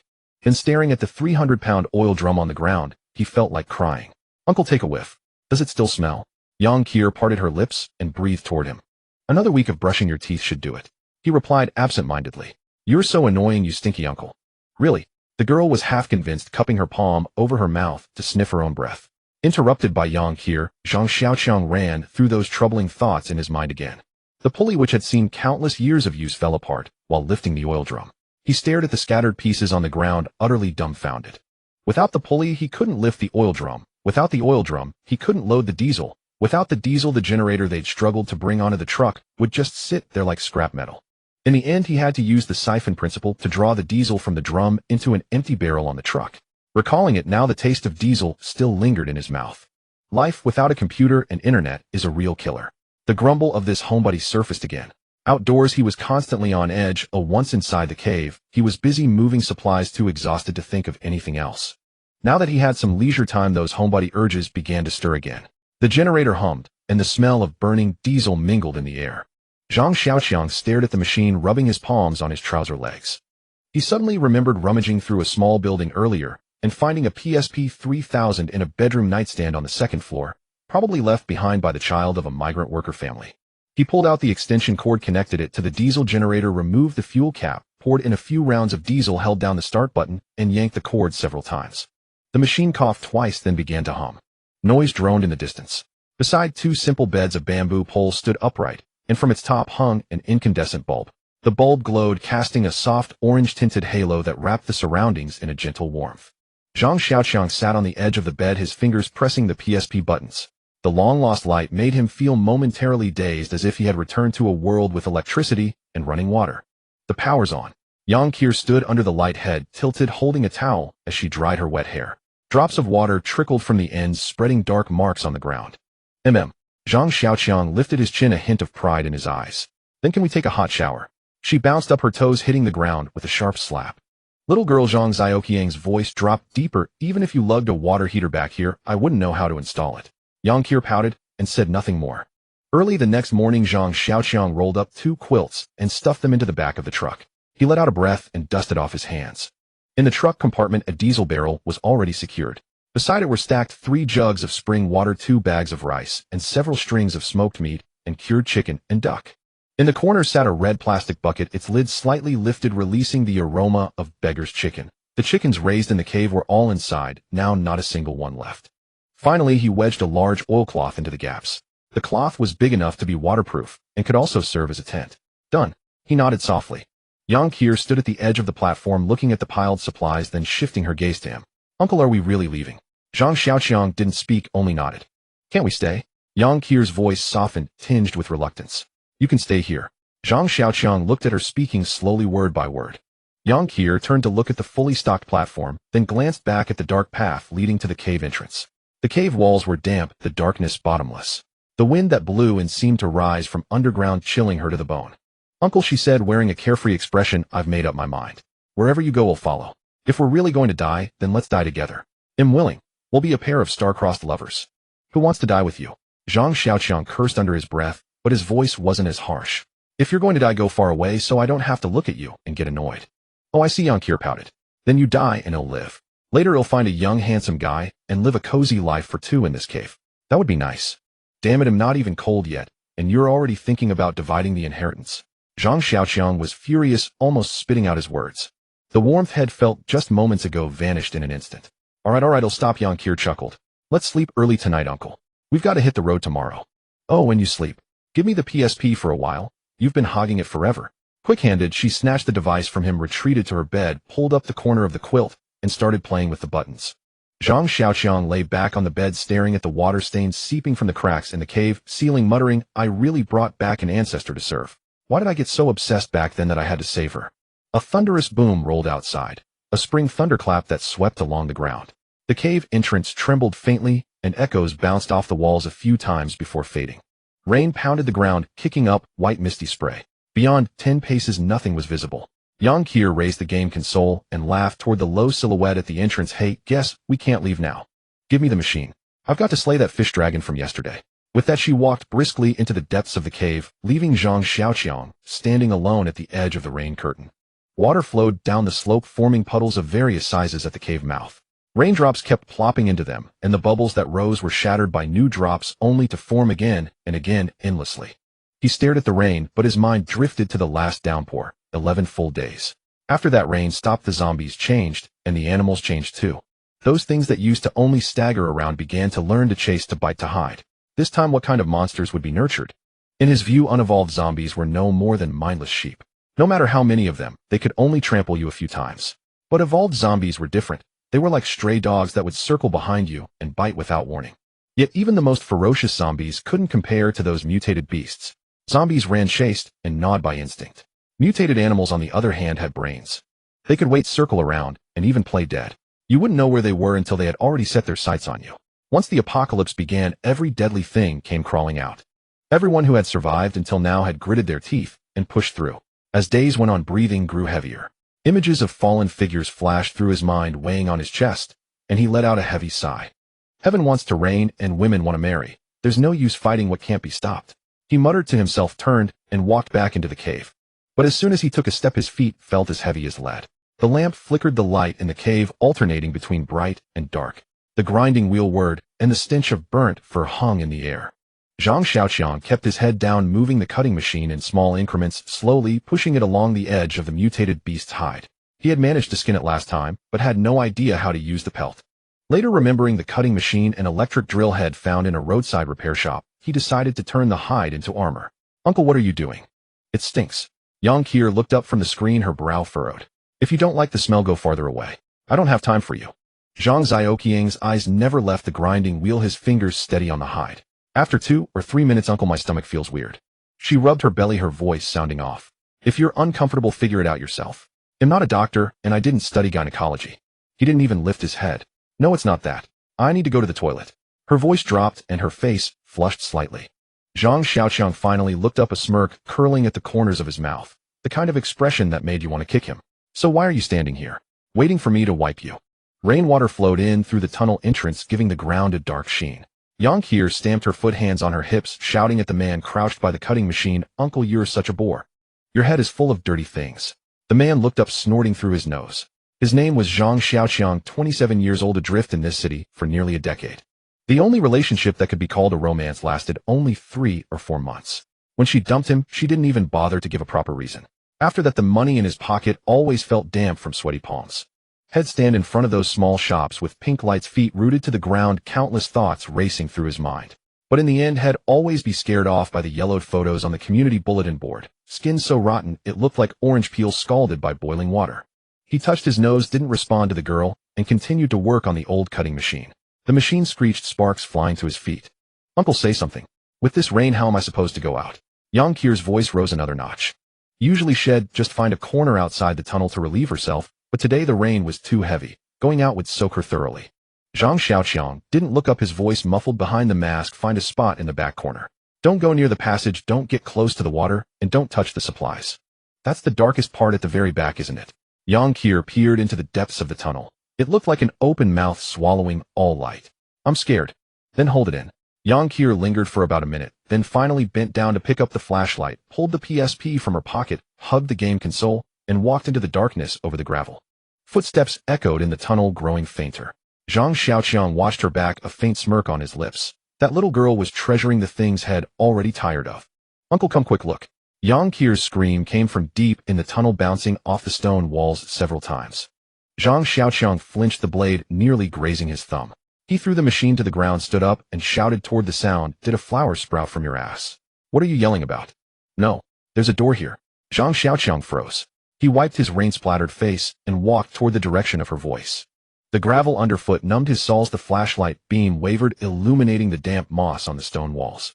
Yang Qir stood in the farthest corner of the tunnel, the flashlight beam hitting a dark shape ahead. It was an iron door, heavily rusted. The rust looked like shed snake skin, layered upon layers, almost blending into the uneven stone walls. If not for the light catching it at an angle, one would never have noticed the crack. Zhang Xiaoqiang walked up to the door, scraped a finger across the rust, and flakes fell off, revealing the blackened iron beneath. He looked up at the top of the door. There was no keyhole, only a round handle, also black with rust. How did you find this? He asked. Yang Qir held the flashlight, the beam swaying. I crouched down, and my flashlight dropped. When the light swept upward, I saw it. Zhang Xiaoqiang said nothing more. He gripped the round handle and twisted hard. Rust and debris fell in a shower, but the handle didn't budge. He pulled inward with force, and the door creaked open a crack. A stream of dry, cold air rushed out, carrying a smell of dust and rust. Little girl, you have no idea how dark it was back there. The gravel underfoot was so uneven I could barely stand. I had to keep one hand on the wall and the other groping ahead. Then my fingers suddenly touched a patch of rust flakes, and that's how I stumbled upon it. Yang Qir stood by, taking credit for her discovery, having completely forgotten about her urgent need to relieve herself. The iron door was struck by a fist, and the rust flakes fell in a shower, peeling off like brown scales. The lock was welded to the door, rust fusing them into a single mass of dark red scabs. With a loud bang, Zhang Xiaoqiang wedged a tire iron into the gap, and with a firm press and pry, the iron door creaked open a crack. A turbid, suffocating current of air surged through the crack, as if something had been sealed inside for too long. There's no ventilation here, he calculated silently. Yang Qir was about to dash into the darkness when he grabbed her sleeve. Only after the air inside had mostly exchanged with the outside did Zhang Xiaoqiang turn on his flashlight and squeeze sideways through the door. Yang Qir pressed close behind him, her toes nearly stepping on his heels. Just a few paces past the iron door, the darkness before them suddenly collapsed into a vast emptiness. The flashlight beam struck a stone wall a dozen meters away, leaving a dim halo. The space was at least 1,000 square meters, utterly bare and empty. Only on the distant rock face remained some weathered, mottled inscriptions. Study hard and make progress every day, Yang Qir read aloud, her eyes full of novelty at the sight. Rain had been falling continuously for 3 whole days with no sign of stopping. Zhang Xiaoqiang stood at the cave entrance, gazing at the relentless sieve in the sky with a sigh. What would the outside world become after this rain? No one knew. But no matter the flood, the zombies wouldn't all vanish. He shook his head and turned back into the cave. Inside, he saw Yang Qir fooling around. She held the beast-torn spear in one hand, its shaft slanted behind her back, the other hand shading, her eyes balancing on one leg in the pose of Sun Wukong from the opera. Seeing Zhang Xiaoqiang enter, she hastily dropped the pose, pretending to thrust the spear forward, but her movements were clearly off. Slacking off the momentum gone. His tone carried reproach. In this world, mastering one more skill meant one more chance at survival. Talent was one thing, but diligence was another. Talent without practice was useless. No way. My arm was just sore, so I rested a tiny bit, really, just a tiny bit. Besides, you weren't here when I was practicing seriously. How do you know I was slacking? Yang Qir stomped her foot, her voice dripping with coquettish sweetness. All right, keep practicing. I'm watching. Zhang Xiaoqiang felt a shiver run up his spine, goosebumps rising. The beast-horn spear in Yang Qir's hand, from handle to blade, was about 1.6 meters long, roughly matching the girl's height. The thought irked Zhang Xiaoqiang. Nothing was developing where it should. All the growth went to height, leaving no pleasing sights to behold. Once the scaled-down beast-horn spear was made, it naturally fell to the little girl. Zhang Xiaoqiang wasn't stingy. Yang Qir, though sometimes foolish and dim-witted, wasn't bad at heart. She knew who treated her well, and had matured a bit since they first met. His only headache was her occasional attempts to flirt with him, using her flat and shapeless figure. Zhang Xiaoqiang lit a cigarette, staring at the 2 crude leather armors before him. He cut the hide into strips and sewed them into the lining of camouflage uniforms. Ash fell to the ground as he muttered to himself, can't pierce through, at least it should hold against zombie claws. But his mind flashed to the luxury bus torn to pieces. D2's work. He shuddered, adding inwardly, that monster doesn't count. Yang Qir put on the modified camouflage sleeves, covering her fingertips, shoulders slumping as if swallowed by the fabric. She tugged at the collar, grumbling, it's way too big, I can't wear this out. Zhang Xiaoqiang glanced at her, rummaged through supplies, and pulled out a service belt, fastening it around her waist. The belt cinched the clothes, hinting at a figure. With her short hair, she looked somewhat like a proper little soldier. "How's that?" he asked. Yang Qier puffed out her chest, hooked a finger on the belt, and frowned. "It's tight." "That's because you have no waist." Zhang Xiaoqiang rolled his eyes, cigarette in mouth, turning away. She was still bending and twisting to test the clothes. He felt idle, wanted another smoke, but found his mouth tasteless. Suddenly remembering something, he picked up a plastic bucket and walked outside. By the entrance, the bucket had collected half a bucket of rainwater. Zhang Xiaoqiang crouched, watching the ripples on the surface, his heart pounding. Last time that mouthful of rainwater nearly killed him. Waves of scorching heat and freezing cold alternated, twisting his organs like a knot. He never wanted to taste that again. But then he thought of the days barely survived outside, trapped by D2 under an air vent, holding his breath, clinging to a mutated beast's back, every second stolen. He clenched his fists, knuckles white. He craved power. Power he could hold in his hands, not a life gambled on luck. Carrying the bucket back to the platform, Yang Qier sat under the lamp, clumsily, sewing with needle and thread, stitches crooked, clearly distrusting his craftsmanship. Zhang Xiaoqiang ignored her, set the bucket down, and looked at the full measure of water. He found it amusing. How had he collected so much? It was his miserly habit again, hoarding anything free. He took a ladle, scooped half a spoonful, brought it to his eyes, staring at the dancing light on the water. Two voices fought in his mind: drink or not. Harder than facing zombies. Just a little, just a sip, he muttered, finding the spoon too much. He found a straight glass, tilted the ladle, letting water drip drop by drop into the bottom. The sound of falling droplets was starkly clear in the silence. He stared at the transparent liquid, his tongue recalling the burning pain, the hot and cold currents racing through his veins, making him shudder. When he came to the glass, was already 8 full. He looked at the water, and the courage had barely mustered fizzled out like a stubbed cigarette. He casually set the glass on the bedside table side, crouched on the steps, cigarette in mouth, staring at the pool below. A sudden gurgling sound made him whip around. Behind him, Yang Qier put down the glass, but hit the wooden table with a crisp thud, now empty. She licked her lips, turned toward the bed, and picked up the sewing shed, dropped. "Stop!" His voice taut as a bowstring chased after her. Yang Qier halted, turning to see the wrinkles on Zhang Xiaoqiang's face bunched together. "At least say something before touching my cup." He tapped the table with his knuckles, a dull thumping like a broken drum. "Uncle, why so stingy?" She shrugged, twirling a strand of hair around her finger. "I didn't complain about you, and you're complaining about me." "Forget it." Zhang Xiaoqiang swallowed his Adam's apple, bobbing. "Are you feeling anything strange now?" She patted her belly, then her cheeks, and finally scratched her scalp. "No. Think carefully." "Well?"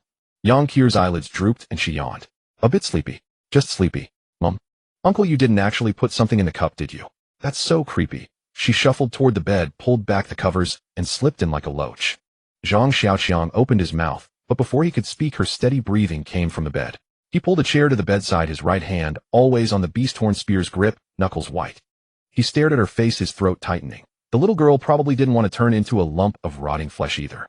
The night deepened. After some time, the figure on the bed suddenly turned over. Zhang Xiaoqiang tensed, the spear tip already extending half an inch. But she just scratched her bottom, mumbled something vaguely, and fell back asleep. He slowly exhaled, but his shoulder blades remained rigid. That night she slept, but he felt as if had been tossed in a frying pan. Teeth grinding, snoring, lip smacking, drooling. Every possible flaw she had. Each tiny sound plucked his nerves like a guitar string. The most absurd was when a trickle ran from her nose in the middle of the night. Zhang Xiaoqiang nearly pulled the trigger, but it swelled into a bubble with her breath growing and shrinking like a cartoon scene. He glanced at his watch. 8 hours had passed. Dark circles under his eyes, eyelids heavy as lead. He couldn't hold on, his head lolled back against the chair, and he slid into darkness. In a daze, something tickled the tip of his nose. It itched, making him want to sneeze, but he couldn't. Opening his eyes, a pair of crescent-shaped eyes stared right at him. The eyes blinked, and a warm breath brushed his face, sweet with toothpaste, oddly cozy in the chilly morning. "Uncle, you're really weird. There's a bed, and you sleep on the floor." Her voice was full of barely concealed laughter. He blinked, his throat dry as sandpaper. When did you wake up?" Yang Qier stretched, her eyes not fully open, but the words tumbled out. "I slept so deeply last night." "Hey, Uncle, why are you curled up on the floor?" "It's so cold." Zhang Xiaoqiang's throat was parched. He coughed twice. "Oh well. I rolled off the bed last night, and just made do on the floor."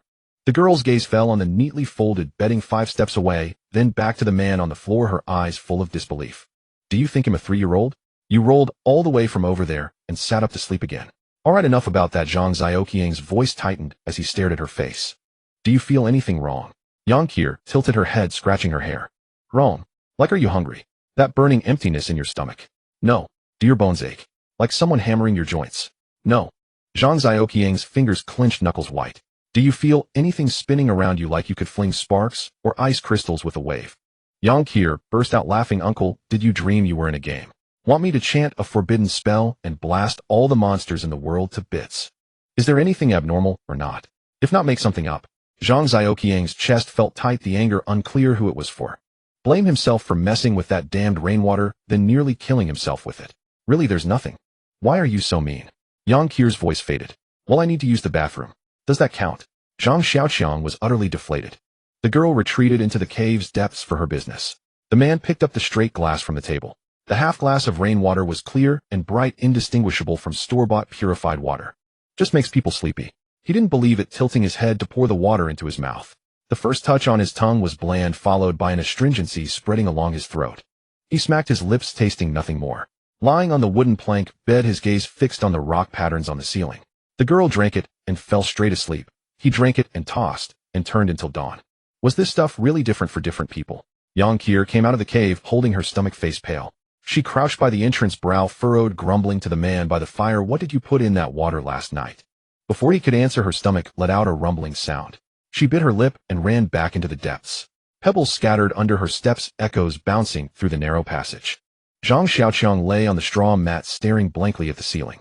When he turned over, a sudden cramp twisted in his abdomen like a hand wringing his guts. He jumped up, grabbed the toilet paper roll from the bedside, and dashed into the cave's depths in 3 long strides. Rounding the corner, he saw Yang Kier, crouched in a corner with her back against the stone wall, her pants pulled down to her knees. She shrieked as he barged in. Are you blind? Haven't you got eyes? Zhang Xiaoqiang ignored her, squatting down opposite her, his hands still unbuckling his belt. At a time like this, who cares about that? I'm a girl. Yang Kier's face flushed crimson, her voice trembling. Can't you go outside? Would you rather I do it on your bed or on the rice pile? Zhang Xiaoqiang's body tensed, suddenly followed by a loud rumble. The stench spread rapidly as if something had exploded in the air. Yang Kier pulled up her pants and ran out, leaving behind a cold snort. Zhang Xiaoqiang crouched there, a thought flashing through his mind. She hadn't wiped before she fled. A few minutes later, Yang Kier ran back and squatted opposite him. Someone's here. Zhang Xiaoqiang shouted at her. Would you rather I do it on your bed or on the rice pile? Yang Kier mimicked his tone. Zhang Xiaoqiang pulled up his pants and bolted out, her voice chasing after him. Uncle, you didn't wipe your butt. He stumbled and fell flat on the platform. That entire day, the two of them took turns running to the bottom of the cave, squatting and standing, standing and squatting. By the end, their stomachs were empty, their legs weak, and their rear ends burned with a fiery pain. Zhang Xiaoqiang sat on the bed, leaning against the wall, his fingers resting on his knees. He wondered, was there something in the rainwater? Yang Kier's voice interrupted him. She sat on the small bed opposite him, her eyes reddened, her voice choked with tears. Uncle, you have to take responsibility for me. Zhang Xiaoqiang waved his hand without looking at her. I was busy then. Who had the mind to look at you? He added silently, I'm the one who wants someone to take responsibility. The bedboard made my back ache. I stared blankly at the rock patterns on the ceiling. Morning light slanted through the crevices in the stone wall, casting warm yellow patches that flickered on my eyelids. How many days had it been since I left home? My mind felt like it was filled with paste, though I couldn't count the days no matter how hard I tried. That glass of water last night was a real mistake. The memory of my intestines twisting into knots surged back, and I instinctively tightened the muscles in my lower back. The memory of the sounds Yang Kier and I made crouching in the corner still sent chills down my spine. Good morning, Uncle.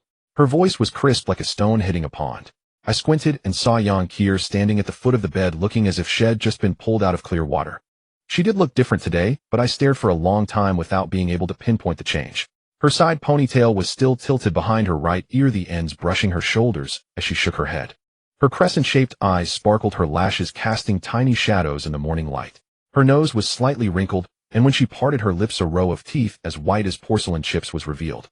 Her face glowed brightly, her cheeks flushed with a light pink that seemed to radiate from within her skin, not from any rouge.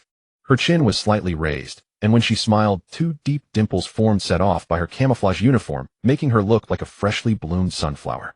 I was a bit dizzy from that sunflower. Pathetic. I cursed myself silently.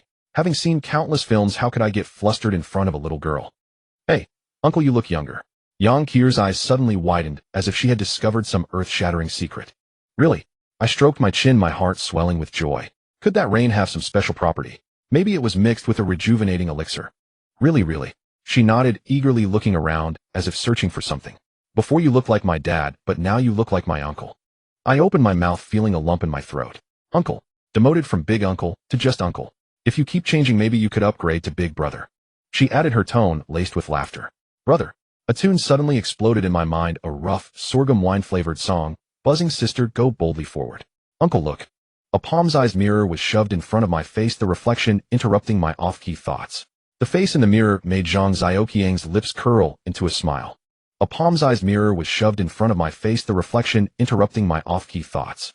The face in the mirror made Zhang Xiaoqiang's. Now the man in the mirror, about 27 or 28, had clean skin, a stubbled chin, and a hint of rugged charm. He touched his face and muttered to himself, his voice so soft it was as if he feared being heard. Uncle, when's breakfast? I'm hungry. Yang Qier interrupted his rare good mood again. Zhang Xiaoqiang didn't answer, tapping the spatula twice on the edge of the iron pan as smoked meat and cabbage sizzled in the hot oil. The smoky, salty aroma wafted into his nostrils, and his stomach growled. Rice was set on the table with stir-fried smoked meat and cabbage placed beside it. Yang Qier's chopsticks moved quickly, picking only the lean meat, pushing the fatty pieces aside. Zhang Xiaoqiang watched, feeling a surge of irritation, the rice in his mouth losing all flavor. He couldn't hold back anymore, reaching over to scoop all the lean meat from the plate into his own bowl, then chewing slowly. Uncle, how could you do that? Yang Qier's eyes widened, and she stabbed her chopsticks viciously into the plate twice, as if trying to pierce through it. Zhang Xiaoqiang ignored her, lowering his head to eat. Yang Qier's gaze was like a nail boring into his face, making it burn. He sighed, picked up a piece of fatty meat from the plate, and dropped it into her bowl, saying, kids shouldn't be picky eaters. Yang Qier muttered something under her breath, poking at the fatty meat with her chopsticks, then stabbing through the rice until a sharp crack. The chopsticks pierced right through the bottom of the bowl. She let go, staring blankly at her right hand. A few grains of rice fell from Zhang Xiaoqiang's mouth as he looked at the chopsticks that had gone through the porcelain bowl, speechless. It's the bowl's fault. Yang Qier's voice was filled with grievance. She raised her horn spear to show Zhang Xiaoqiang. The shaft had broken in two. Uncle, look, this stick is too brittle. Nonsense, I made it myself. Oh, I know how strong it is. Zhang Xiaoqiang thought she was getting back at him for the fatty meat. Really? If you don't believe me, look. Yang Qier gripped the spear shaft with her right hand, pinched it with 3 fingers, and crack. Another piece broke off from the break. Zhang Xiaoqiang gasped. He told Yang Qier to try it by the grain pile. Complaining, Uncle, you're bullying me again. She walked over, lifted the rice bag with both hands, and hefted it up effortlessly. In the morning light, the 100-gene rice bag spun lightly in Yang Qier's hand. She held it to her chest with one arm, flicked her wrist, and the bag arced through the air. She tilted her head, twirling the bag by its corner with her fingertips, her gaze confused as she looked over. Uncle, are you sure there's rice in here? It feels like cotton. Zhang Xiaoqiang hadn't yet realized what was about to happen. Throw it over, it'll weigh it. As his words fell, the rice bag carried a gust of wind and slammed into his chest. With a dull thud, he was sent flying, his back crashing heavily onto the ground, a tearing pain shooting through his lower spine. The rice bag pinned half his body as he struggled and cried out in pain, his voice distorted. Yang Qier crouched by the bed, rubbing his back, her palm pressure absurdly strong, her knuckles nearly digging into his flesh. Zhang Xiaoqiang lay face down on the sheet, glaring at her sideways. Go easy, you want to crush me? Yang Qier ignored him, laughing to herself. Uncle, do you think I've become a superhero? A female superhero? Like Ultraman? She said excitedly, her strength increasing, and Zhang Xiaoqiang had to bite the pillow to keep from yelling.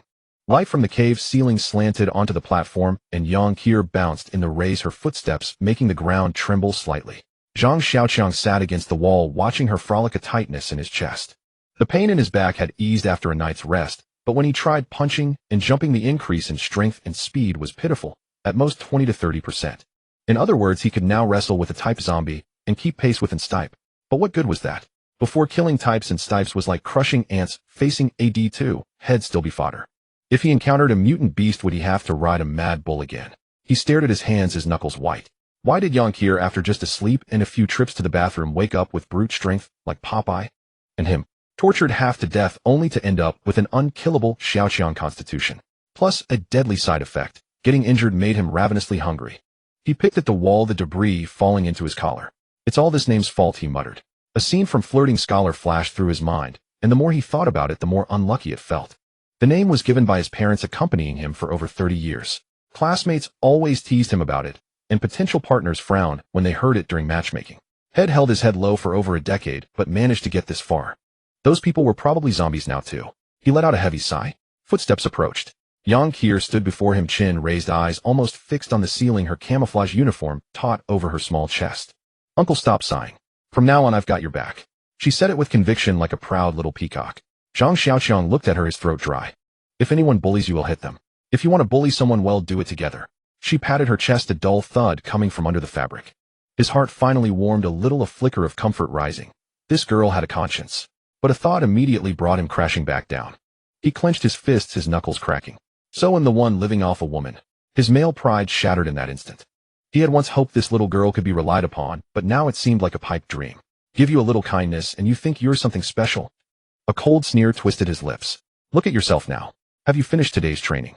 Zhang Xiaoqiang straightened his back, putting on an elder's air, his eyes filled with undisguised contempt.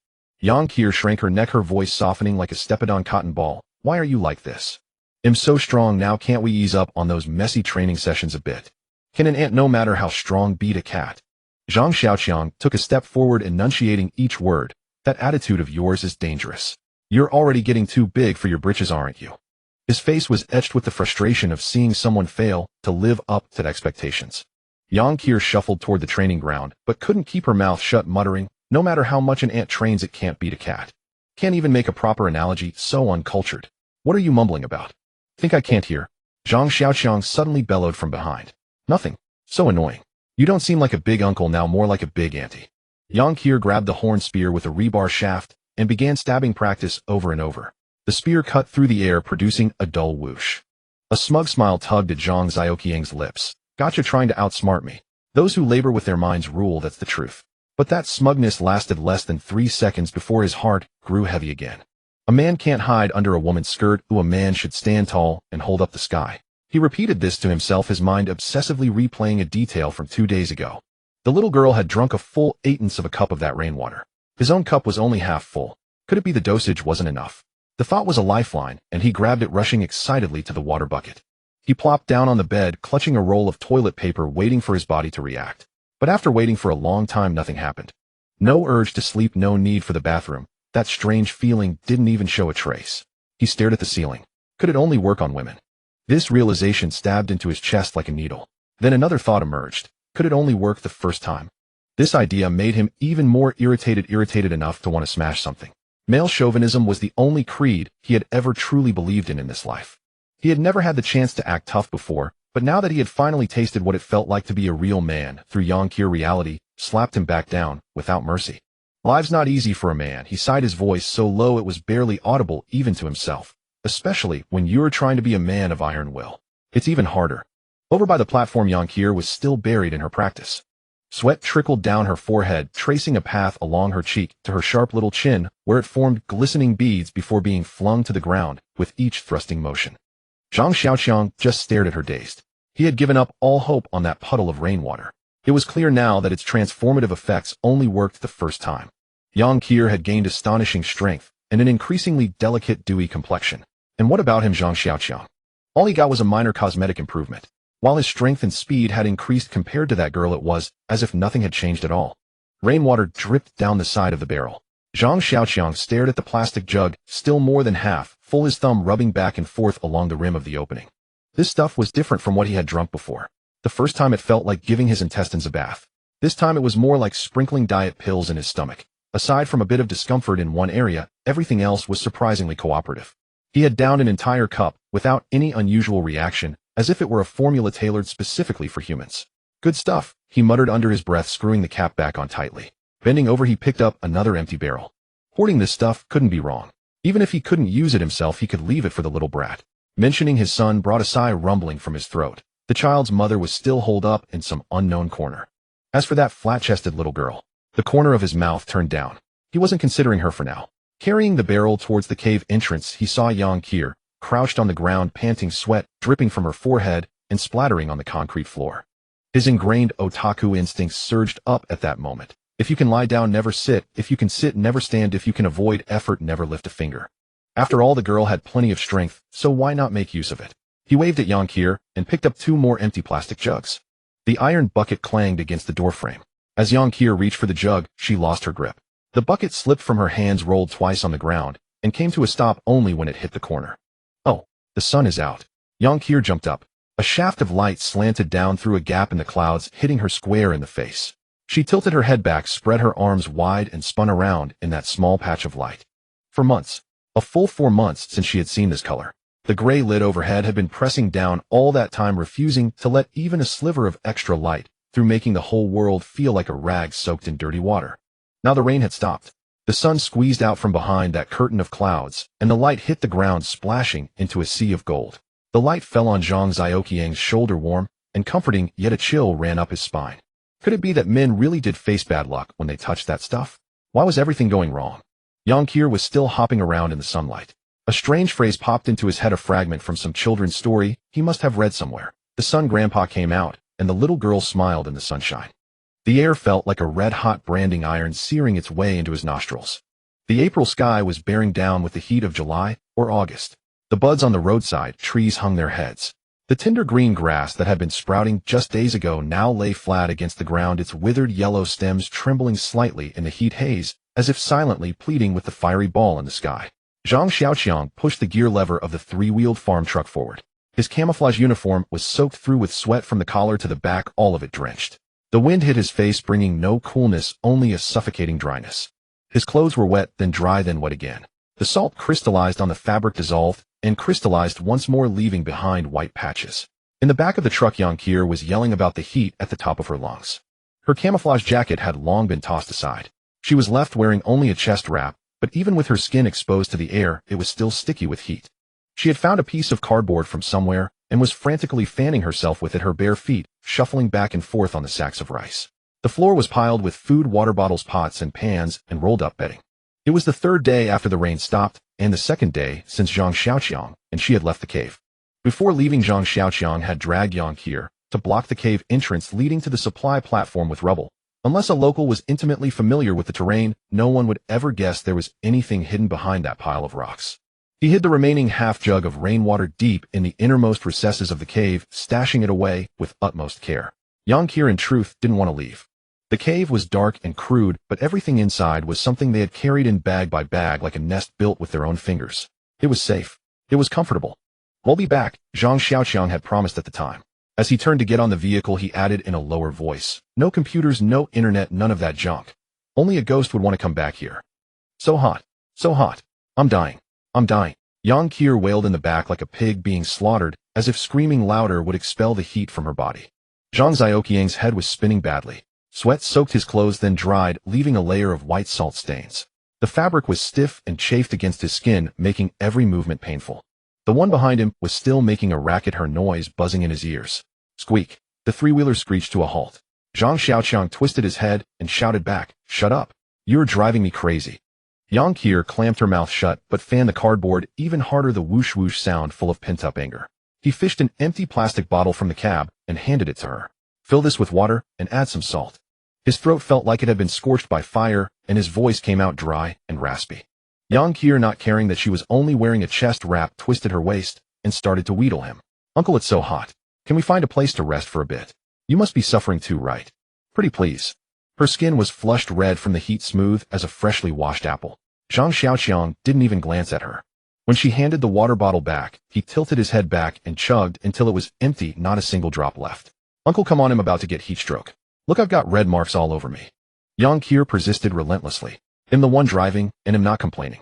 You are just a passenger, so stop your whining," Zhang Xiaoqiang said, shooting her a glare. He thought to himself, kids these days just can't handle hardship. Back when he was looking for work, he'd ride his bike all day in the scorching heat, and if he couldn't afford water, he'd just drink from a public tap by the roadside. "Oomph," Yang Qier snorted. "I'm your future wife, you know. Is this how you take care of me? Fine, I'll just stand on the roof of the car, stripped down to nothing, and let the wind cool me off. Let's see who loses more." The afternoon sun was brutal, as if it wanted to fry the fat right out of your flesh. The cicada's drone was thick and sticky in his ears. Suddenly, Yang Qier slammed the rough horn-tipped spear she was holding onto the ground and shook her clenched little fist at Zhang Xiaoqiang. "Be careful, or I'll leave you here for the mosquitoes," she yelled, her voice dripping with a deliberately drawn-out, threatening tone, even though she knew full well that the title of fiancé was something she had plastered on herself. Zhang Xiaoqiang was silent for a few seconds. He knew this girl too well. If she really kicked off, she'd strip off her clothes and roll around in the village pond. Then any passing man would get an eyeful, and he, Zhang Xiaoqiang, would have no face left to save. A thought turned in his mind. Her body was still as flat as a board now, like an unrisen lump of dough, but her face, if you took the time to clean it up, was actually not bad. She was still young. In a couple of years she might fill out and blossom. He had put up with her temper and fed her well for so long. If some wild kid came along with a few sweet words and stole her away, that would be a real loss of his investment. He completely forgot how he usually splashed cold water on her back or tied her shoelaces to the table leg. All right, you win. Let's find a cool place to rest. Zhang Xiaoqiang wiped the sweat from his forehead, a dry bitterness coating his throat. Yang Qier immediately bounced up like a proud little sparrow, blurting out an old saying she must have picked up from some broken radio. All imperialists are paper tigers. After shouting, she caught sight of Zhang Xiaoqiang's darkening expression. She quickly shrank her neck, licked her dry lips, and fell silent. At the corner of the road stood an old camphor tree, its bark cracked and furrowed like the veins on an old man's hand. 3 grown men linking arms might not be able to encircle its trunk.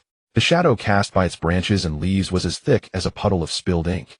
Just looking at it made you feel 3 degrees cooler on your skin. Zhang Xiaoqiang slowly guided the 3-wheeler under the tree. Before it had even come to a complete stop, Yang Qier had already grabbed her horn-tipped spear, jumped down, and bounced into that pool of shade. A wave of cool air hit them as if a hand had gently peeled away the heat that had been clinging to their skin. Zhang Xiaoqiang exhaled a lungful of hot air and was about to step down. A shadow dropped straight down from the canopy. It moved so fast the eye could barely track it. Zhang Xiaoqiang had just stood up, 1 foot on the cab step, the other still hanging in the air, his entire body frozen in an awkward position. Before his mind could even register the word danger, he saw a pair of bloodshot eyes right in front of him and a mouthful of gleaming white teeth aimed directly at his throat. His limbs felt frozen solid, as if the blood had congealed in his veins. He didn't even have the strength to close his eyelids. Smack! Yang Qier's wrist flicked. The horn-tipped spear whistled through the air, leaving a faint gray afterimage in its wake, and struck the creature squarely in the side. A dull thud rang out like a blacksmith's hammer, smashing a ripe watermelon. Before the creature had even hit the ground, the breath Zhang Xiaoqiang had been holding only halfway escaped his lungs. Another shadow dropped from the canopy, lunging for his neck. Yang Qier's spear was still in motion, and she could only sweep the shaft outward. But the force from the previous blow had already been spent. This sweep was weak and flimsy, like hitting water with a bamboo pole. The creature twisted its body in midair, sidestepping the spear shaft, and lightly tapped its hind claws on the tip of the horn. It readjusted its trajectory and continued its dive towards Zhang Xiaoqiang. This time Zhang Xiaoqiang finally moved. Just before the creature reached him, he pushed off hard from the seat, with his right foot launching his entire body backward. Thud! Smack! The 2 sounds came almost simultaneously. Zhang Xiaoqiang and the creature hit the ground one after the other. The impact vibrated up from his tailbone, forcing all the air out of his lungs, and his breathing felt like someone had clamped down on his windpipe. The creature sprang back up the moment it landed, like it was on a spring, and lunged for his throat again. Zhang Xiaoqiang was lying on his back. The fall had left him no time to sit up before the creature was already upon him. Instinctively, he raised his left arm to protect his throat, a single thought racing through his mind: if his windpipe is torn, it's all over. His left forearm suddenly felt heavy as the creature's teeth sank into his sleeve. The fabric let out a sound just before tearing. Gritting his teeth, Zhang Xiaoqiang pressed his left arm down, slamming the back of his hand hard against the ground, then rolled his whole body on top of it. During the day, sunlight leaked through the gaps in the leaves, scattering fragments of gold on the ground. Zhang Xiaoqiang lay on his back on the grass, his chest still heaving violently. The warm air he exhaled formed a mist in front of his eyes before dissipating. The ache in his right hand felt like a dull needle scraping back and forth inside his bones, wave after wave. He could even feel every muscle fiber beneath his skin crying out in agony. Finally, the creature's movement stopped. He looked down at what was beneath him. The scarlet eyes had long lost their luster, the pale fangs were covered in sticky fluid, and the round head was smashed beyond recognition. Blood and shredded flesh mixed together so thoroughly that its original shape was completely indistinguishable. As he had rained down blow after blow, his nostrils had been filled with that thick, rancid stench. It felt like a wet hand reaching directly into his throat to stir, making his eyes water. Now that it was finally over, he dared to take a deep breath. The air in his lungs had been drawn into a thin thread, then suddenly released. He collapsed on the ground like a heap of mud. He didn't want to move. He couldn't even be bothered to lift a finger. The pain in his right hand surged like a tide, ebbing and flowing a searing heat, as if his hand were being roasted over a cauldron of oil. He stared blankly at the canopy above, the interwoven branches and leaves slowly blurring in his vision. The brief skirmish just moments ago, though short-lived, had drained every ounce of his strength, leaving a hollow weakness deep in his bones. A smiling face suddenly peered down from above. It was a young girl, her cheeks flushed a rosy red, baked by the surrounding steam like a freshly ripened fruit. She crouched down, tilting her head, her eyes curving into 2 crescent moons, as if holding a pool of clear water that shimmered brightly under the light. When she grinned, she revealed 2 small canine teeth and 2 shallow dimples, her entire expression lively as a cat that had just stolen a piece of candy. "Uncle, you're so lame," she said, her voice crisp. I killed it with one swat, but you rolled around forever before finishing it off. And the one you killed seems even smaller than mine.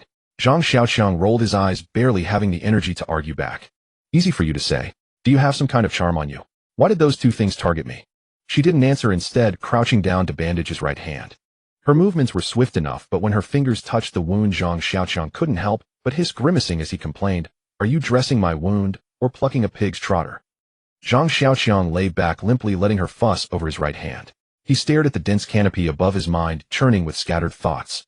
Leaving aside the days before meeting Yonkir, things had been chaotic ever since. Nearly being devoured by mutant beasts while camping in the wild, almost getting strangled in a small shelter, suffering severe dehydration from drinking rainwater, and now finally finding shade under a tree, only to nearly lose half his life to that creature. Why did misfortune cling to him one after another? He lifted his gaze to study the young girl tending to his wound. Could this little girl really be cursed? Following her always meant trouble. Yonkir happened to look up, meeting his gaze, and immediately flashed him a radiant smile. Her cheeks were flushed even redder from the heat, and when she smiled, those shallow dimples looked like tiny whirlpools with starlight seemingly dancing in her crescent-shaped eyes. In that instant, a string unique to a homebody deep in Zhang Xiaoqiang's heart was plucked fiercely, a surge of hot blood rushing from the soles of his feet to the crown of his head. This girl was his, and no one else could have her. He even silently swore an oath to the god of homebodies in his mind. But the sharp pain in his right hand snapped him back to reality. Ouch, easy.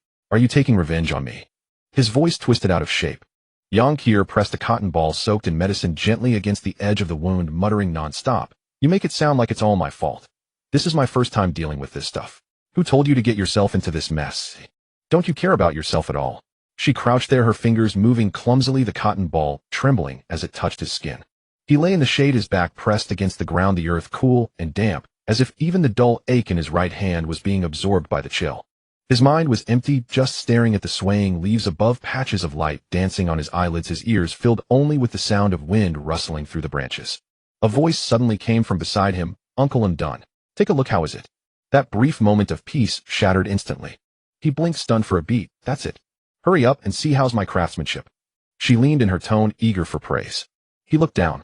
His right hand was wrapped up like a misshapen wild pear, bulging where it should be flat and flat where it should bulge.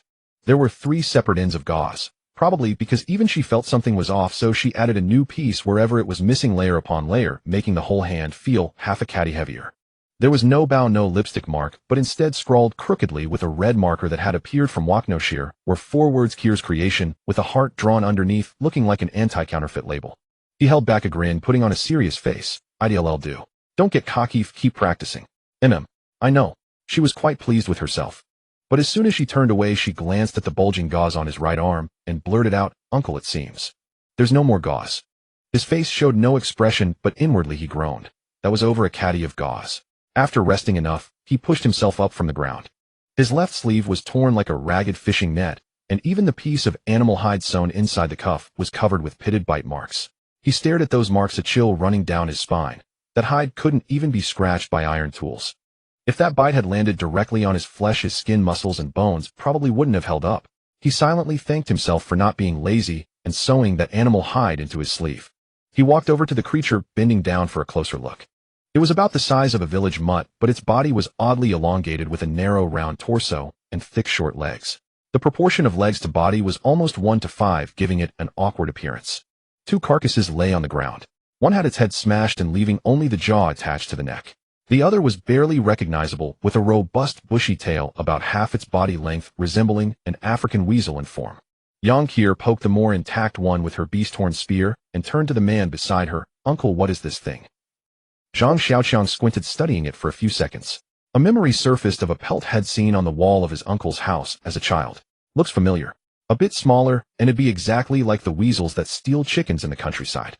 Some places call it Huangdaxian. Can we eat it?" The girl's tone carried an eager anticipation. Maybe Zhang Xiaoqiang hesitated. His father had never hunted anything like this, so he couldn't give a definite answer. Do weasels bite people? Why was it in a tree? Can they climb? Yonkir fired off questions like an unstoppable interrogation machine. Zhang Xiaoqiang turned away in silence, at a loss for words. The girl produced a small knife from somewhere, unbothered by the reeking bloodstains, and skillfully skinned and disemboweled the creature with the efficiency of a seasoned pro. Zhang Xiaoqiang leaned nearby, his right hand in a sling, watching her work. A warmth suddenly stirred in his heart. But he also wondered, Where on earth did Yang Kier keep all those odds and ends? She was like Doryman pulling out tools from nowhere at any moment. A squeak came from the treetops. Both of them looked up. Yang Kier tightened her grip on the beast-horn spear, while Zhang Xiaoqiang sidestepped behind her, striking a pose that said, "I can't fight." The call came again, urgent and agitated, as if summoning something. From the shadows of the tree trunk, 3 round little heads slowly emerged. 3 cubs, slightly larger than mice, revealed themselves, their eyes gleaming as they peered downward. "Oh, so cute," Yang Kier screamed, startling the little ones into retreating. Zhang Xiaoqiang frowned. Did we wander into their territory and get attacked because of it? Back in the vehicle, Yang Kier kept muttering restlessly, "What's the big deal? They're such adorable little things, and it's not like we can't raise them. Why can't we take them back?" Zhang Xiaoqiang gripped the steering wheel with one hand, the tricycle crawling forward at less than 20 kilometers per hour. His posture was awkward and uncomfortable, but he had no other choice. Who knew what other mutant beasts lurked in those woods? He had considered letting Yang Kier drive, but ever since Shed gained that Popeye-like strength, her confidence had ballooned dangerously. Who knew if Shed turned this clunker into a race car? In the end, he had to shoulder the burden as the capable one, toughing it out with his injured hand. "Uncle, are you even listening to me?" Yang Kier pressed harder when she saw him driving in silence. Zhang Xiaoqiang still didn't answer, his left hand on the wheel, carefully maintaining balance. Driving this farm vehicle one-handed really took some skill. The tricycle's rubber tires screeched over the gravel. Zhang Xiaoqiang stopped pedaling and turned around. Yang Kier stood 10 meters away, binoculars pressed to her nose, the lenses reflecting the afternoon white light. Her free hand traced a circle in the air, a curve pulling at the corner of her mouth. "You've seen and touched, now you want to back out." Her voice scraped like broken glass on tin. Zhang Xiaoqiang felt his temples throb. His left hand clenched into a fist, knuckles turning white, then relaxed. His chest felt like a gas canister about to explode, expanding over and over, squeezing his ribs until they ached. He stared at the thin figure holding the binoculars, countless ways to teach her a lesson flashing through his mind. But the dull ache in his knees reminded him. Now even climbing stairs required holding the wall. "He'll admit to looking," he said, his voice strained, squeezing through clenched teeth. "But when did I ever touch you?" Yang Kier lowered the binoculars, slightly revealing half her face. "That day you threw out your back, who massaged you for an hour. Doesn't that count?" Zhang Xiaoqiang felt something catch in his throat. "By that logic, if I get a foot massage, should I marry the masseuse, eh?" She didn't respond. The binoculars went back up, her free hand raised in front of her, index finger wagging from side to side. "Still want to fight?" Zhang Xiaoqiang took a step forward, his shoe grinding the gravel beneath. "Today I'll show you the Zhang family's ancestral rules." "No." Yang Kier's voice suddenly turned thin with a feigned stammer. "Fears someone there." Her finger pointed past Zhang Xiaoqiang's shoulder behind him. Zhang Xiaoqiang turned and took the binoculars. Through the lens, a side road branched off the main road, and at the end of that road, about 200 meters away, a gray wall enclosed a yard. Inside the wall, the outlines of several buildings were visible. A 3-story office building, a few low factory sheds, and a warehouse taller than the wall. On top of the warehouse, a man in a suit was waving a red banner, his movements exaggerated like a mime performing on stage. That figure stood out starkly against the drab background. "What do we do?" Zhang Xiaoqiang handed the binoculars to Yang Kier, his voice carrying a dependence he hadn't realized. Now the only one who could run and jump was this girl. "Let's check it out first," Yang Kier said, taking the binoculars and tilting her head. "Don't worry, I won't be lured away by some pretty boy." Zhang Xiaoqiang didn't answer. He parked the tricycle in the shadows over 200 meters from the factory gate and pulled out the crossbow from the cargo bed. Yang Kier raised the binoculars again, their gazes crossing outside the factory walls. The yard was indeed small. The iron roofs of 3 factory sheds were rusted, and the doors of 2 warehouses stood half open, revealing dark interiors. The office building's exterior was covered with air conditioning units and drying laundry, the clothes fluttering in the wind like a row of faded flags. On the warehouse roof, the man with the indistinguishable face, his suit's color was hard to tell, gray or blue, continued to wave the banner, his movements growing more frantic. "Uncle." Yang Kier's voice brimmed with eagerness. "Want me to charge in?" Zhang Xiaoqiang didn't lower the binoculars. "Wait." She frowned. "Wait for what?" He didn't answer. Through the lens, the figure waving the banner suddenly froze stock still, as if someone had hit the pause button. A few seconds later, the red banner dropped again, but the rhythm of the waving had changed. No longer a welcoming summons, but more like a signal for help. Zhang Xiaoqiang raised his hand, wrapped like a cotton ball, to eye level, deliberately striking a mysterious pose. Yang Kier blinked, her brow furrowing with confusion. "Remember last time I used that thing of yours to lure the zombies into the river?"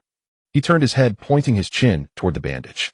The girl's face instantly flushed red, burying her head in her chest. "Oh, why did you bring that up? So embarrassing." Before she could finish complaining, she suddenly lifted her face, a bright glimmer flashing in her eyes. I thought only girls would do that. You guys do it too. Zhang Xiaoqiang almost slipped off the edge of the car, the metal edge striking his hip with a dull thud. He bit down on his molars, a joke surfacing in his mind. Men without beards having transplanted their wives' hair end up with nosebleeds for several days each month. I injured my right hand, the blood smells foul, and the zombies will come sniffing around. He explained in a hushed voice, recalling an old saying, it's not the wolf-like opponents that scare you, but the pig-like teammates. Yang Kier finally understood, pouting her lips and muttering, why do only women have to suffer that? In the midst of their conversation, zombies surged out from the factory's main gate. The foremost shaped zombie ran like a stone shot from a slingshot, its short stature of 1 meter 40 arms hanging down to its shins, resembling a gibbon from afar. Following it were two shaped zombies with a dense horde of 40 to 50 ordinary ones trailing behind. That shaped zombie was faster than any Zhang Xiaoqiang had encountered before, quickly leaving its companions half a street behind. Zhang Xiaoqiang grabbed Yang Kier, who was about to jump out of the car, and whispered urgently by her ear, absolutely. Absolutely. Don't let the zombies touch you. Yang Kier nodded indifferently, flipping herself out and charging ahead. Zhang Xiaoqiang stared at her back, his palms starting to sweat. The speed of that shaped zombie was beyond what he felt he could withstand. Gritting his teeth, he tore open the bandage and hammered his fist against the car door. The newly healed wound suddenly tore open, bright red liquid seeping through his fingers. In the moment before the shaped zombie reached Yang Kier, it abruptly stopped, its nostrils twitching as it caught the scent of fresh blood. It ignored the girl in front of it and lunged straight at Zhang Xiaoqiang. Bang! With a dull thud, the shaped zombie spun like a deflated scarecrow in midair and lightly fell away. Just as it brushed past Yang Kier, the beast horn spear struck its side, twisting its upper body a full 180 degrees before sending it flying. Yang Kier was still not satisfied and turned to charge at the shaped zombie. Too hasty, Zhang Xiaoqiang leaned against the car and murmured, we need to wait for them to come closer. Yang Kier approached the shaped zombie, her arms swinging fiercely as the beast horn spear traced an arc, slicing between the necks of the two shaped zombies. As the spear was drawn back with a whoosh, two heads tumbled to the ground, and their robust bodies slowly slid down. Seeing this, Zhang Xiaoqiang finally breathed a sigh of relief. The most threatening zombies had been eliminated. The remaining ones were mere cannon fodder, lacking in speed and strength. As long as they weren't surrounded, there would be no problem. Oh dear, you're all grown up and still don't know how to take care of yourself. Look, the freshly bandaged wound has opened up again. While muttering, Yang Kier fussed over the love-themed bandages Zhang Xiaoqiang had wrapped around her, reapplying the medicine. Behind her, dozens of zombies were sprawled, the scene resembling a slaughterhouse. Not a single one was intact, either missing a head or a leg. The sun was about to set, casting a desolate glow over this apocalyptic battlefield. The light fell upon Yang Kier, outlining her with a halo. The young girl appeared golden, resembling a little goddess. Having just engaged in intense physical activity, her sweat had yet to dry, droplets glistening on her cute little nose in the sunset. Her bangs, damp with sweat, stuck to her forehead, adding to her charm. Those clear, bright eyes were focused intently on Zhang Xiaoqiang's right hand, carefully applying the medicine. Her warm breath occasionally brushed against his hand. The pain in his right hand had faded, replaced by a tingling sensation from her breath. Watching Yang Kier meticulously bandage his wound, Zhang Xiaoqiang couldn't help but recall the image of her fighting just moments ago. Yang Kier was quite talented. To be precise, her combat instinct was exceptionally sharp. She didn't foolishly charge into the horde of zombies hacking wildly, but instead weaved around them, taking advantage of their clumsiness, striking here and there. The zombie horde resembled a giant potato gradually peeled away by Yang Kier. That thing in her hand should be called a beast horn club. Zhang Xiaoqiang felt the beast horn spear was a bit wasted in her hands. She didn't even need to poke with the spear's tip. Instead, she swung it down forcefully. Zombies were often left missing limbs, and the unfortunate ones had their heads smashed clean off, with many being split in two. Yang Kier's beast horn spear was casually stuck into the ground. From tip to tail, it was about 1 meter 70 long, easy for her to handle. The rebar crafted spear and the beast horn fit tightly together. The sunset illuminated the beast horn, casting a subtle sheen. Not blinding light, but a restrained halo, low-key, yet magnificent. The shining beast horn had a special quality: dust and grime could not cling to it. Blood and brain matter from the zombies she had slain would quickly drip off when the spear's tip was turned downwards, following the spiral grooves until the beast horn regained its pristine shine. What a pity for this spear. Zhang Xiaoqiang looked at the beast horn spear discarded by Yang Kier and shook his head. Uncle, are you even listening to me? Yang Kier puffed her cheeks slightly, like she held two hard candies, her lips pressed into a pink line, and her eyes sparkled with tiny lights. She stood there resembling a fluffily explosive kitten. Zhang Xiaoqiang cleared his throat, suppressing his cough. Seeing Yang Kier in this state, his mind raced, shifting topics. I was saying, did we forget something? Yang Kier blinked, tilting her head in thought for a moment. Aren't we here for that guy? Zhang Xiaoqiang tilted his chin toward the small factory. Yang Qier followed his gaze and looked up. The figure on the roof was still waving a piece of cloth, the movements lacking the earlier vigor, now looking limp like an old cloth blown by the wind. The setting sun cast a dark red light on that shadow, creating an indescribable sense of desolation from a distance. TCH, we've already cleaned up all that filth and he's still up there too scared to come down. Such a person isn't worth our time. Yang Qier pouted, her tone filled with disdain. Zhang Xiaoqiang looked up at the darkening sky, the light dwindling by the inch. Let's stay over there tonight. The tricycle bumped closer to the factory, a white and red painted wooden sign nailed to the right side of the door read, XX XX Food Processing Plant. The paint was peeling severely, revealing the blackened wood underneath. Pushing open the iron door, the ground was in disarray. Moldy flour bags piled in the corner, torn rags scattered everywhere, plastic bags and cardboard boxes mixed together with a few gray-white bones in between. The warehouse was quite tall, at least 8 meters. The iron door was battered with warehouse restricted area, no smoking or open flames painted in white on it. The walls were thick and rough, a product of craftsmanship from decades ago. A row of wooden windows opened 5 meters above the ground, the frames having turned black. A U-shaped steel staircase welded to the wall spiraled up to the roof. The man was standing at the top of the stairs, peering down, as if confirming whether there were any living beings below. Come down, it's safe now, Zhang Xiaoqiang shouted up. Yang Qier didn't even lift her head, walking away on her own. Only after confirming the ground was safe did the man step down the steel rebar, one step at a time. A big brother, you finally came. The man's voice trembled as he rushed over. I was trapped in there for a whole 4 months. If it weren't for you coming today, I really don't know how much longer I could have held out. He spoke excitedly, his lips quivering as if he were about to kneel. Zhang Xiaoqiang sized him up. He didn't look too old, probably in his early 20s. His clothes were gray and dirty, but his face was clean, albeit lacking color. His hair was slightly long, covering his ears, resembling a young man from the 1980s in old photographs. His face was square with thick eyebrows and spirited eyes. At first glance, he didn't seem like a bad person. Before the iron door was locked, when the last living person fell, Xie Yuanshan was squatting by the water platform in the finished goods warehouse, rubbing his fingers covered in cookie crumbs.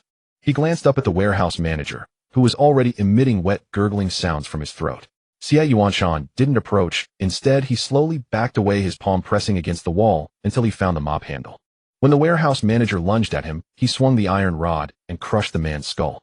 For the next few months, he could only see daylight by climbing to the rooftop through the window. He hadn't seen a single shadow of a person, only the wind blowing the packaging bags against the wall. Now the campfire crackled in front of him, and the man named Zhang Xiaoqiang sat across from him, his toes grinding the dirt, his gaze fixed with an object-like intensity. What's your name? How have you survived until now? Xie Yuanshan forced a smile. My surname is Xie Yuanshan, the business manager of this factory.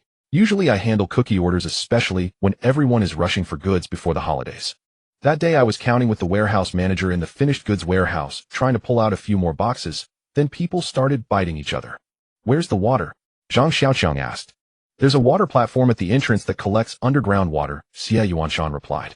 The surrounding farmers rely on it for their livelihood. He paused, the firelight casting alternating shadows and highlights across his face. Big brother, my life was saved by you guys. As he said this, his gaze drifted, landing on the girl named Yang Qier. Zhang Xiaoqiang coughed. Xie Yuanshan quickly redirected his gaze back. I've seen her on the rooftop, she's really agile.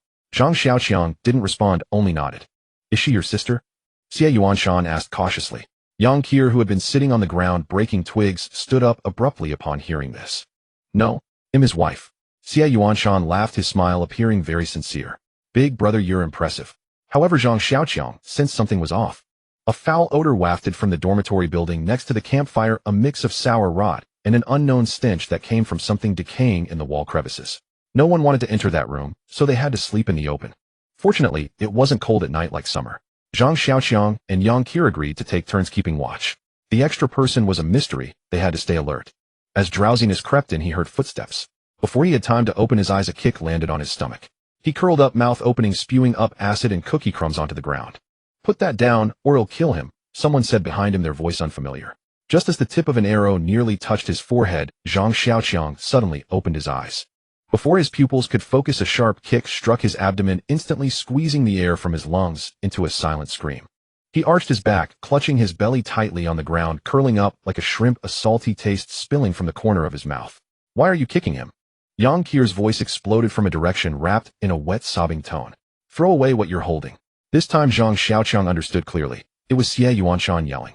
Before he could turn his neck, his right ankle was brutally crushed by a shoe, the joint cracking loudly. Ah! The scream barely escaped his throat when the white bandage wrapped around his right hand blossomed with fresh blood, the pain from the wound shooting straight to his temples. Don't touch him. What do you want? Yang Qir's shrill scream tore through the air, her final note quivering as she cried out. What? Ha ha ha. Xie Yuanshan's laughter scraped against metal like a dull knife. What do you think I want? You already know. The world is rotten, the country is gone, the law has shattered. Of course I want to. It's true. I am ungrateful. Laughter paused for a few seconds before continuing. The last person who insulted me like that might not even be cold yet. While I was on top of her, watching her eyes bulge out slowly, her tongue stretching out bit by bit, that feeling, hey, you all will never experience it. Another kick landed on Zhang Xiaoqiang's shoulder, and Xie Yuanshan leaned down, spitting saliva onto the back of his head. What kind of innocence is a woman pretending to have at 40? Trapped in a piece of scrap metal, who else would I mess with? Stop hitting. Woo-woo. Yang Qir's cries shattered into fragments. Xie Yuanshan straightened up, his gaze falling on her trembling spine as a twisted smile curled at the corner of his mouth. Cry louder. That's what makes it interesting. Cough. Cough. Zhang Xiaoqiang propped himself up, a sharp pain searing between his ribs. The warehouse manager. That warehouse manager didn't mutate. It was you who killed her. Clang. The toe of his shoe precisely kicked Zhang Xiaoqiang's side. Correct answer. Hey, race. Another kick. Xie Yuanshan's eyes gleamed like a wolf in the night. Yang Qir gripped the beast-horn spear tighter, knuckles white, tears dripping down her chin onto the shaft. Where was I? Xie Yuanshan licked his lips as if savoring a hot dish. Oh, that warehouse manager. She pulled me away from the door, she closed it, she blocked the monster. So what? He swallowed his Adam's apple, bobbing. She wanted to kill me. What chastity could a 40-year-old woman still have? Huh. Even if she died, I had no intention of letting her go. Xie Yuanshan's words grew more frantic, the muscles in his face twitching uncontrollably. That once handsome face was now crammed with twisted lines enough to make one's throat sour. His eyes bulged, pupils reflecting the excitement of some memory, his whole body trembling like a drawn bowstring. Zhang Xiaoqiang caught sight of Yang Qir from the corner of his eye. She was still a dozen paces away, far too slow to rush over. Counting on others was less reliable than counting on his own hands. Taking advantage of Xie Yuanshan's attention being drawn by his own mad ramblings, Zhang Xiaoqiang quietly moved his left hand toward his lower back. Xie Yuanshan caught the movement from his peripheral vision. Puffed. Fluid from his chest uncontrollably burst from his throat, splattering bright red froth on the ground. His abdomen took blow after blow. Zhang Xiaoqiang felt as if his internal organs had been displaced and crushed into a single mass. He coughed, each breath accompanied by a raspy wheeze, a burning sensation climbing from his stomach to his throat. Ah! Seeing blood trickling from the corner of Zhang Xiaoqiang's mouth, Yang Qir screamed and raised her beast horn spear, her feet already starting to move. Stop! One more step, and he'll pull the trigger. Xie Yuanshan's voice cracked. He pressed the crossbow down hard, the metal edge leaving a white line on Zhang Xiaoqiang's cheek, the skin sinking inward. What do you want? Yang Qir's voice was nearly ground out through her teeth. I'll trade myself if I have to. Don't worry, I don't plan to kill him. Xie Yuanshan forced a look he thought was sincere, but his eyes shifted. Drop the weapon, take off your coat yourself, let me. Relax once, and he'll let you go by daybreak. I swear. Yang Qir's vision blurred. She looked at Zhang Xiaoqiang, her lips bitten white, a bead of blood rolling from the edge of her lower lip and falling onto the dirt. Her fingers gripping the beast-horn spear trembled incessantly. Don't believe him, Zhang Xiaoqiang tried to shout, but before the words left his mouth, his chin was kicked. Stop hitting him. He'll do what you say. Yang Qir panicked. Clang. The beast-horn spear fell to the ground. Her fingers hooked the zipper at her collar. Xie Yuanshan's attention immediately snapped to her, and the crossbow in his hand shifted angle. In that instant, Zhang Xiaoqiang pulled his right hand wrapped in bandages free.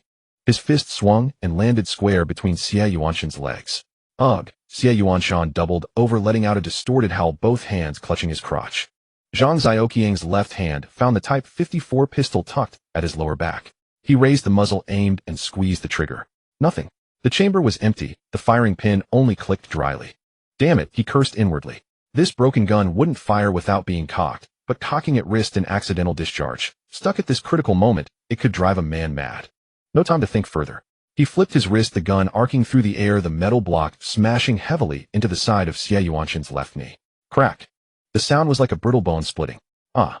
Xie Yuanshan let go of the crossbow, clutching his leg as he rolled on the ground. Zhang Xiaoqiang turned his head, his gaze falling on Yang Qir. Her left hand was pressing down on her right, her fingertips pinching her collar, frozen in place, still not recovered. What are you standing there for?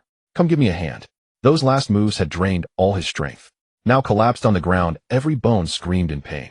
Why does misfortune always fall on me? That single thought kept looping through his mind. Oh. Yang Qier, as if stung, rushed over, bent down to pick up the crossbow, then lifted her foot and stomped hard on Xie Yuanshan's right leg. The sound of bones breaking came again. Xie Yuanshan's screams stretched long into the night. Yang Qier didn't stop. She stomped on each of Xie Yuanshan's remaining 4 limbs, including the one in the middle, before running back to Zhang Xiaoqiang's side. Xie Yuanshan lay on the ground, only exhaling, no longer inhaling. How are you? Does it hurt badly? Is it serious? Yang Qier pulled Zhang Xiaoqiang up from the ground, letting him lean against her chest. Hiss. Zhang Xiaoqiang's face twitched as she moved, drawing a sharp breath. Not a single muscle on his body was free from pain. Yang Qier quickly slowed her movements, trying to ease his discomfort. Do you know how those villains in movies end up dying? Zhang Xiaoqiang leaned against her, staring at the flickering campfire before them. Yang Qier didn't answer. Tears fell one by one, landing on Zhang Xiaoqiang's cheek, warm droplets sliding down his skin. Because those villains always talk too much nonsense. Zhang Xiaoqiang seemed to be speaking to himself. And do you know why the heroines in movies end up in trouble? He turned his head with effort, looking back at Yang Qier. It's because those foolish women actually believe the villain's words. The back of his head rested on the soft place on Yang Qier's chest like a pair of quail eggs. His face was expressionless, his voice flat, as if reciting a lesson. Did you think satisfying that pervert's desires would really make him let us go? At this point, a surge of inexplicable frustration rose in Zhang Xiaoqiang's heart, a bitter disappointment. I was worried because I saw you getting beaten. I care about you. Yang Qier's voice grew smaller, a sour grievance coloring her words. Zhang Xiaoqiang opened his mouth, then closed it. He always felt he couldn't get through to her. What wouldn't that lunatic Xie Yuanshan do? Even someone who saved his own life. Could he assault and murder them? At that thought, a cold sweat broke out on Zhang Xiaoqiang's back, icy liquid trickling down his spine. Too careless, he cursed inwardly. His eyes fixed on the ever-brightening flames, he began to recall when he had become so negligent. Was it the half-month of peaceful days in the cave that dulled his vigilance? Was it Yang Qier suddenly turning into Popeye that made him let down his guard? Or was it wearing that crude leather armor trimmed with beast hide that made him think he was invincible? The ambush by the mutated weasel under that big tree should have been a wake-up call. He hadn't scouted ahead, hadn't thought about defense afterward, and even his weapon wasn't nearby at the time. If Yang Qier hadn't reacted quickly, his throat would have been torn open. The footsteps of death had brushed past his ear, and only now did Zhang Xiaoqiang realize how absurd his previous judgment had been.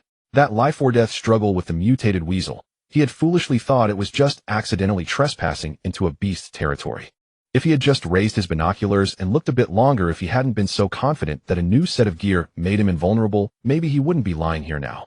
What truly sent a chill down his spine was that even after his wound reopened, he still hadn't been alert. Every corner in the apocalypse could hide a blade. He should have long known that Xie Yuanshan was untrustworthy, yet he still entrusted the safety of the night to Yang Qier. That girl had a temperament as scattered as the wind, her fingers always restless. And him, he slept like a corpse. Recalling the days right after leaving home, hadn't he slept with his ears perked every night? The moment the insects in the grass paused their chirping, he would flip over and grab his weapon. The vigilance he had back then was like a completely different person from this slack-skinned version now. The more he thought about it, the more frightened he became. Cold sweat slid down his spine, chilling him to the bone. The virus had torn apart the rules of the old world. All the greed, madness, and desire that had been suppressed by boundaries gushed out like water from a burst dam.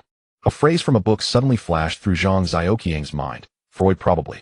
The human psyche was divided into 3 battling entities: the ID, the ego, and the superego.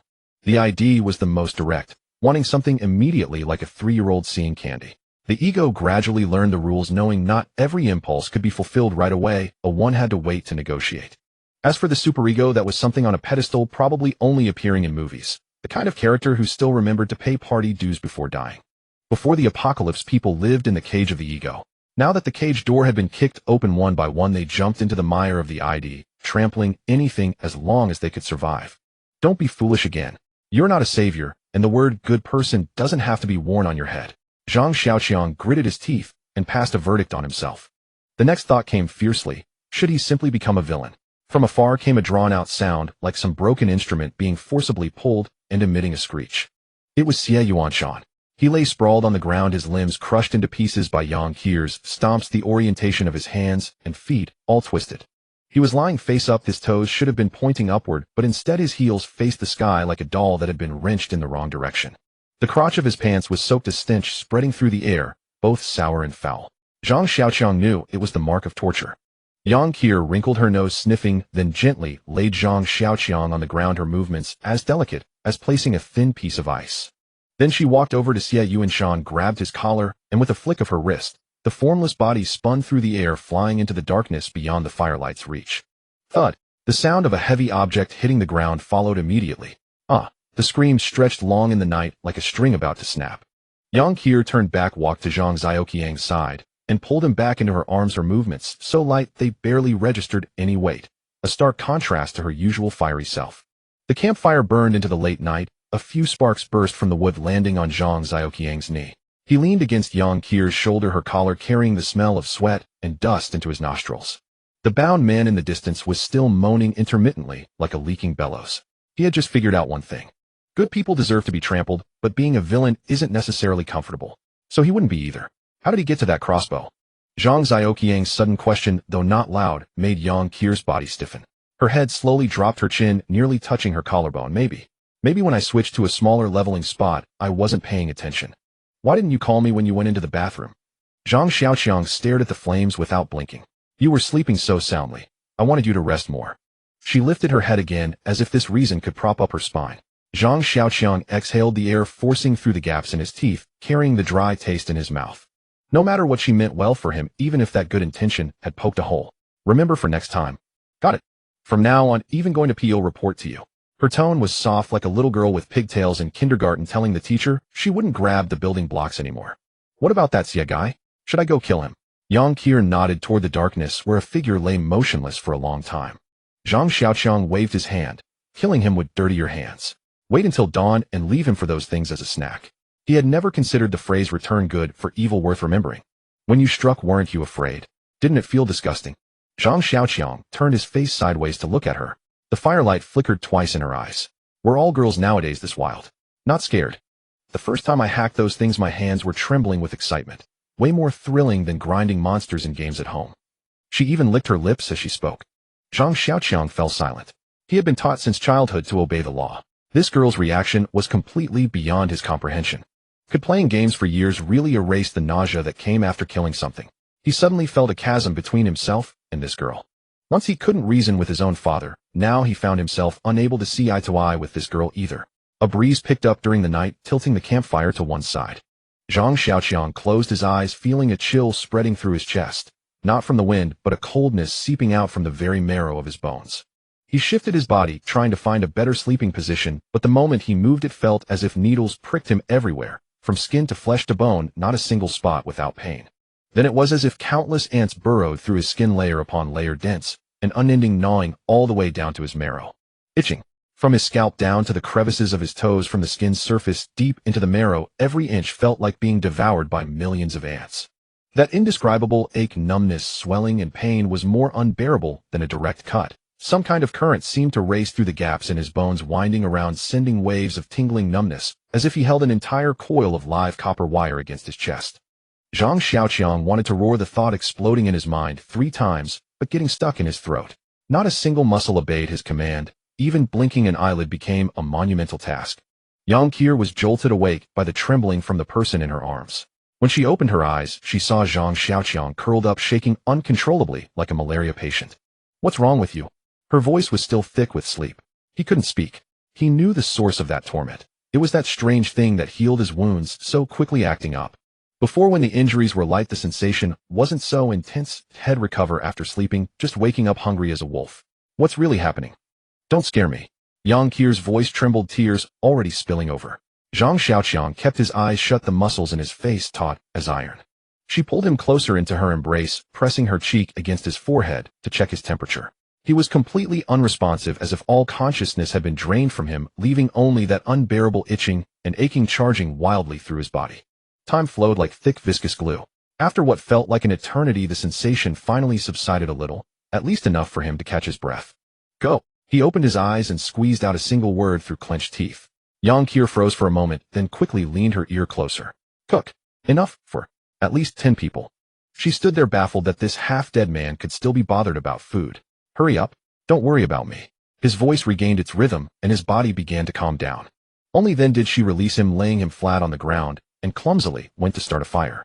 The sky had brightened fully, the expanse above pristine and blue like a flawless gem. The ache, numbness, and swelling finally receded, completely replaced by a searing hunger like flames licking at his stomach. He pushed himself up and climbed to his feet. Yang Qier had added a few logs to the campfire, which now blazed vigorously. A makeshift stove built from angle iron held a pot filled with a large batch of rice. The edges were already slightly burnt, and her face, smudged with ash, stirred with a ladle. Unable to wait for the meal to cook, Zhang Xiaoqiang climbed into the vehicle and grabbed some ratatouille food, stuffing it into his mouth. 7 clay-wrapped roasted chickens along with that big pot of half-cooked, half-burnt rice. He devoured it all. When he set down the bowl, he had regained his usual vigor. "You barely slept last night. Go inside and rest. I'm heading out for a while." It was rare for him to voluntarily say such a thing.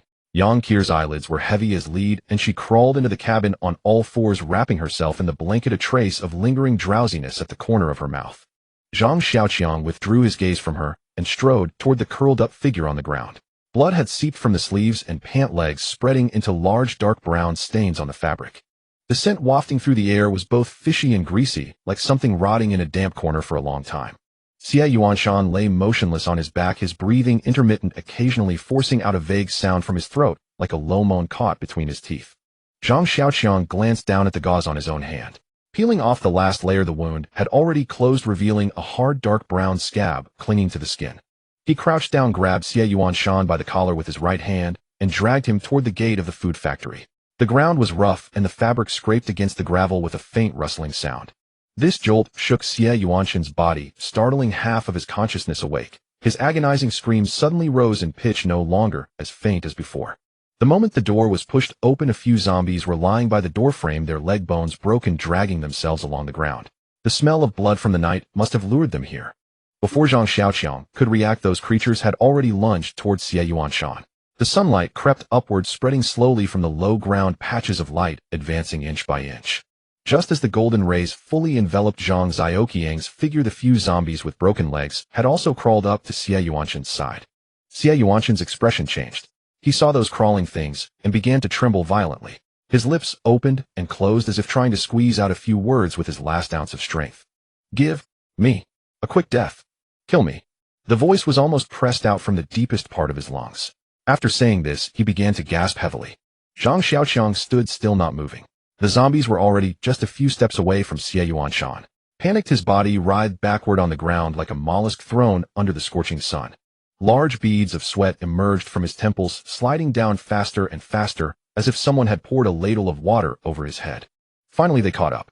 One zombie crawled to his left calf, its 2 claws gripping tightly, and bit down through the pant leg. Xie Yuanshan's scream exploded abruptly, carrying a burst of force, long and piercing, as if all the air in his lungs had been squeezed out in that moment. Immediately after, another zombie approached his head, opening its mouth to bite his ear. Zhang Xiaoqiang crouched on the ground, his stomach churning violently. The food had swallowed that morning had long been digested by that bottomless stomach. Now he could only bring up bitter while salty and astringent, clinging to the corners of his mouth.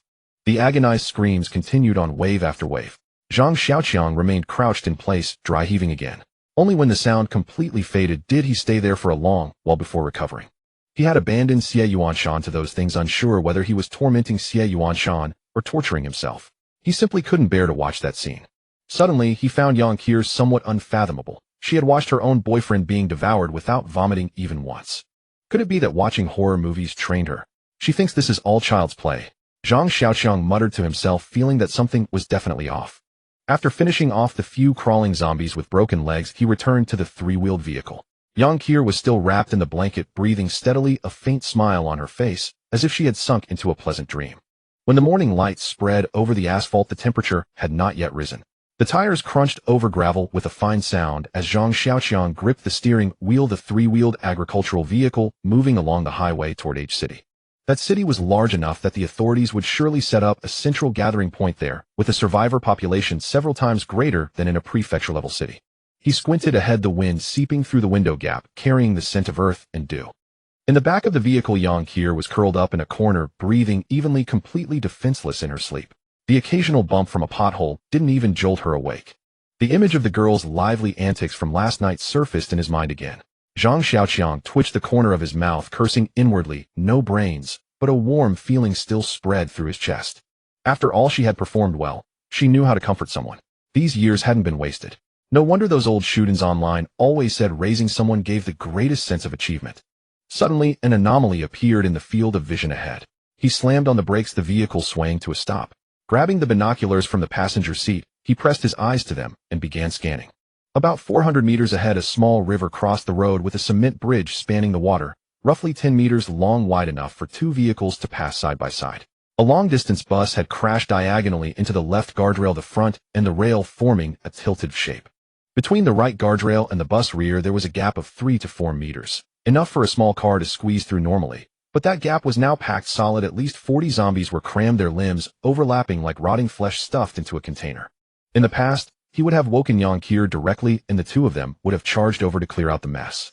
But the lessons from two previous risky ventures had changed his nature. Those unnecessary risks had nearly cost him his life. He pushed open the door and jumped out, bending low to circle behind a raised mound of earth. He lay down, adjusting the binoculars' focus to maximum clarity. Zhang Xiaoqiang pressed his body against the slope of the small mound, locking the circular view of the binoculars onto the bridge ahead. Thanks to the angled perspective he could take in the entire bridge surface. That bus was over 10 meters long, painted bright red, its front deeply caved and propped against the cement guardrail on the far side. The bridge was scattered with nearly 50 swaying figures. From their appearance, he detected no evolved individuals. The bus bore the words SC City to J City on its side. Mentioning the highway made Zhang Xiaoqiang's heart clench. 2 days ago he had tried driving the three-wheeler onto the expressway, wanting to experience the thrill of an agricultural... Mentioning the highway made Zhang Xiaoqiang's heart clench. 2 days ago he had tried driving the three-wheeler onto the expressway, wanting to experience the thrill of an agricultural vehicle racing in the fast lane. But after only about 10 kilometers he encountered an off-ramp, and the scene before him reminded him of those abandoned parking lots in foreign movies. Vehicles of all types, luxury RVs, sports cars, trucks, sedans, were crammed together like overcooked porridge, piled as high as 7 or 8 meters at the peak, some a dozen linked together and burned into iron shells.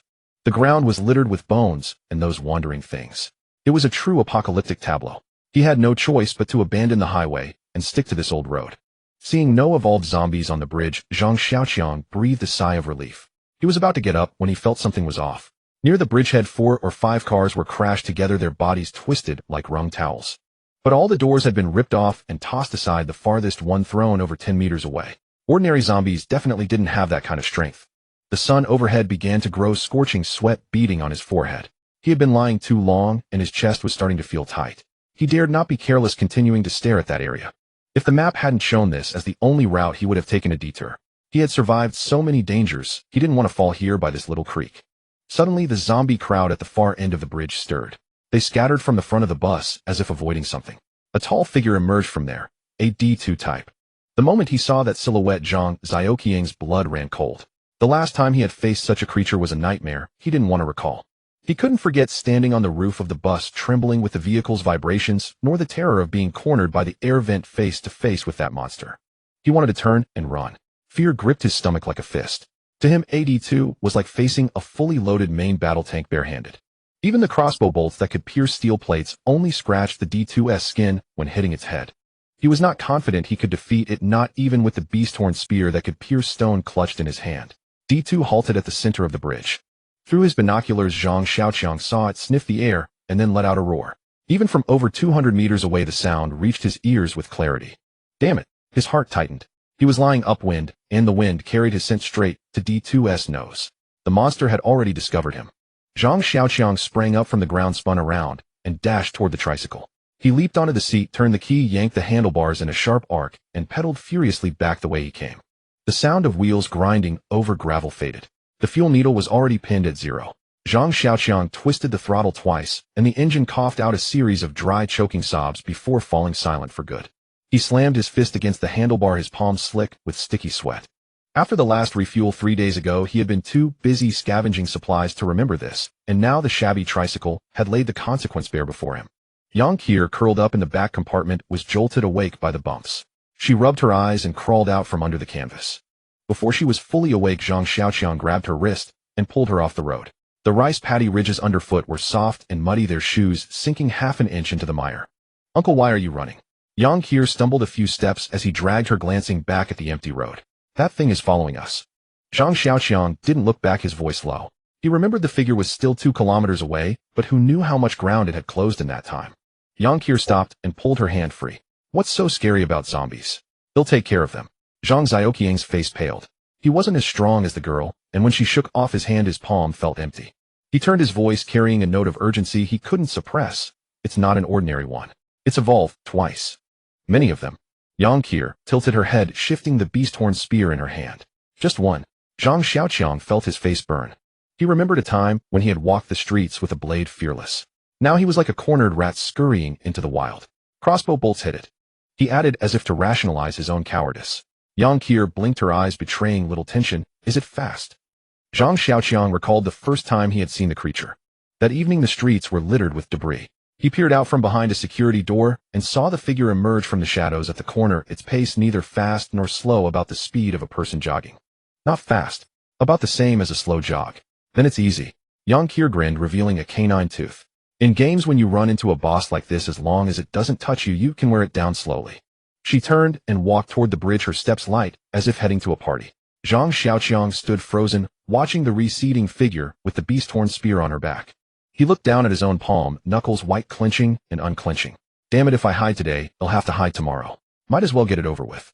He strode forward, surpassing Yang Qiu, and felt her gaze on him. After years of being a shootin', he had typed out countless hero rescues beauty scenarios on the keyboard, but now that it was his turn, he found his legs trembling. He kept psyching himself up as if trying to force the fear from his throat back into his stomach. The two stood side by side near the tricycle. The asphalt on the road had softened under the sun, and they could feel a sticky resilience beneath their feet. A movie scene flashed through Zhang Xiaoqiang's mind. A hero standing on a wasteland, the wind billowing his coat, behind him a monster about to destroy the world. He died sinking into the earth with the Demon King, and future generations would tell his story around campfires. If I die, will anyone remember me, eh? He died sinking into the earth with the Demon King, and future generations would tell his story. Yang Qiu showed no sign of tension. She tapped the ground lightly with the ball of her right foot, the butt of the beast-horn spear in her hand, rhythmically striking the cracked yellow earth beside the road, already creating a bullseyed pit. She thought the thing was coming too slowly. Her expression relaxed, and Zhang Xiaoqiang let go of his held breath. He squinted. In the distance, a black that was moving toward them, its outline growing clearer. Is that �13? La Marseillaise. Zhang Xiaoqiang recognized something in the rhythm of Yang Qiu's steps and forced out a joke. How about switching to Panzerlied? D2's shadow stretched longer. He wanted to ease the stiffness in his shoulders a little more. Yang Qiu's gaze was fixed on the approaching behemoth. Her mouth opened and closed. Tisk, this monster sure looks impressive. Tougher than the governor's physique. Shut up and stand firm. Zhang Xiaoqiang pulled the Type 54 pistol from his waist, thumbed open the magazine for a glance, then pushed it back and racked the slide. A click and the chamber was ready. He extended his arm, aligning the front sight with the moving target. His finger rested on the trigger.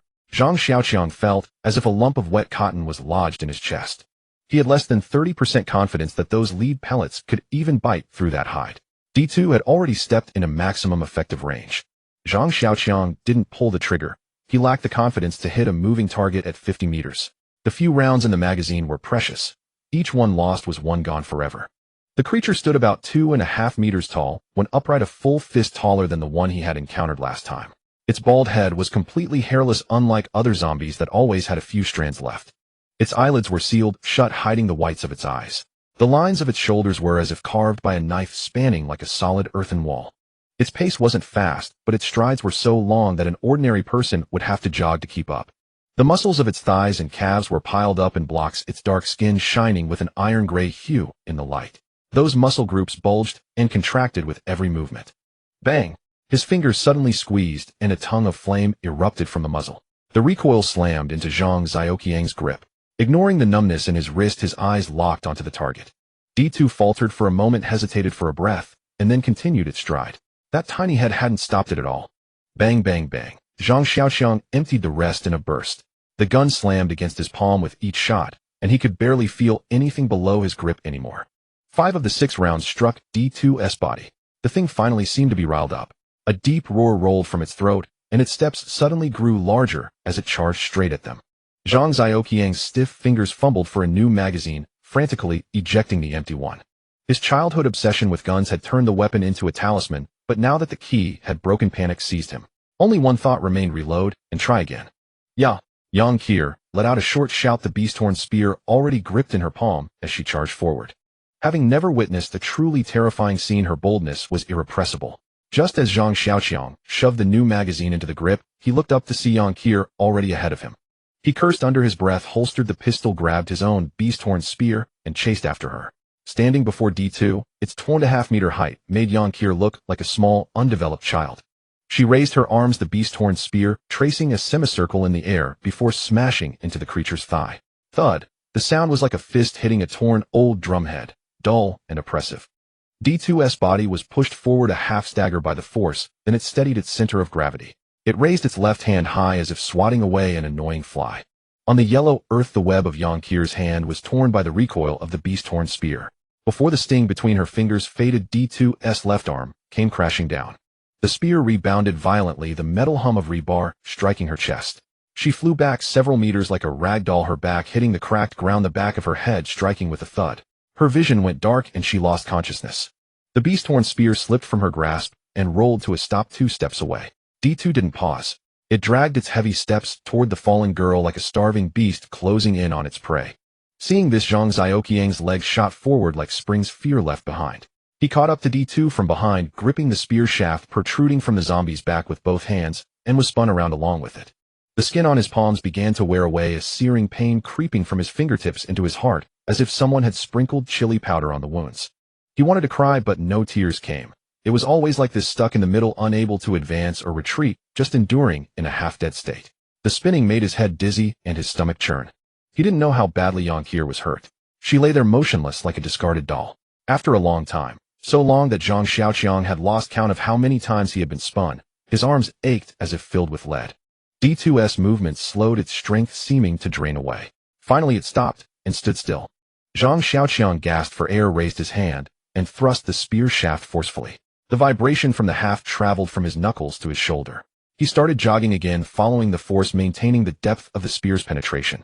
The first part was hell. Later, after enduring it, he figured out the trick. He didn't need to hold on with both hands. One was enough. He didn't need to struggle either. Just feel the direction of the force transmitted through the spear shaft, jog a few steps in that direction like walking a dog. The beast-horn spear was the leash. D2 grew slower and slower. Zhang Xiaoqiang even had a moment to glance at Yang Qiu on the ground. The earth around her was bleached white by the sun, her lips cracked, her chest rising and falling faintly. After all, it was flesh and blood, not a machine. No matter how strong D2 was, its physical limits existed. After so much exertion, its muscles began to fail. It no longer cared about the prey's fate, it just wanted to stop and rest. He hadn't slept well last night, and the past hour had been a desperate escape. Now that the sense of crisis was fading, fatigue surged in like a tide, one yawn after another. He hadn't slept well last night, and the past hour had been a desperate escape. Now that the sense of crisis was fading, fatigue surged in like a tide, one yawn after another. D2 stopped again. Zhang Xiaoqiang thrust the spear hard. No response. He thrust again, harder. The spear didn't budge. D2 seemed to feel nothing. He twisted his wrist like a corkscrew, driving the tip a few more centimeters into the bone. A roar exploded from D2's throat. It finally turned around and began reaching for the moon again. Mud from the ridge splattered under its feet. A cold smirk tugged at the corner of his mouth as he forced out a few words. See if you can keep this up. He didn't stop. The grass blades rustled against his pant legs. Another quarter of an hour passed. The thing finally lay motionless on the ground. He stopped staring at the stiff body for a long time, his mind going blank. He licked his cracked lips, gritted his teeth, grabbed the spear barrel with both hands, and began twisting it desperately, like turning a winch handle by a well. A howl pierced the wilderness. The sound was like a dull blade scraping over tin, making his eardrums vibrate. Sweat seeped from his palms. He gripped the spear again and started jogging in circles. This time the thing didn't stop. Its claws kept reaching for him, its movements stubborn and frantic. He had lost his earlier composure, his breathing grew heavy, and each step was more forceful. The ache in his calves began to spread upward. A chase and a retreat. Two figures tugged back and forth across the field. Yang Qiu was still lying where she had fallen. Had her position shifted slightly. He blinked, unsure if his eyes were playing tricks after running so long. The creature's steps began to falter, its knees bending less smoothly. He himself was panting like a bellows, his lungs burning. A sudden tugging force came from the spear. He followed the force and veered left, but the creature had learned this time. Its head first twisted left, then halfway through it abruptly snapped to the right. The two opposing forces twisted against each other, his fingers went numb, and the spear slipped from his grasp. Face to face now. The creature spread its arms and lunged at him. A strange cry escaped his lips. He turned and ran. The wheat fields in spring had just turned green, and tender seedlings were trampled underfoot. The creature chased behind him. He rolled, crawled, flipped, and leaped on the ground, coating himself in mud. Several times the large claws grazed past his back. The creature seemed to harbor a deep-seated hatred for him. Several times they ran past Yonkir, but the creature didn't even glance at her, its eyes fixed solely on him. I should have stabbed it a few more times back then. He lamented as he ran, a sweet metallic taste rising in his throat. Just as the creature was about to breathe its last, he had to let go, turning himself into a fugitive again. The field was vast and empty. Apart from the uneven ridges, there was no cover. The creature had long legs and took large strides. Occasionally tripped by a ridge, it would only wobble slightly before steadying itself and resuming the chase. He reached Yonkir's side again. Hearing the wind behind him, he acted without thinking. Pushing off with his legs, he leaped into the air, spun his body in a somersault, hit the ground rolling, scrambled up, and kept running. In his hand was the threaded steel spear he had just grabbed. The beast-horn spear was back in his grasp.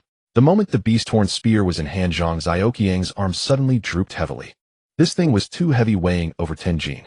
Unlike Yonkir, who was born with brute strength, he could barely manage it normally, let alone while fleeing for his life. He gritted his teeth and held on. His own weapon was still stuck in D2, useless. Holding this long spear, at least it gave him a bit more confidence under his feet.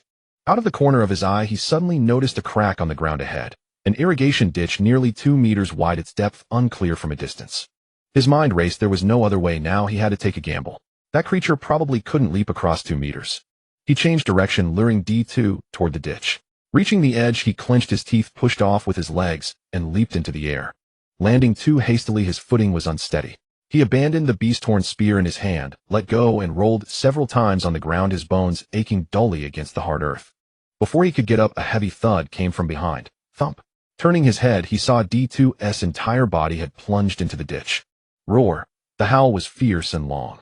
With its prey just out of reach, D2 seemed to go mad. Zhang Xiaoqiang was no longer afraid of its roar. While leading it around earlier, the creature had let out a roar every now and then, each one just as loud and sustained.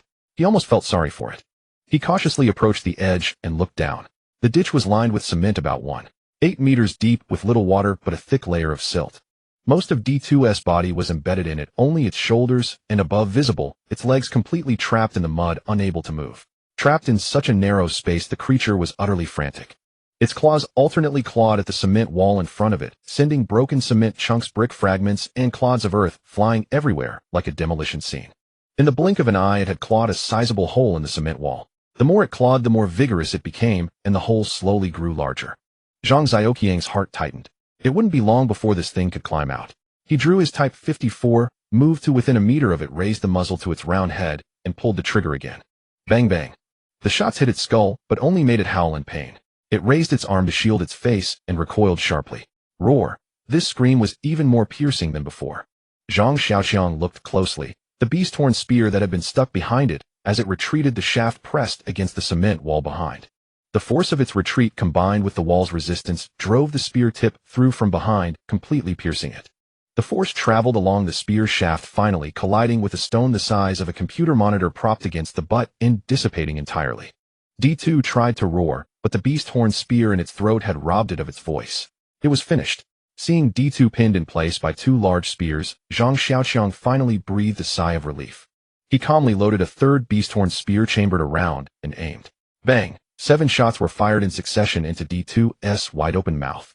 Unfortunately, the target was too small, and his marksmanship too poor.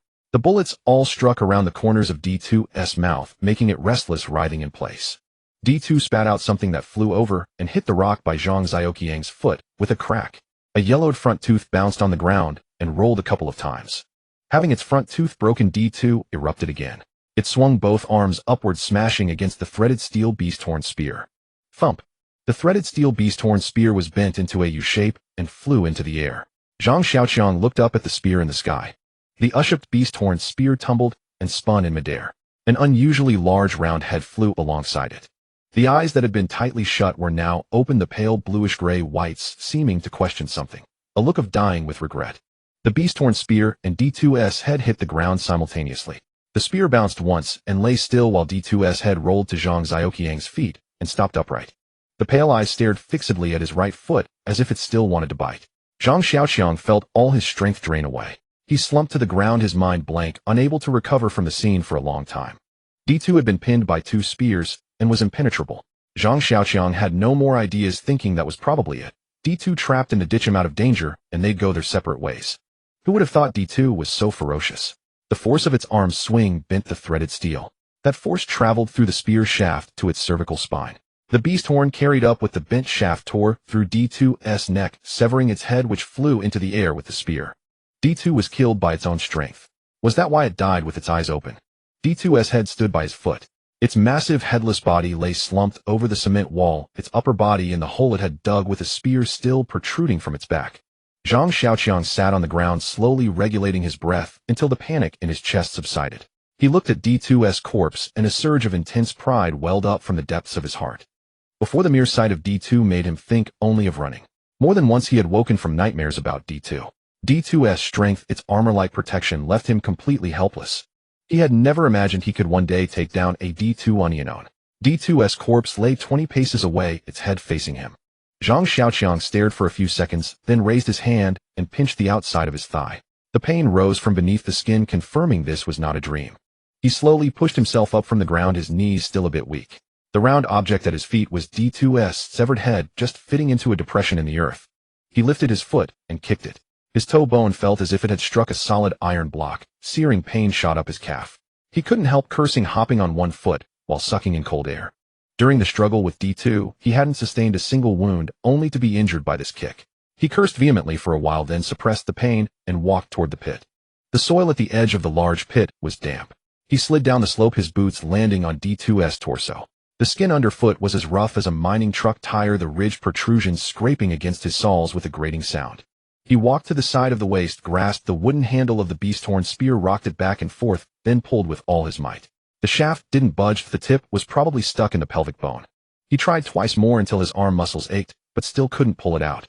Abandoning this weapon, he picked up the threaded steel beast horn spear, now bent into an arc, and used it as a staff to walk back toward Yang Qier. She lay on the ground in the distance. From Zhang Xiaoqiang's vantage point, the outline of her camouflage uniform showed almost no movement. A weight pressed on his chest, making him uneasy.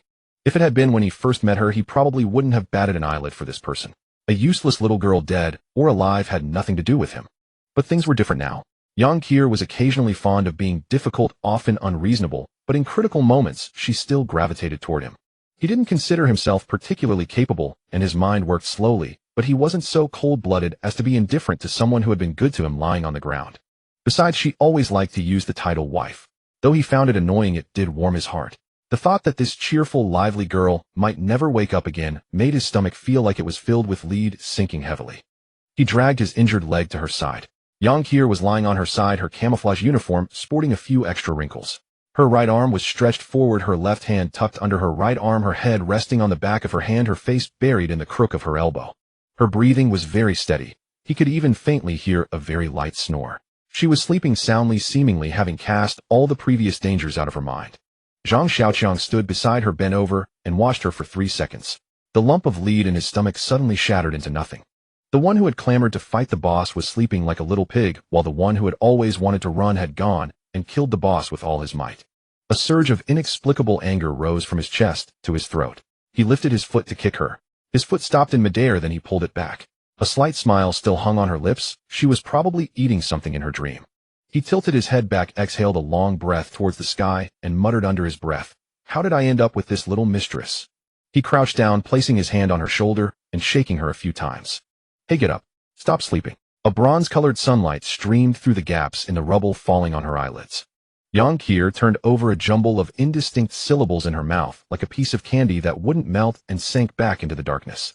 Zhang Xiaoqiang crouched beside her, watching her for 3 seconds. The roar D2 had just let out shook dust from the stone walls, the lingering echoes still buzzing in his ears, yet this girl could sleep like a log. It was almost admirable. Admirable how she managed to live like an insulator. "It's dawn." He changed his approach, his voice not loud, but every word struck like a nail.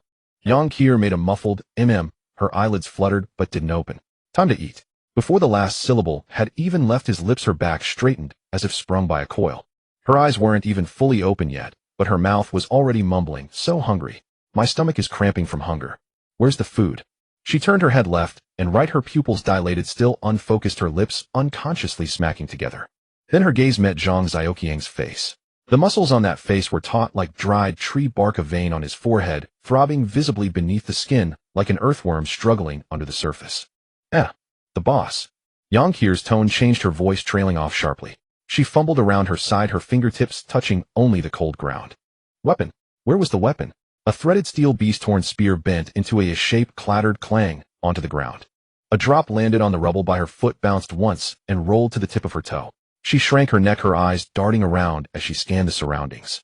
There was no trace of D2. The metallic scent of blood in the air had faded, leaving only the lingering stench of scorched residue and the sound of her own breathing.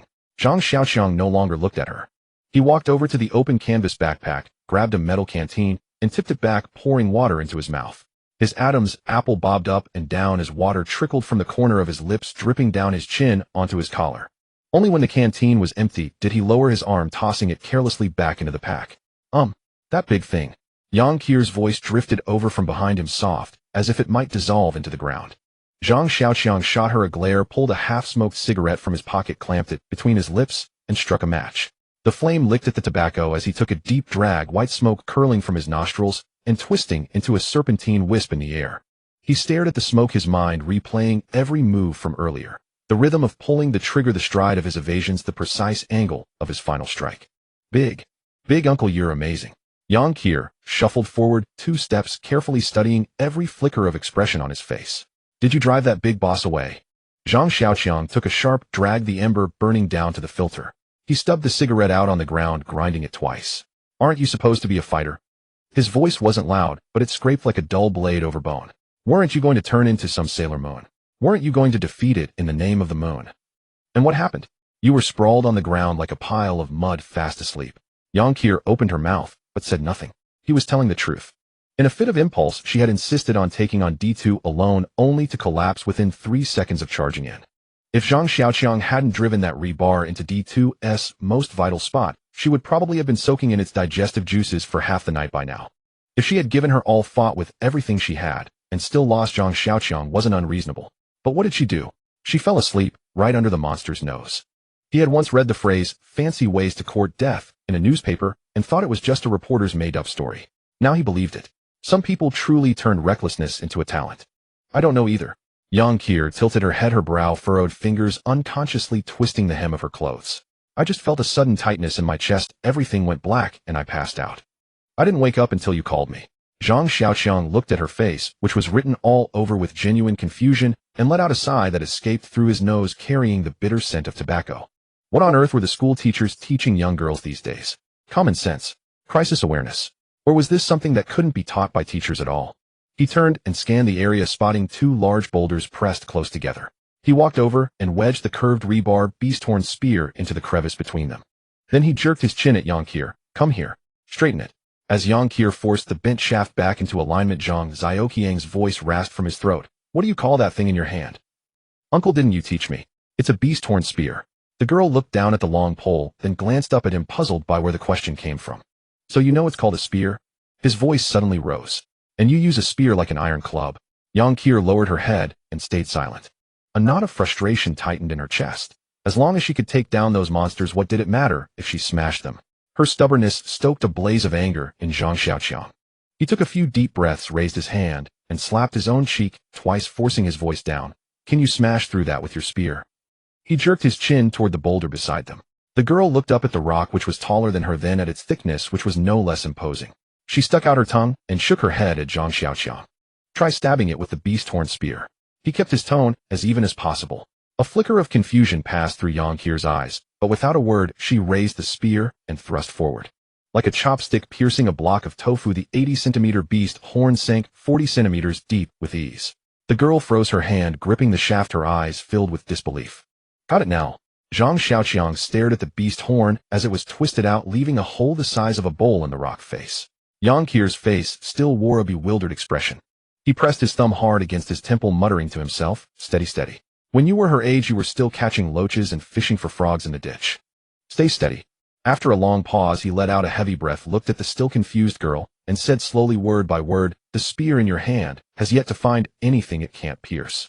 Especially those spiral grooves on the beast horn. They can grind the bones around the wound into even finer pieces.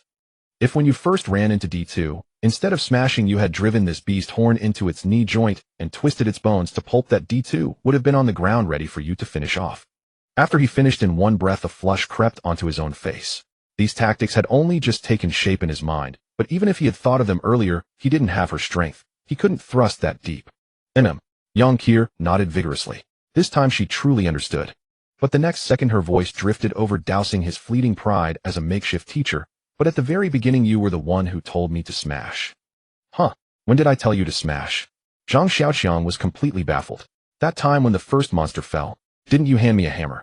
The words cut into Zhang Xiaoqiang's heart like a dull blade. You reap what you sow. He didn't argue further about whether to stab or smash, just waved his hand and strode toward where the D2 had fallen. By the ditch, the D2's body lay sprawled in the mud, motionless. Yang Kier stared at the massive creature, a gasp of awe escaping her throat. Uncle, you're way too tough. I went up and collapsed, but you just went ahead and killed it. She truly couldn't understand how a situation that shattered her the moment she touched it became a success in Zhang Xiaoqiang's hands. Go, get that beast-horn spear. Zhang Xiaoqiang pointed at the conspicuous weapon protruding from behind the D2, his tone as flat, as if he were asking someone to fetch a tool. Yang Kier's face scrunched up and she took a step back. EW, that's disgusting. Uncle, you're too much. Did you have to stab it there? So dirty. She grumbled, without moving, her eyes darting away from the spear lodged in that awkward spot. Zhang Xiaoqiang didn't look at her, his voice dropping a notch. You don't have to pull it out. Next time we run into one of these, I'll use your spear to do the stabbing. The words hit her like a needle, jolting Yang Kier. Fine. He'll do it. Complaining under her breath, she shuffled forward, her face a mask of reluctance, as she approached the spear. The wind by the river wasn't strong, but it whipped her hair into a frenzy. As she reached for the spear, she hummed a disjointed tune under her breath, as if to bolster her courage. Soon the beast-horn spear was dunked into the ditch a few times, then hauled back up. Sunlight struck the spear's shaft and light rippled through the grooves, as if something inside were still breathing. Zhang Xiaoqiang took it, ran his fingers over the tip, and frowned. He had rinsed it several times with water and wiped it down with liquor, but the unease in his heart wouldn't shake off. After all, the place it had been was just too unsettling. Behind them, the roar of a farm vehicle rumbled, sputtering to life. The three-wheeled cart began moving again, slowly heading toward the bridge. Zhang Xiaoqiang gripped the spear, his gaze fixed on the flowing light. He felt as though the grooves were writhing silently like a living snake. He wanted to throw it away, but his fingers only tightened. After double-checking that no hidden threats remained, the two of them, spear in hand, walked toward the bridge. Yang Kier had just taken a step forward, the spear tip pointing at the bridge, when Zhang Xiaoqiang grabbed her arm. You're having fun killing, but when the ground is covered in shredded flesh and broken bones, how's the cart supposed to roll over them? Are you going to move all that? Zhang Xiaoqiang's voice was low, his eyes scanning the defiance on her face. Yang Kier pouted, turned her head away, and kicked at the pebbles on the ground. Zhang Xiaoqiang pointed to the sandy patch on the right side of the bridge. Wait there. He'll lure them over. One comes, you stab it. E2 come, you take them both. Don't get hot-headed and charge in again. Got it.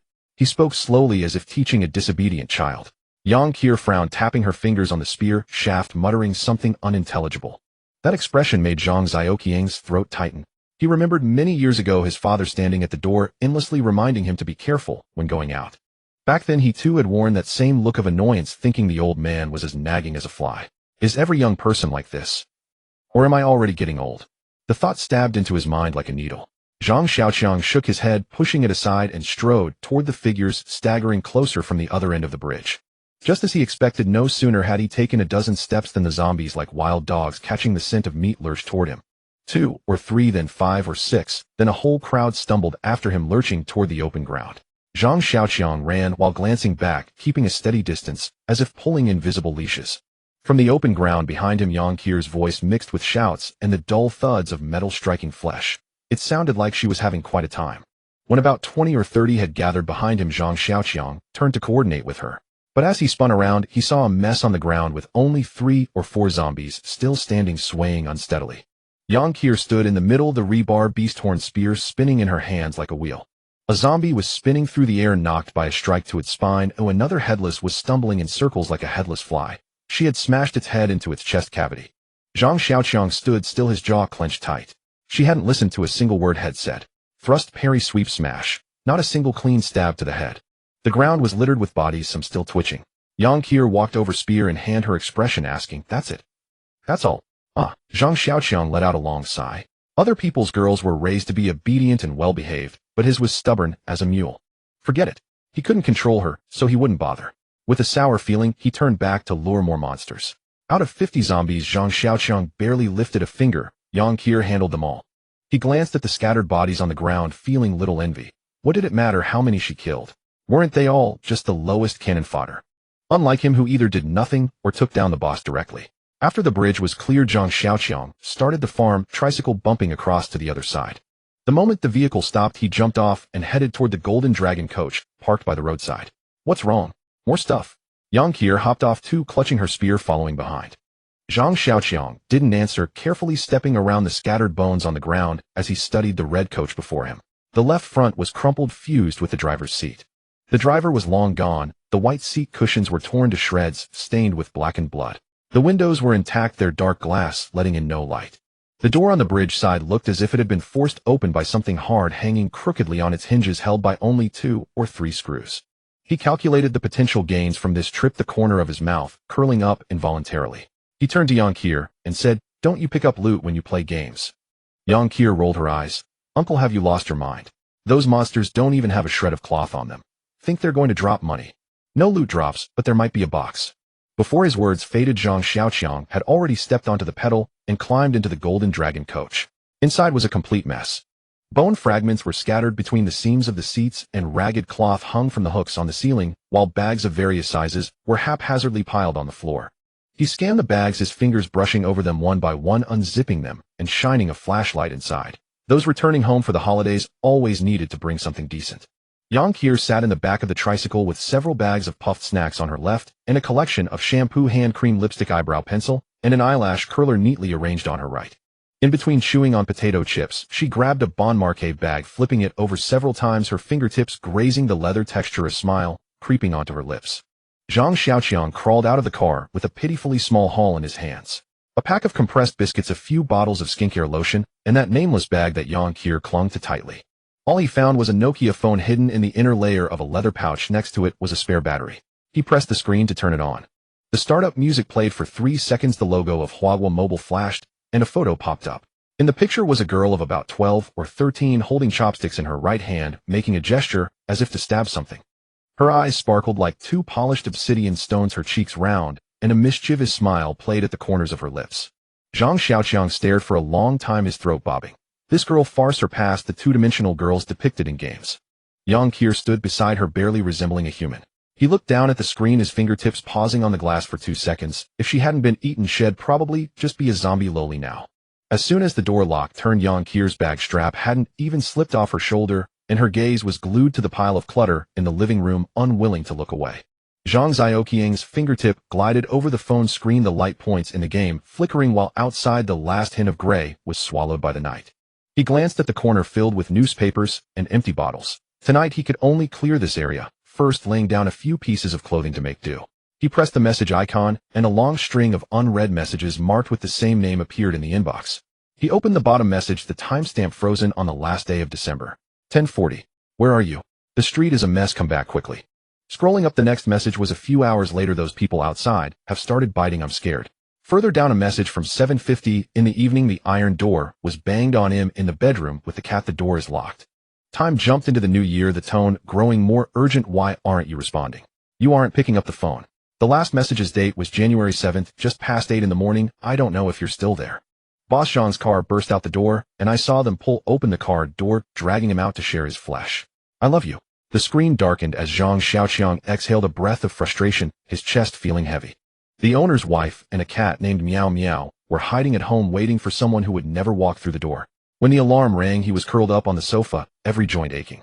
The electronic sound repeatedly tore through the morning air as he braced himself on his knees, standing up, hands on his hips, twisting his neck. The phone was still vibrating on the bedside table, that melody too familiar. His finger hovered over the power button, but he hesitated to press it, as if lost in a day when nothing had yet occurred. Yang Qier was curled up beside him, the blanket sliding to the floor, her head tilted to one side, a droplet of saliva at the corner of her mouth. Zhang Xiaoqiang bent down to pick up the blanket, his gaze sweeping over the clothing she wore, a cotton piece with dark patterns embroidered at the neckline, and the tie at the waist slightly off-center. He froze for 2 seconds. Damn, wasn't this the one he found last time rummaging through the cabinets? He had muttered then that it was too wasteful to dress this girl in it. Now it was actually on her, without even a greeting being exchanged. The alarm was still ringing, and Yang Qier turned over, her hands firmly covering her ears, eyes closed as she yelled, Mom, turn off that damn alarm. 5 more minutes. Zhang Xiaoqiang pressed the phone off in one motion, leaning close to her ear and raising his voice. School rang the bell a long time ago. She suddenly shot up, her eyes still not fully open, but her mouth had already started mumbling, "It's over, it's over, it's over." The morning light streamed through the shattered car window, casting a golden outline beside the driver's seat. Just as Zhang Xiaoqiang was about to step out of the car, a glint caught his eye, and he turned his head, his gaze falling below the windshield. There lay a spiderweb-like crack across the window edge with a string of keys dangling at the end, glimmering in the sunlight. He reached out to pluck the keys from that spot, weighing them in his fingers, a flicker of anticipation stirring in his heart. Based on past experiences, encountering such objects after stepping out often foreshadowed some good fortune ahead. The air was laced with the scent of grass and dew as he took a deep breath, the heaviness in his lungs easing somewhat. His stomach, which had been turbulent since last night's breakfast with Yang Qier, settled down slightly. He pulled out a steel bar stuck behind the car door, kicked the deformed door open, walked to the back of the car, and lifted the luggage compartment. As the hatch opened, several neatly arranged travel bags and suitcases were revealed. He unzipped the first large bag, which was stuffed with phone boxes, all containing counterfeit phones. He casually grabbed one, inserted the battery, and the screen lit up showing a full charge. The battery model was compatible with Nokia. He calculated that just these batteries, if used sparingly, would last until next spring without a problem. He carefully removed all the compatible batteries one by one, stowed them away securely, and then, feeling unsatisfied, opened the second bag. The zipper teeth made a faint sound as he pulled it, and the moment the bag opened, he froze. His eyes felt slightly sore. A phrase from somewhere popped into his mind: when heaven closes a door, it always opens a window somewhere else. The bag was stuffed with women's lingerie, various colors, styles, and sizes. Some were cute, some were conservative, some were so revealing that he dared not look too closely, while others were exquisitely made, wrapped carefully, with palm-sized fabric adorned with satin ribbons, clearly the kind of goods priced in 4 figures. Zhang Xiaoqiang stared at the pile, his throat bobbing and his heartbeat quickening. He discreetly glanced back. Yang Qier was curled up in the passenger seat, her head lowered as she fiddled with her phone, her fingers tapping rapidly on the screen, mumbling something to herself. He turned back and quickly selected a few of the most exquisitely packaged and styled pieces, stuffing them into his own shoulder bag, zipping it up with neat and quick movements. The little girl had mentioned a fee for silence last night, and now it seemed that this indeed counted as a generous gift. He recalled the earlier scene. Yang Qier huddled under the blanket, letting out a scream like a pig being slaughtered, rolling and crawling to wrap herself tighter in the blanket, repeatedly mumbling, it's over, I've been seen." "So where did that piece of lingerie on you come from?" Zhang Xiaoqiang stood by the bed, his voice low, yet each word landed like a stone. A muffled mumble emerged from under the blanket, incoherent. After a while, she finally pulled the blanket down to her chin, revealing just her face, giving him an awkward smile. "Uncle, aren't you being a bit shameless? You actually hid a woman's clothes in your bag." She lifted her chin defiantly, adopting a stance of indifference. "Don't worry, I won't tell anyone. Consider this set as a fee for silence, and we're even." Zhang Xiaoqiang looked up and exhaled a long breath towards the car ceiling. This girl's tongue was sharper than iron. Reasoning with her was a pure waste of breath. He couldn't be bothered to argue further and turned to get out of the car. The morning chill clung to his skin, the sunlight warming the back of his neck slightly. Standing by the car, he glanced down at the edge of the shoulder bag that was exposed, a smile unconsciously tugging at his lips. Though the process was absurd, this trip was not in vain. The image of 200,000 cash swirling in the vehicle lasted a full few minutes. Bills spun down from midair, covering the car roof. The bridge surfaced the shoulders of the two people, and a few floated past the railing, drifting downstream. Zhang Xiaoqiang reached out to catch a red bill that landed on his forehead, the sensation in his fingertips thin and slippery. Yang Qier paused her rummaging for lingerie, looking up and complaining that he was littering. Litter. He chewed on those two words. Indeed. Those pieces of paper that people spent most of their lives chasing after were now just a pile of waste. His gaze swept over the fluttering banknotes, landing on the 4 bags. What was in the third bag? As he unzipped it, he only saw a stack of men's clothing, casually pushing aside, his fingers brushing against a certain thick texture. A stack of newspaper-wrapped blocks was revealed, 20 of them, all neatly arranged. He tore open the first one, and the scent of 100 yuan bills rushed at him. 10,000 for each bundle, totaling 200,000. While the remnants of those bills floated above him, he had already opened the 4th bag. This couple was likely young lovers. There were both men's and women's clothing, and 2 TNF jackets lay quietly at the bottom. He picked up the women's version. The light blue fabric showed no signs of use, and it didn't even carry a scent. He casually tossed that piece to Yang Qier. Then his hand froze. 2 laptops were lying inside, one plain, the other covered in cartoon stickers, with a mini plush cat hanging on the screen. The shell was made of silver-black titanium alloy with a matte texture, glinting dully in the light. Zhang Xiaoqiang remembered the model, an outdoor laptop from Asus released in April 2012, capable of withstanding high and low temperatures, deserts, rainforests, and even underwater. He had flipped through its online introduction page over 20 times the price, had made him hesitate to even click the order button. Now it was right in his hands. He carefully stuffed the laptop into the matching computer bag, handling it as if it were something delicate rather than a machine. Beside the computer bag lay 2 folded items, and the moment he unfolded the first one, he saw 6 panels arranged in 2 rows resembling small mirrors. He froze for 2 seconds until his gaze landed on the connection port of the bag, his pupils constricting sharply. That legendary item, a solar laptop charger. The tricycle rolled over the gravel road, the body swaying as Yang Kier leaned back in the carriage, the headphone wire hanging down to her collar. Music floated out, the melody cheerful, but Zhang Xiaoqiang found it jarring. After checking 2 laptops in the morning, apart from dried seafood, the hard drive contained nothing but a pile of surveying data, not even a single song. Ridiculously, the previous owner hadn't stored a single adult film. He almost cursed aloud in this day and age, not having any films saved. How could one still call themselves a man? The car came to a stop.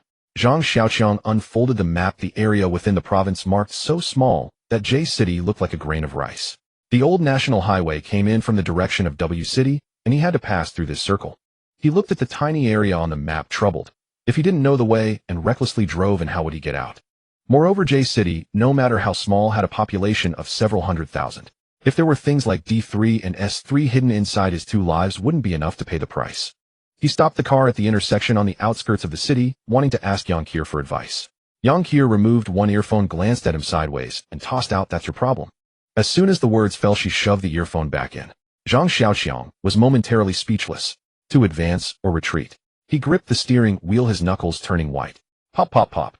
The sound of short bursts of fire scratched at his eardrums not far away. Zhang Xiaoqiang's back straightened. He drew chambered around and shouted to Yang Kier, "Stay alert." Yang Kier wasted no words, grabbing the hand crossbow, loading an arrow into the slot, squinting towards the direction of the gunfire. The music stopped. The air felt as if it had been sucked dry. Zhang Xiaoqiang could hear his heartbeat and Yang Kier's breathing, heavy, pressing the rhythm. Pop, pop, pop. Another 3 shots rang out, closer now. A man's scream tore through the silence from the left front. Then the gunfire became a rapid fire, like something was in a desperate situation. Zhang Xiaoqiang remained still. He wasn't a special forces soldier, nor was he a spy. He was just an ordinary person, and surviving was more real than anything else. He preferred to wait for the unknown danger. The weeds in the left front were waist-deep, completely obstructing his view. Zhang Xiaoqiang squinted, sweat beading on his forehead. Yang Kier, however, remained calm, chewing gum, holding her crossbow steady, a faint hint of nonchalance at the corner of her mouth.